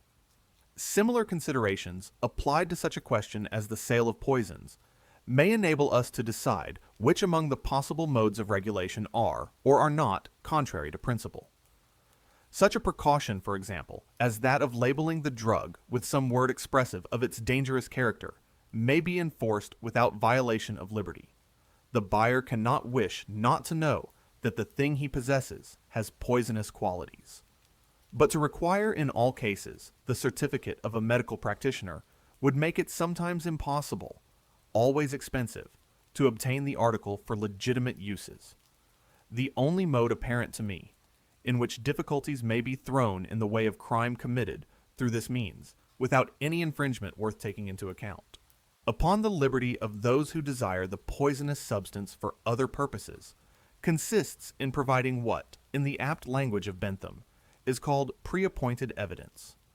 This provision is familiar to everyone in the case of contracts.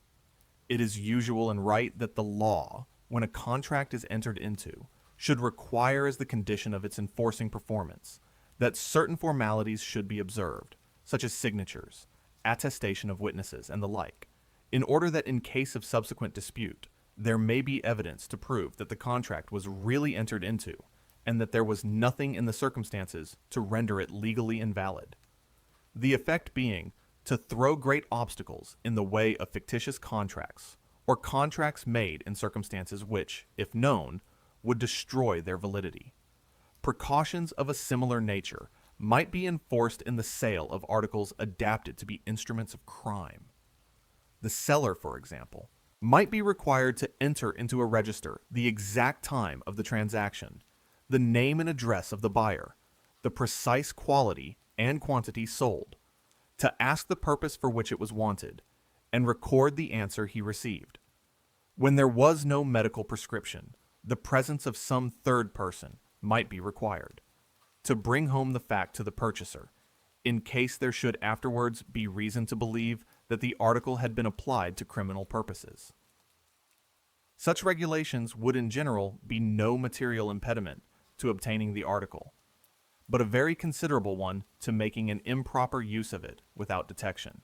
The right inherent in society to ward off crimes against itself by antecedent precautions suggests the obvious limitations to the maxim that purely self regarding misconduct cannot properly be meddled with in the way of prevention or punishment. Drunkenness, for example, in ordinary cases, is not a fit subject for legislative interference, but I should deem it perfectly legitimate that a person who had once been convicted of any act of violence to others under the influence of drink should be placed under a special legal restriction, personal to himself, that if he were afterwards found drunk, he should be liable to a penalty, and that if, when in that state, he committed another offense, the punishment to which he would be liable for that other offense should be increased in severity. The making himself drunk in a person whom drunkenness excites to do harm to others is a crime against others. So, again, idleness, except in a person receiving support from the public, or except when it constitutes a breach of contract, cannot without tyranny be made a subject of legal punishment. But if either from idleness or from any other avoidable cause, a man fails to perform his legal duties to others, as for instance to support his children, it is no tyranny to force him to fulfill that obligation by compulsory labor, if no other means are available. Again, there are many acts which, being directly injurious only to the agents themselves, ought not to be legally interdicted, but which, if done publicly, are a violation of good manners, and coming thus within the category of offenses against others, may rightfully be prohibited. Of this kind are offenses against decency, on which it is unnecessary to dwell, the rather as they are only connected indirectly with our subject, the objection to publicity being equally strong in the case of many actions not in themselves condemnable, nor supposed to be so, There is another question to which an answer must be found, consistent with the principles which have been laid down. In cases of personal conduct supposed to be blamable, but which respect for liberty precludes society from preventing or punishing, because the evil directly resulting falls wholly on the agent. What the agent is free to do, ought other persons to be equally free to counsel or instigate. This question is not free from difficulty. The case of a person who solicits another to do an act is not strictly a case of self, regarding conduct. To give advice or offer inducements to anyone is a social act, and may therefore, like actions in general which affect others, be supposed amenable to social control. But a little reflection corrects the first impression by showing that if the case is not strictly within the definition of individual liberty, yet the reasons on which the principle of individual liberty is grounded are applicable to it. If people must be allowed, in whatever concerns only themselves, to act as seems best to themselves at their own peril, they must equally be free to consult with one another about what is fit to be so done, to exchange opinions, and give and receive suggestions. Whatever it is permitted to do, it must be permitted to advise to do. The question is doubtful only when the instigator derives a personal benefit from his advice, when he makes it his occupation for subsistence or pecuniary gain to promote what society and the state consider to be an evil. Then indeed a new element of complication is introduced, namely the existence of classes of persons with an interest opposed to what is considered as the public weal, and whose mode of living is grounded on the counteraction of it. Ought this to be interfered with or not? Fornication, for example, must be tolerated, and so must gambling, but should a person be free to be a pimp or to keep a gambling house? The case is one of those which lie on the exact boundary line between two principles, and it is not at once apparent to which of the two it properly belongs. There are arguments on both sides. On the side of toleration, it may be said that the fact of following anything as an occupation and living or profiting by the practice of it cannot make that criminal which would otherwise be admissible, that the act should either be consistently permitted or consistently prohibited, that if the principles which we have hitherto defended are true, society has no business, as society, to decide anything to be wrong which concerns only the individual, that it cannot go beyond dissuasion, and that one person should be as free to persuade as another to dissuade. In opposition to this, it may be contended that although the public or the state are not warranted in authoritatively deciding, for purposes of repression or punishment, that such or such conduct affecting only the interests of the individual is good or bad, they are fully justified in assuming, if they regard it as bad, that its being so or not is at least a disputable question.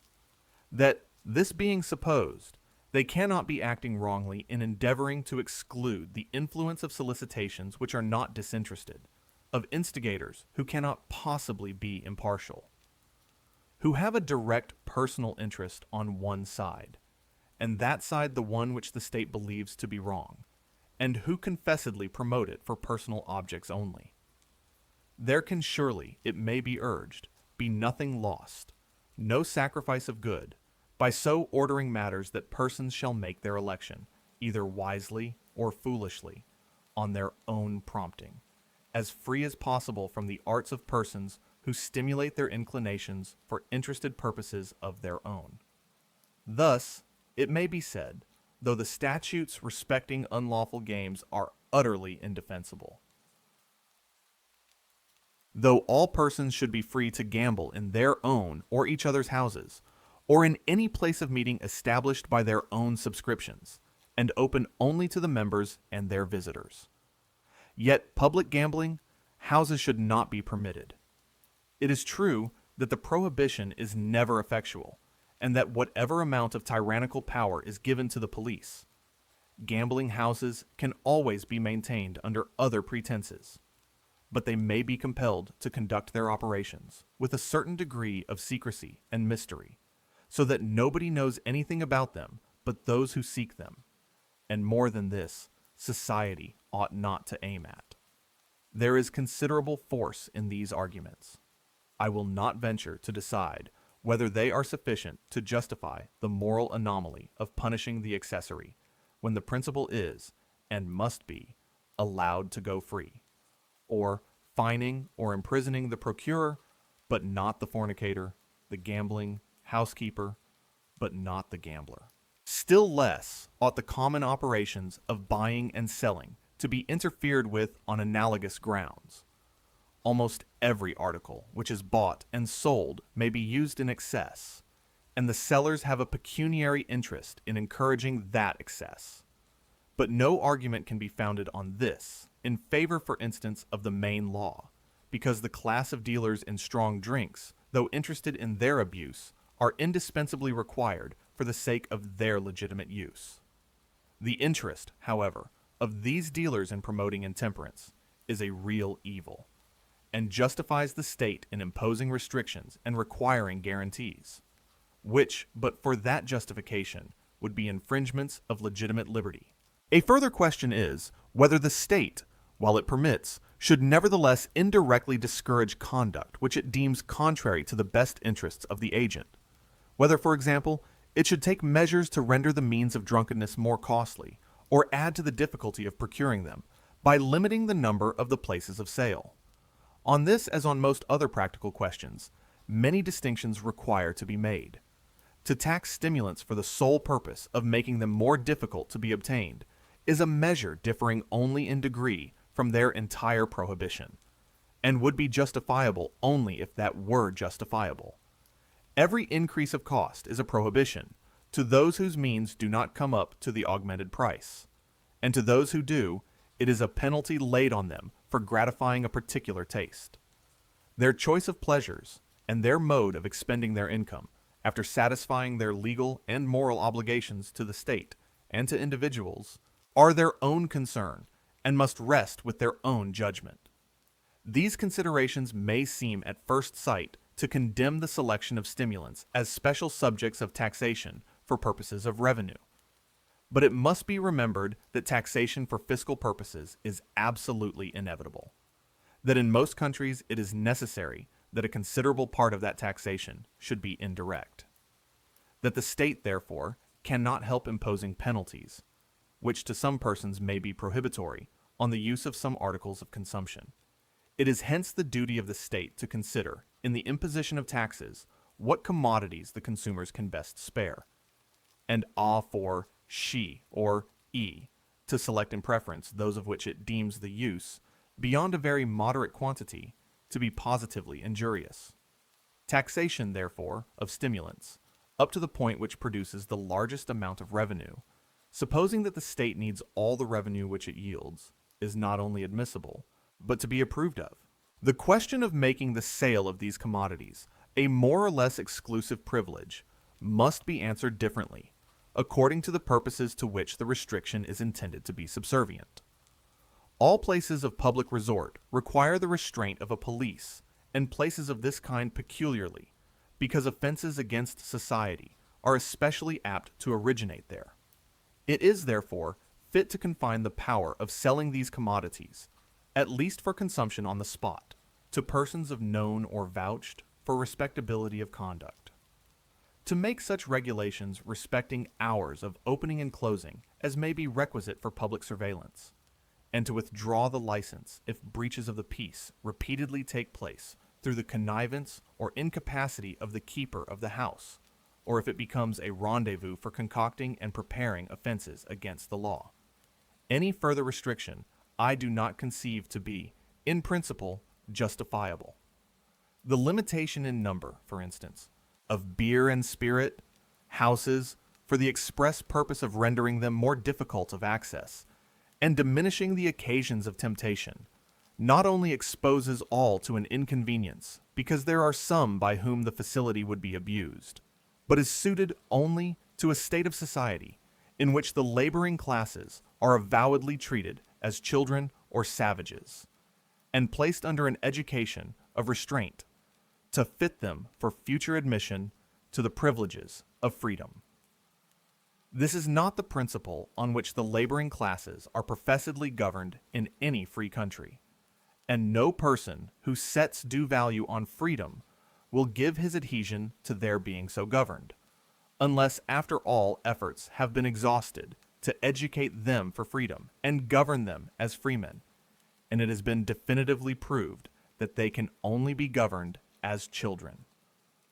The bare statement of the alternative shows the absurdity of supposing that such efforts have been made in any case which needs be considered here. Needs.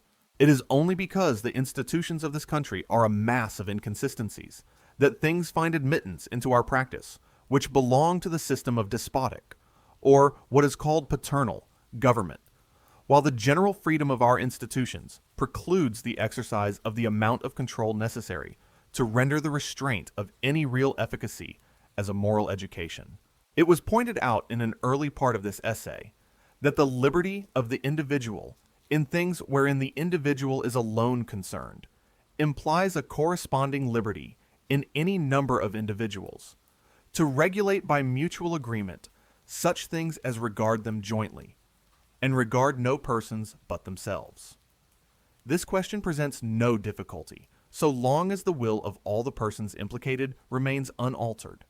But since that will may change, it is often necessary, even in things in which they alone are concerned, that they should enter into engagements with one another. And when they do, it is fit as a general rule that those engagements should be kept. Yet in the laws, probably of every country, this general rule has some exceptions. Not only persons are not held to engagements which violate the rights of third parties, but it is sometimes considered a sufficient reason for releasing them from an engagement, that it is injurious to themselves. In this and most other civilized countries, for example, an engagement by which a person should sell himself or allow himself to be sold as a slave would be null and void, neither enforced by law nor by opinion. The ground for thus limiting his power of voluntarily disposing of his own lot in life is apparent, and is very clearly seen in this extreme case. The reason for not interfering, unless for the sake of others, with a person's voluntary acts is consideration for his liberty. His voluntary choice is evidence that what he so chooses is desirable, or at the least endurable to him, and his good is on the whole best provided for by allowing him to take his own means of pursuing it. But by selling himself for a slave, he abdicates his liberty. He forgoes any future use of it, beyond that single act. He therefore defeats, in his own case, the very purpose which is the justification of allowing him to dispose of himself. He is no longer free, but is thenceforth in a position which has no longer the presumption in its favor that would be afforded by his voluntarily remaining in it. The principle of freedom cannot require that he should be free not to be free. It is not freedom to be allowed to alienate his freedom. These reasons, the force of which is so conspicuous in this peculiar case, are evidently of far wider application. Yet a limit is everywhere set to them by the necessities of life, which continually require, not indeed that we should resign our freedom, but that we should consent to this and the other limitation of it. The principle, however, which demands uncontrolled freedom of action in all that concerns only the agents themselves, requires that those who have become bound to one another in things which concern no third party should be able to release one another from the engagement. And even without such voluntary release, there are perhaps no contracts or engagements, except those that relate to money or money's worth, of which one can venture to say that there ought to be no liberty whatever of retractation. Baron Wilhelm von Humboldt, in the excellent essay from which I have already quoted, states it as his conviction that engagements which involve personal relations or services should never be legally binding beyond a limited duration of time, and that the most important of these engagements, marriage, having the peculiarity that its objects are frustrated unless the feelings of both the parties are in harmony with it, should require nothing more than the declared will of either party to dissolve it. This subject is too important and too complicated to be discussed in a parenthesis, and I touch on it only so far as is necessary for purposes of illustration. If the conciseness and generality of Baron Humboldt's dissertation had not obliged him in this instance to content himself with enunciating his conclusion without discussing the premises, he would doubtless have recognized that the question cannot be decided on grounds so simple as those to which he confines himself. When a person, either by express promise or by conduct, has encouraged another to rely upon his continuing to act in a certain way, to build expectations and calculations, and stake any part of his plan of life upon that supposition, a new series of moral obligations arises on his part towards that person, which may possibly be overruled, but cannot be ignored. And again, if the relation between two contracting parties has been followed by consequences to others, if it has placed third parties in any peculiar position, or, as in the case of marriage, has even called third parties into existence, obligations arise on the part of both the contracting parties towards those third persons, the fulfillment of which, or at all events the mode of fulfillment, must be greatly affected by the continuance or disruption of the relation between the original parties to the contract. It does not follow, nor can I admit, that these obligations extend to requiring the fulfillment of the contract at all costs to the happiness of the reluctant party. But they are a necessary element in the question. And even if, as von Humboldt maintains, they ought to make no difference in the legal freedom of the parties to release themselves from the engagement, and I also hold that they ought not to make much difference, they necessarily make a great difference in the moral freedom. A person is bound to take all these circumstances into account before resolving on a step which may affect such important interests of others. And if he does not allow proper weight to those interests, he is morally responsible for the wrong. I have made these obvious remarks for the better illustration of the general principle of liberty, and not because they are at all needed on the particular question, which, on the contrary, is usually discussed as if the interest of children was everything, and that of grown persons nothing. I have already observed that, owing to the absence of any recognized general principles, liberty is often granted where it should be withheld, as well as withheld where it should be granted. And one of the cases in which, in the modern European world, the sentiment of liberty is the strongest, is a case where, in my view, it is altogether misplaced. A person should be free to do as he likes in his own concerns, but he ought not to be free to do as he likes in acting for another, under the pretext that the affairs of another are his own affairs. The state, while it respects the liberty of each in what specially regards himself, is bound to maintain a vigilant control over his exercise of any power which it allows him to possess over others.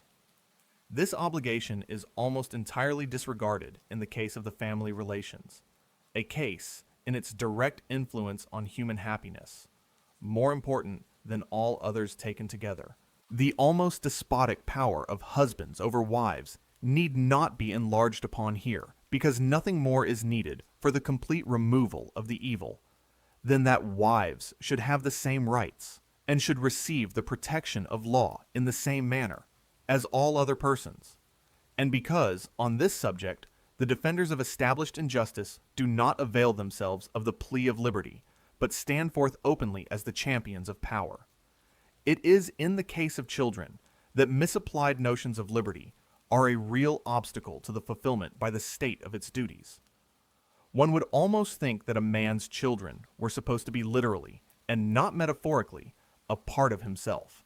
So jealous is opinion of the smallest interference of law with his absolute and exclusive control over them.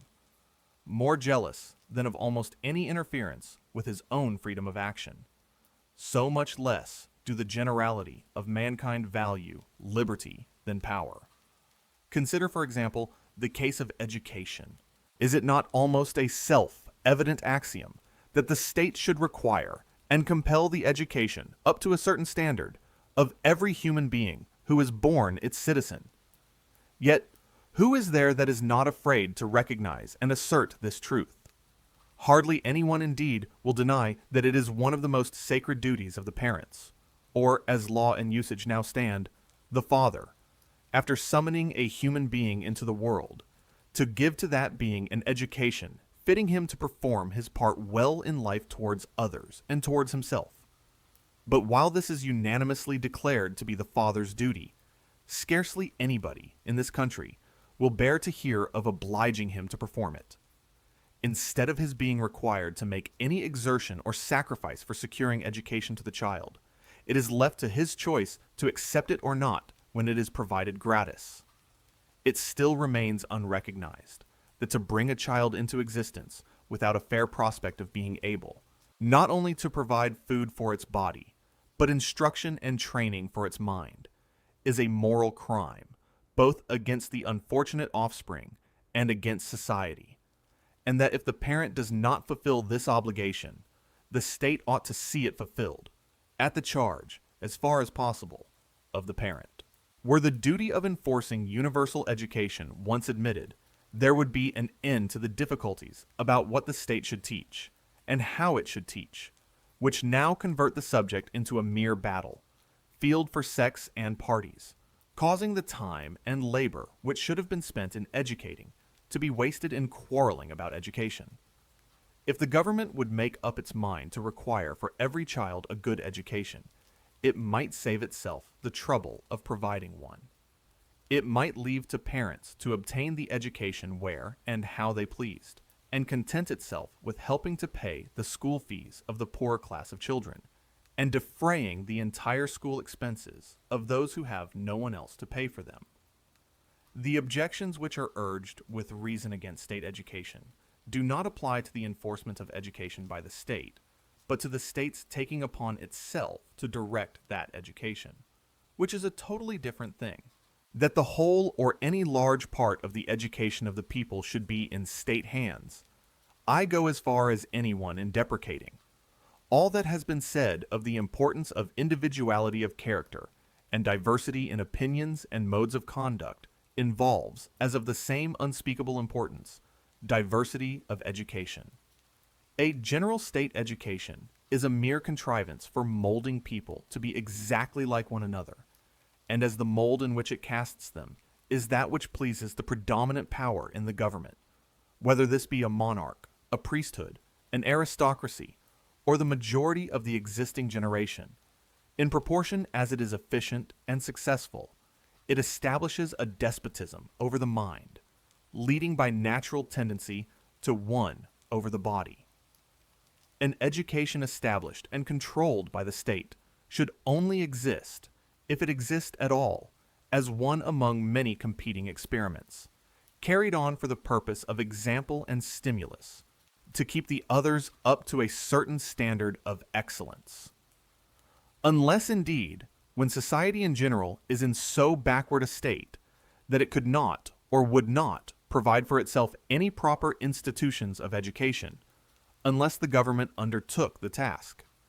Then, indeed, the government may, as the less of two great evils, take upon itself the business of schools and universities, as it may that of joint stock companies, when private enterprise, in a shape fitted for undertaking great works of industry, does not exist in the country.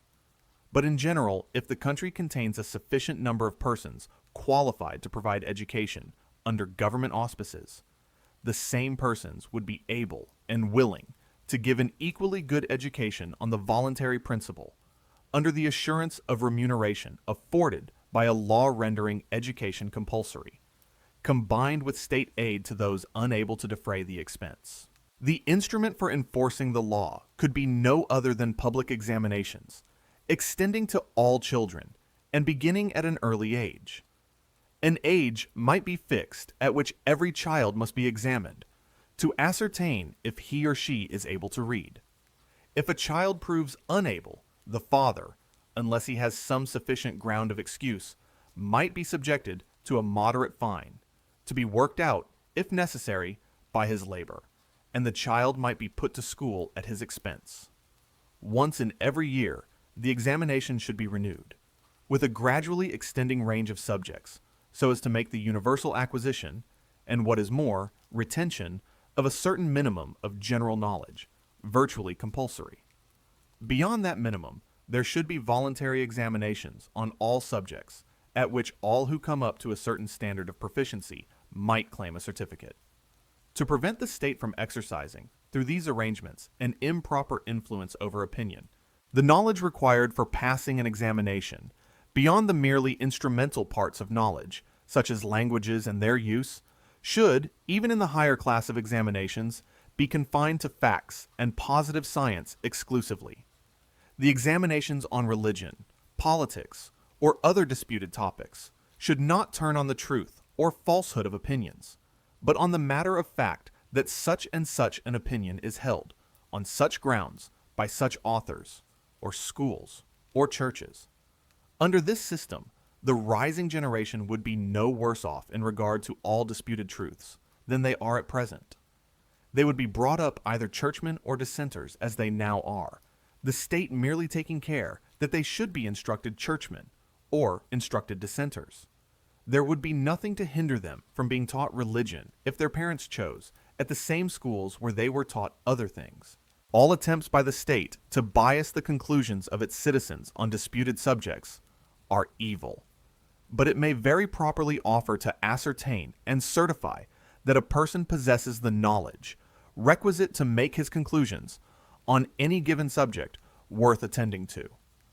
A student of philosophy would be the better for being able to stand an examination, both in Locke and in Kant, whichever of the two he takes up with, or even if with neither.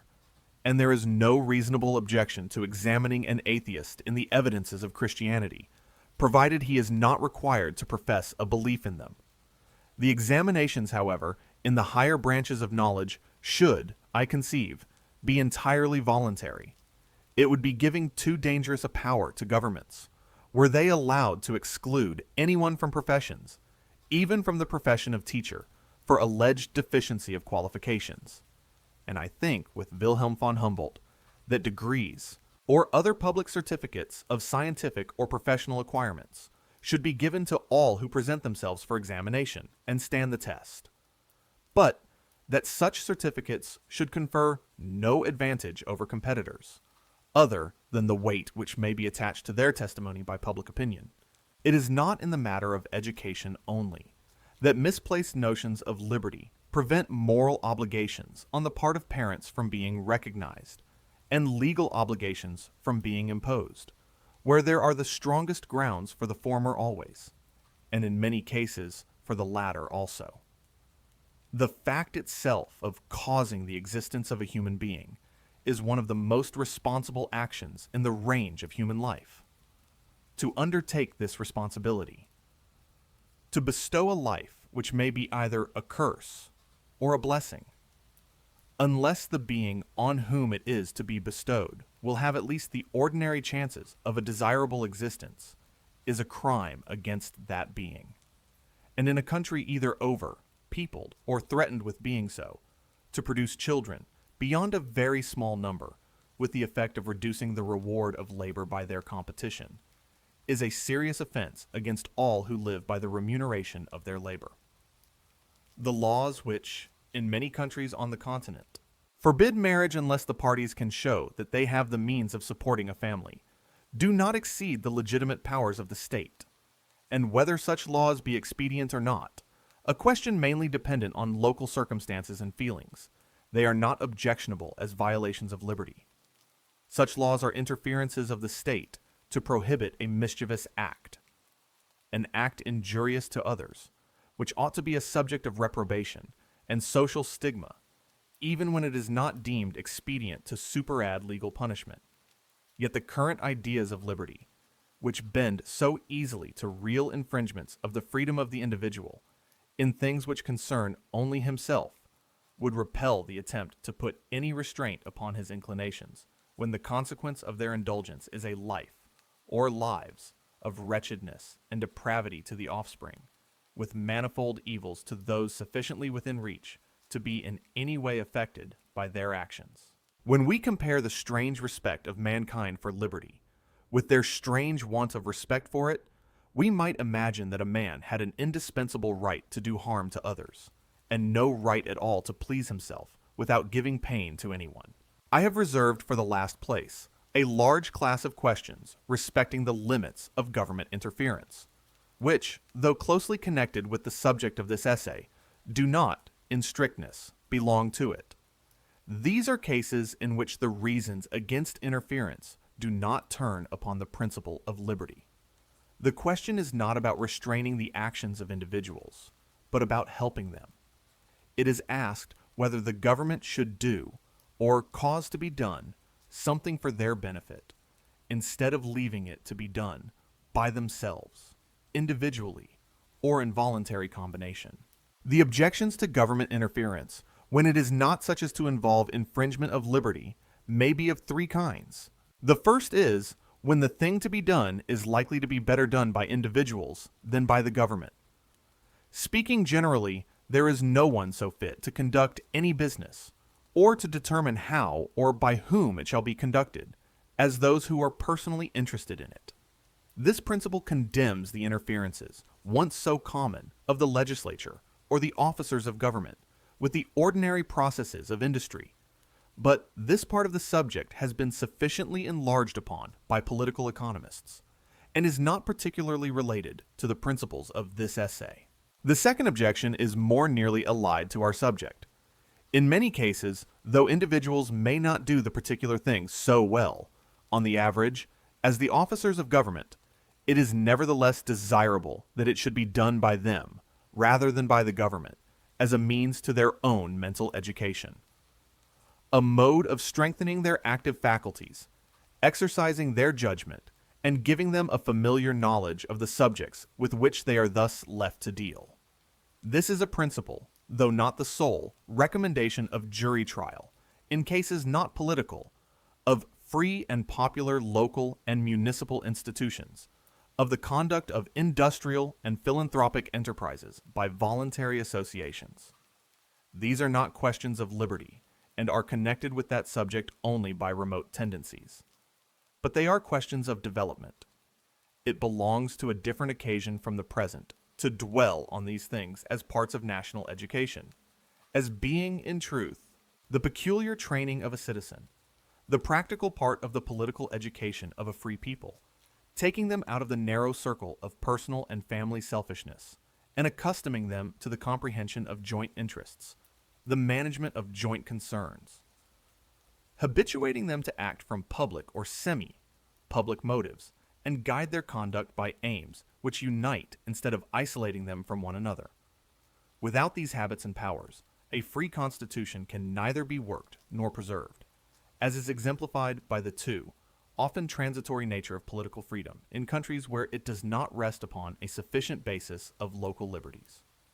The management of purely local business by the localities, and of the great enterprises of industry by the union of those who voluntarily supply the pecuniary means, is further recommended by all the advantages which have been set forth in this essay as belonging to individuality of development and diversity of modes of action. Government operations tend to be everywhere alike. With individuals and voluntary associations, on the contrary, there are varied experiments and endless diversity of experience. What the state can usefully do is to make itself a central depository, an active circulator and diffuser of the experience resulting from many trials. Its business is to enable each experimentalist to benefit by the experiments of others, instead of tolerating no experiments but its own. The third and most cogent reason for restricting the interference of government is the great evil of adding unnecessarily to its power. Every function superadded to those already exercised by the government causes its influence over hopes and fears to be more widely diffused, and converts, more and more, the active and ambitious part of the public into hangers on of the government, or of some party which aims at becoming the government. If the roads, the railways, the banks, the insurance offices, the great joint, stock companies, the universities, and the public charities were all of them branches of the government. If, in addition, the municipal corporations and local boards, with all that now devolves on them, became departments of the central administration. If the employees of all these different enterprises were appointed and paid by the government and looked to the government for every rise in life, not all the freedom of the press and popular constitution of the legislature would make this or any other country free otherwise than in name. And the evil would be greater, the more efficiently and scientifically the administrative machinery was constructed. The more skillful the arrangements for obtaining the best qualified hands and heads with which to work it. In England, it has of late been proposed that all the members of the civil service of government should be selected by competitive examination to obtain for those employments the most intelligent and instructed persons procurable. And much has been said and written for and against this proposal. One of the arguments most insisted on by its opponents is that the occupation of a permanent official servant of the state does not hold out sufficient prospects of emolument and importance to attract the highest talents, which will always be able to find a more inviting career in the professions, or in the service of companies and other public bodies. One would not have been surprised if this argument had been used by the friends of the proposition as an answer to its principal difficulty. Coming from the opponents, it is strange enough. What is urged as an objection is the safety valve of the proposed system. If indeed all the high talents of the country could be drawn into the service of the government, a proposal tending to bring about that result might well inspire uneasiness. If every part of the business of society which required organized concert or large and comprehensive views were in the hands of the government, and if government offices were universally filled by the ablest men, all the enlarged culture and practiced intelligence in the country, except the purely speculative, would be concentrated in a numerous bureaucracy, to whom alone the rest of the community would look for all things. The multitude for direction and dictation in all they had to do. They, the able and aspiring for personal advancement. To be admitted into the ranks of this bureaucracy, and when admitted, to rise therein, would be the sole objects of ambition. Under this regime, not only is the outside public ill qualified, for want of practical experience, to criticize or check the mode of operation of the bureaucracy, but even if the accidents of despotic or the natural working of popular institutions occasionally raise to the summit a ruler or rulers of reforming inclinations, no reform can be effected which is contrary to the interest of the bureaucracy. Such is the melancholy condition of the Russian Empire, as is shown in the accounts of those who have had sufficient opportunity of observation. The Tsar himself is powerless against the bureaucratic body. He can send any one of them to Siberia, but he cannot govern without them, or against their will. On every decree of his, they have a tacit veto, by merely refraining from carrying it into effect. In countries of more advanced civilization and of a more insurrectionary spirit, the public, accustomed to expect everything to be done for them by the state, or at least to do nothing for themselves without asking from the state not only leave to do it, but even how it is to be done, naturally hold the state responsible for all evil which befalls them, and when the evil exceeds their amount of patience, they rise against the government and make what is called a revolution.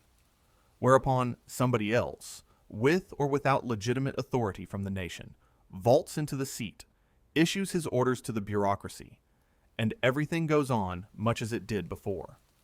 The bureaucracy being unchanged, and nobody else being capable of taking their place. A very different spectacle is exhibited among a people accustomed to transact their own business. In France, a large part of the people having been engaged in military service, many of whom have held at least the rank of non-commissioned officers, there are, in every popular insurrection, several persons competent to take the lead and improvise some tolerable plan of action. What the French are in military affairs, the Americans are in every kind of civil business. Let them be left without a government. Every body of Americans is able to improvise one, and to carry on that or any other public business with a sufficient amount of intelligence, order, and decision. This is what every free people ought to be, and a people capable of this is certain to be free. It will never let itself be enslaved by any man or body of men, because these are able to seize and pull the reins of the central administration. No bureaucracy can hope to make such a people as this do or undergo anything that they do not like. But where everything is done through the bureaucracy, nothing to which the bureaucracy is really adverse can be done at all. The constitution of such countries is an organization of the experience and practical ability of the nation into a disciplined body for the purpose of governing the rest. And the more perfect that organization is in itself, the more successful in drawing to itself and educating for itself the persons of greatest capacity from all ranks of the community, the more complete is the bondage of all, the members of the bureaucracy included. For the governors are as much the slaves of their organization and discipline as the governed are of the governors. A Chinese mandarin is as much the tool and creature of a despotism as the humblest cultivator. An individual Jesuit is to the utmost degree of abasement the slave of his order, though the order itself exists for the collective power and importance of its members. It is not, also, to be forgotten that the absorption of all the principal ability of the country into the governing body is fatal, sooner or later, to the mental activity and progressiveness of the body itself, banded together as they are. Working a system which, like all systems, necessarily proceeds in a great measure by fixed rules. The official body are under the constant temptation of sinking into indolent routine, or, if they now and then desert that mill, horse round, of rushing into some half-examined crudity which has struck the fancy of some leading member of the corps, and the sole check to these closely allied, though seemingly opposite tendencies, the only stimulus which can keep the ability of the body itself up to a high standard, is liability to the watchful criticism of equal ability outside the body.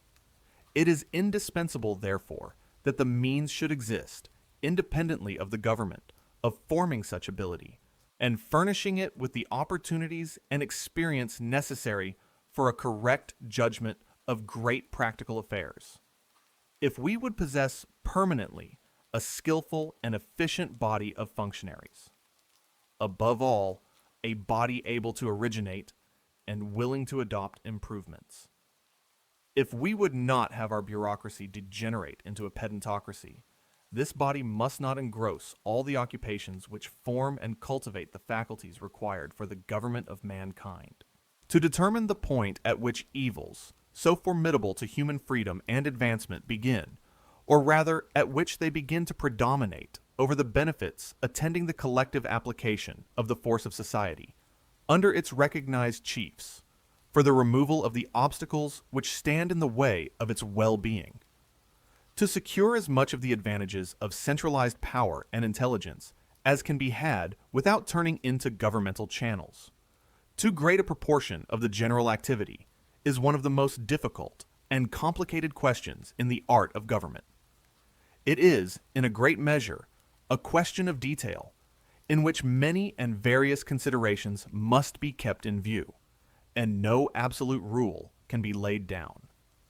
But I believe that the practical principle in which safety resides, the ideal to be kept in view, the standard by which to test all arrangements intended for overcoming the difficulty, may be conveyed in these words: the greatest dissemination of power consistent with efficiency, but the greatest possible centralization of information and diffusion of it from the center.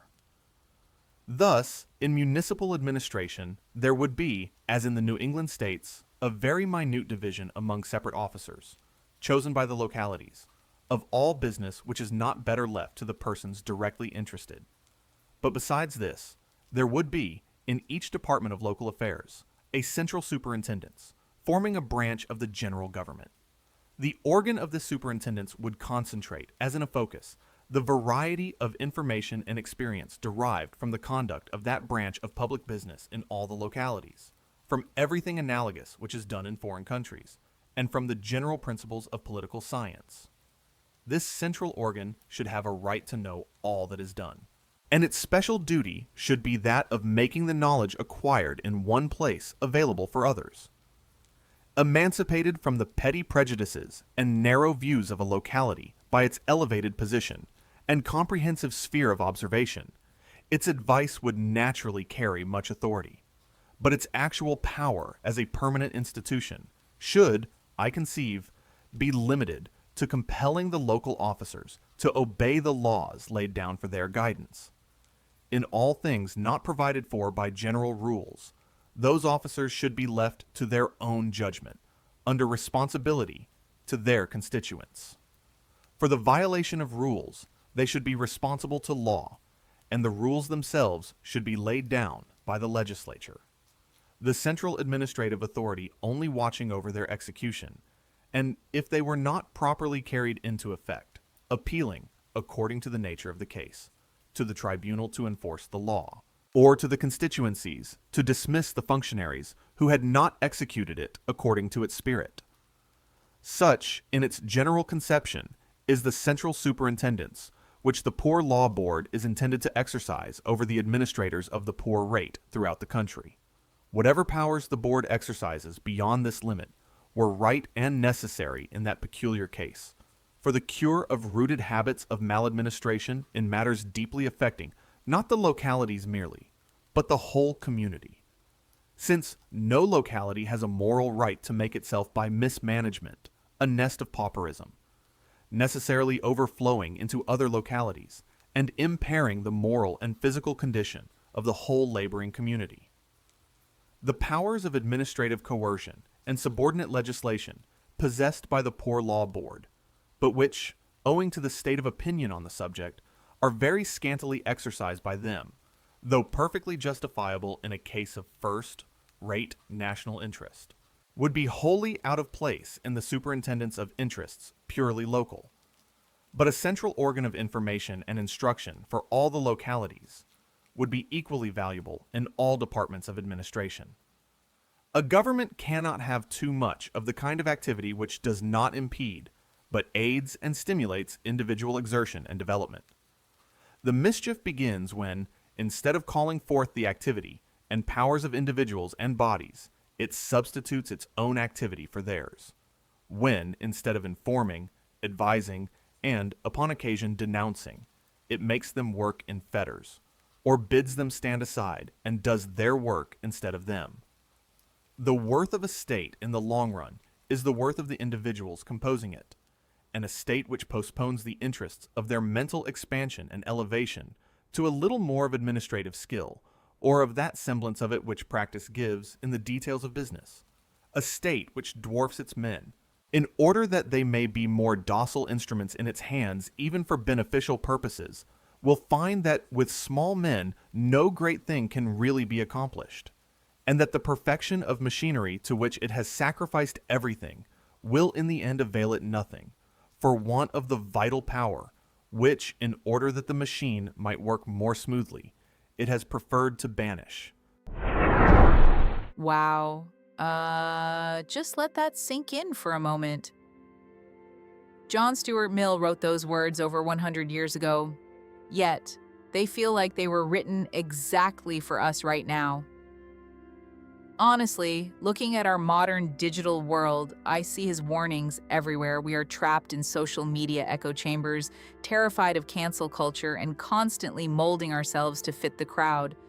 The tyranny of the majority is more alive today than ever before. So here is my advice to you. Stop policing your own thoughts just to blend in. This week, dare to express one genuine, unpopular opinion or explore a passion nobody in your circle understands. Protect your individual mind, because that is where true progress lives. Now, I have a question for you. Do you think we have more or less freedom of thought today compared to the past? Drop your thoughts in the comments below. If this book sparked a fire in your mind, please hit that like button, share this video, and subscribe to Timeless Wisdom Audio for more life-changing classics.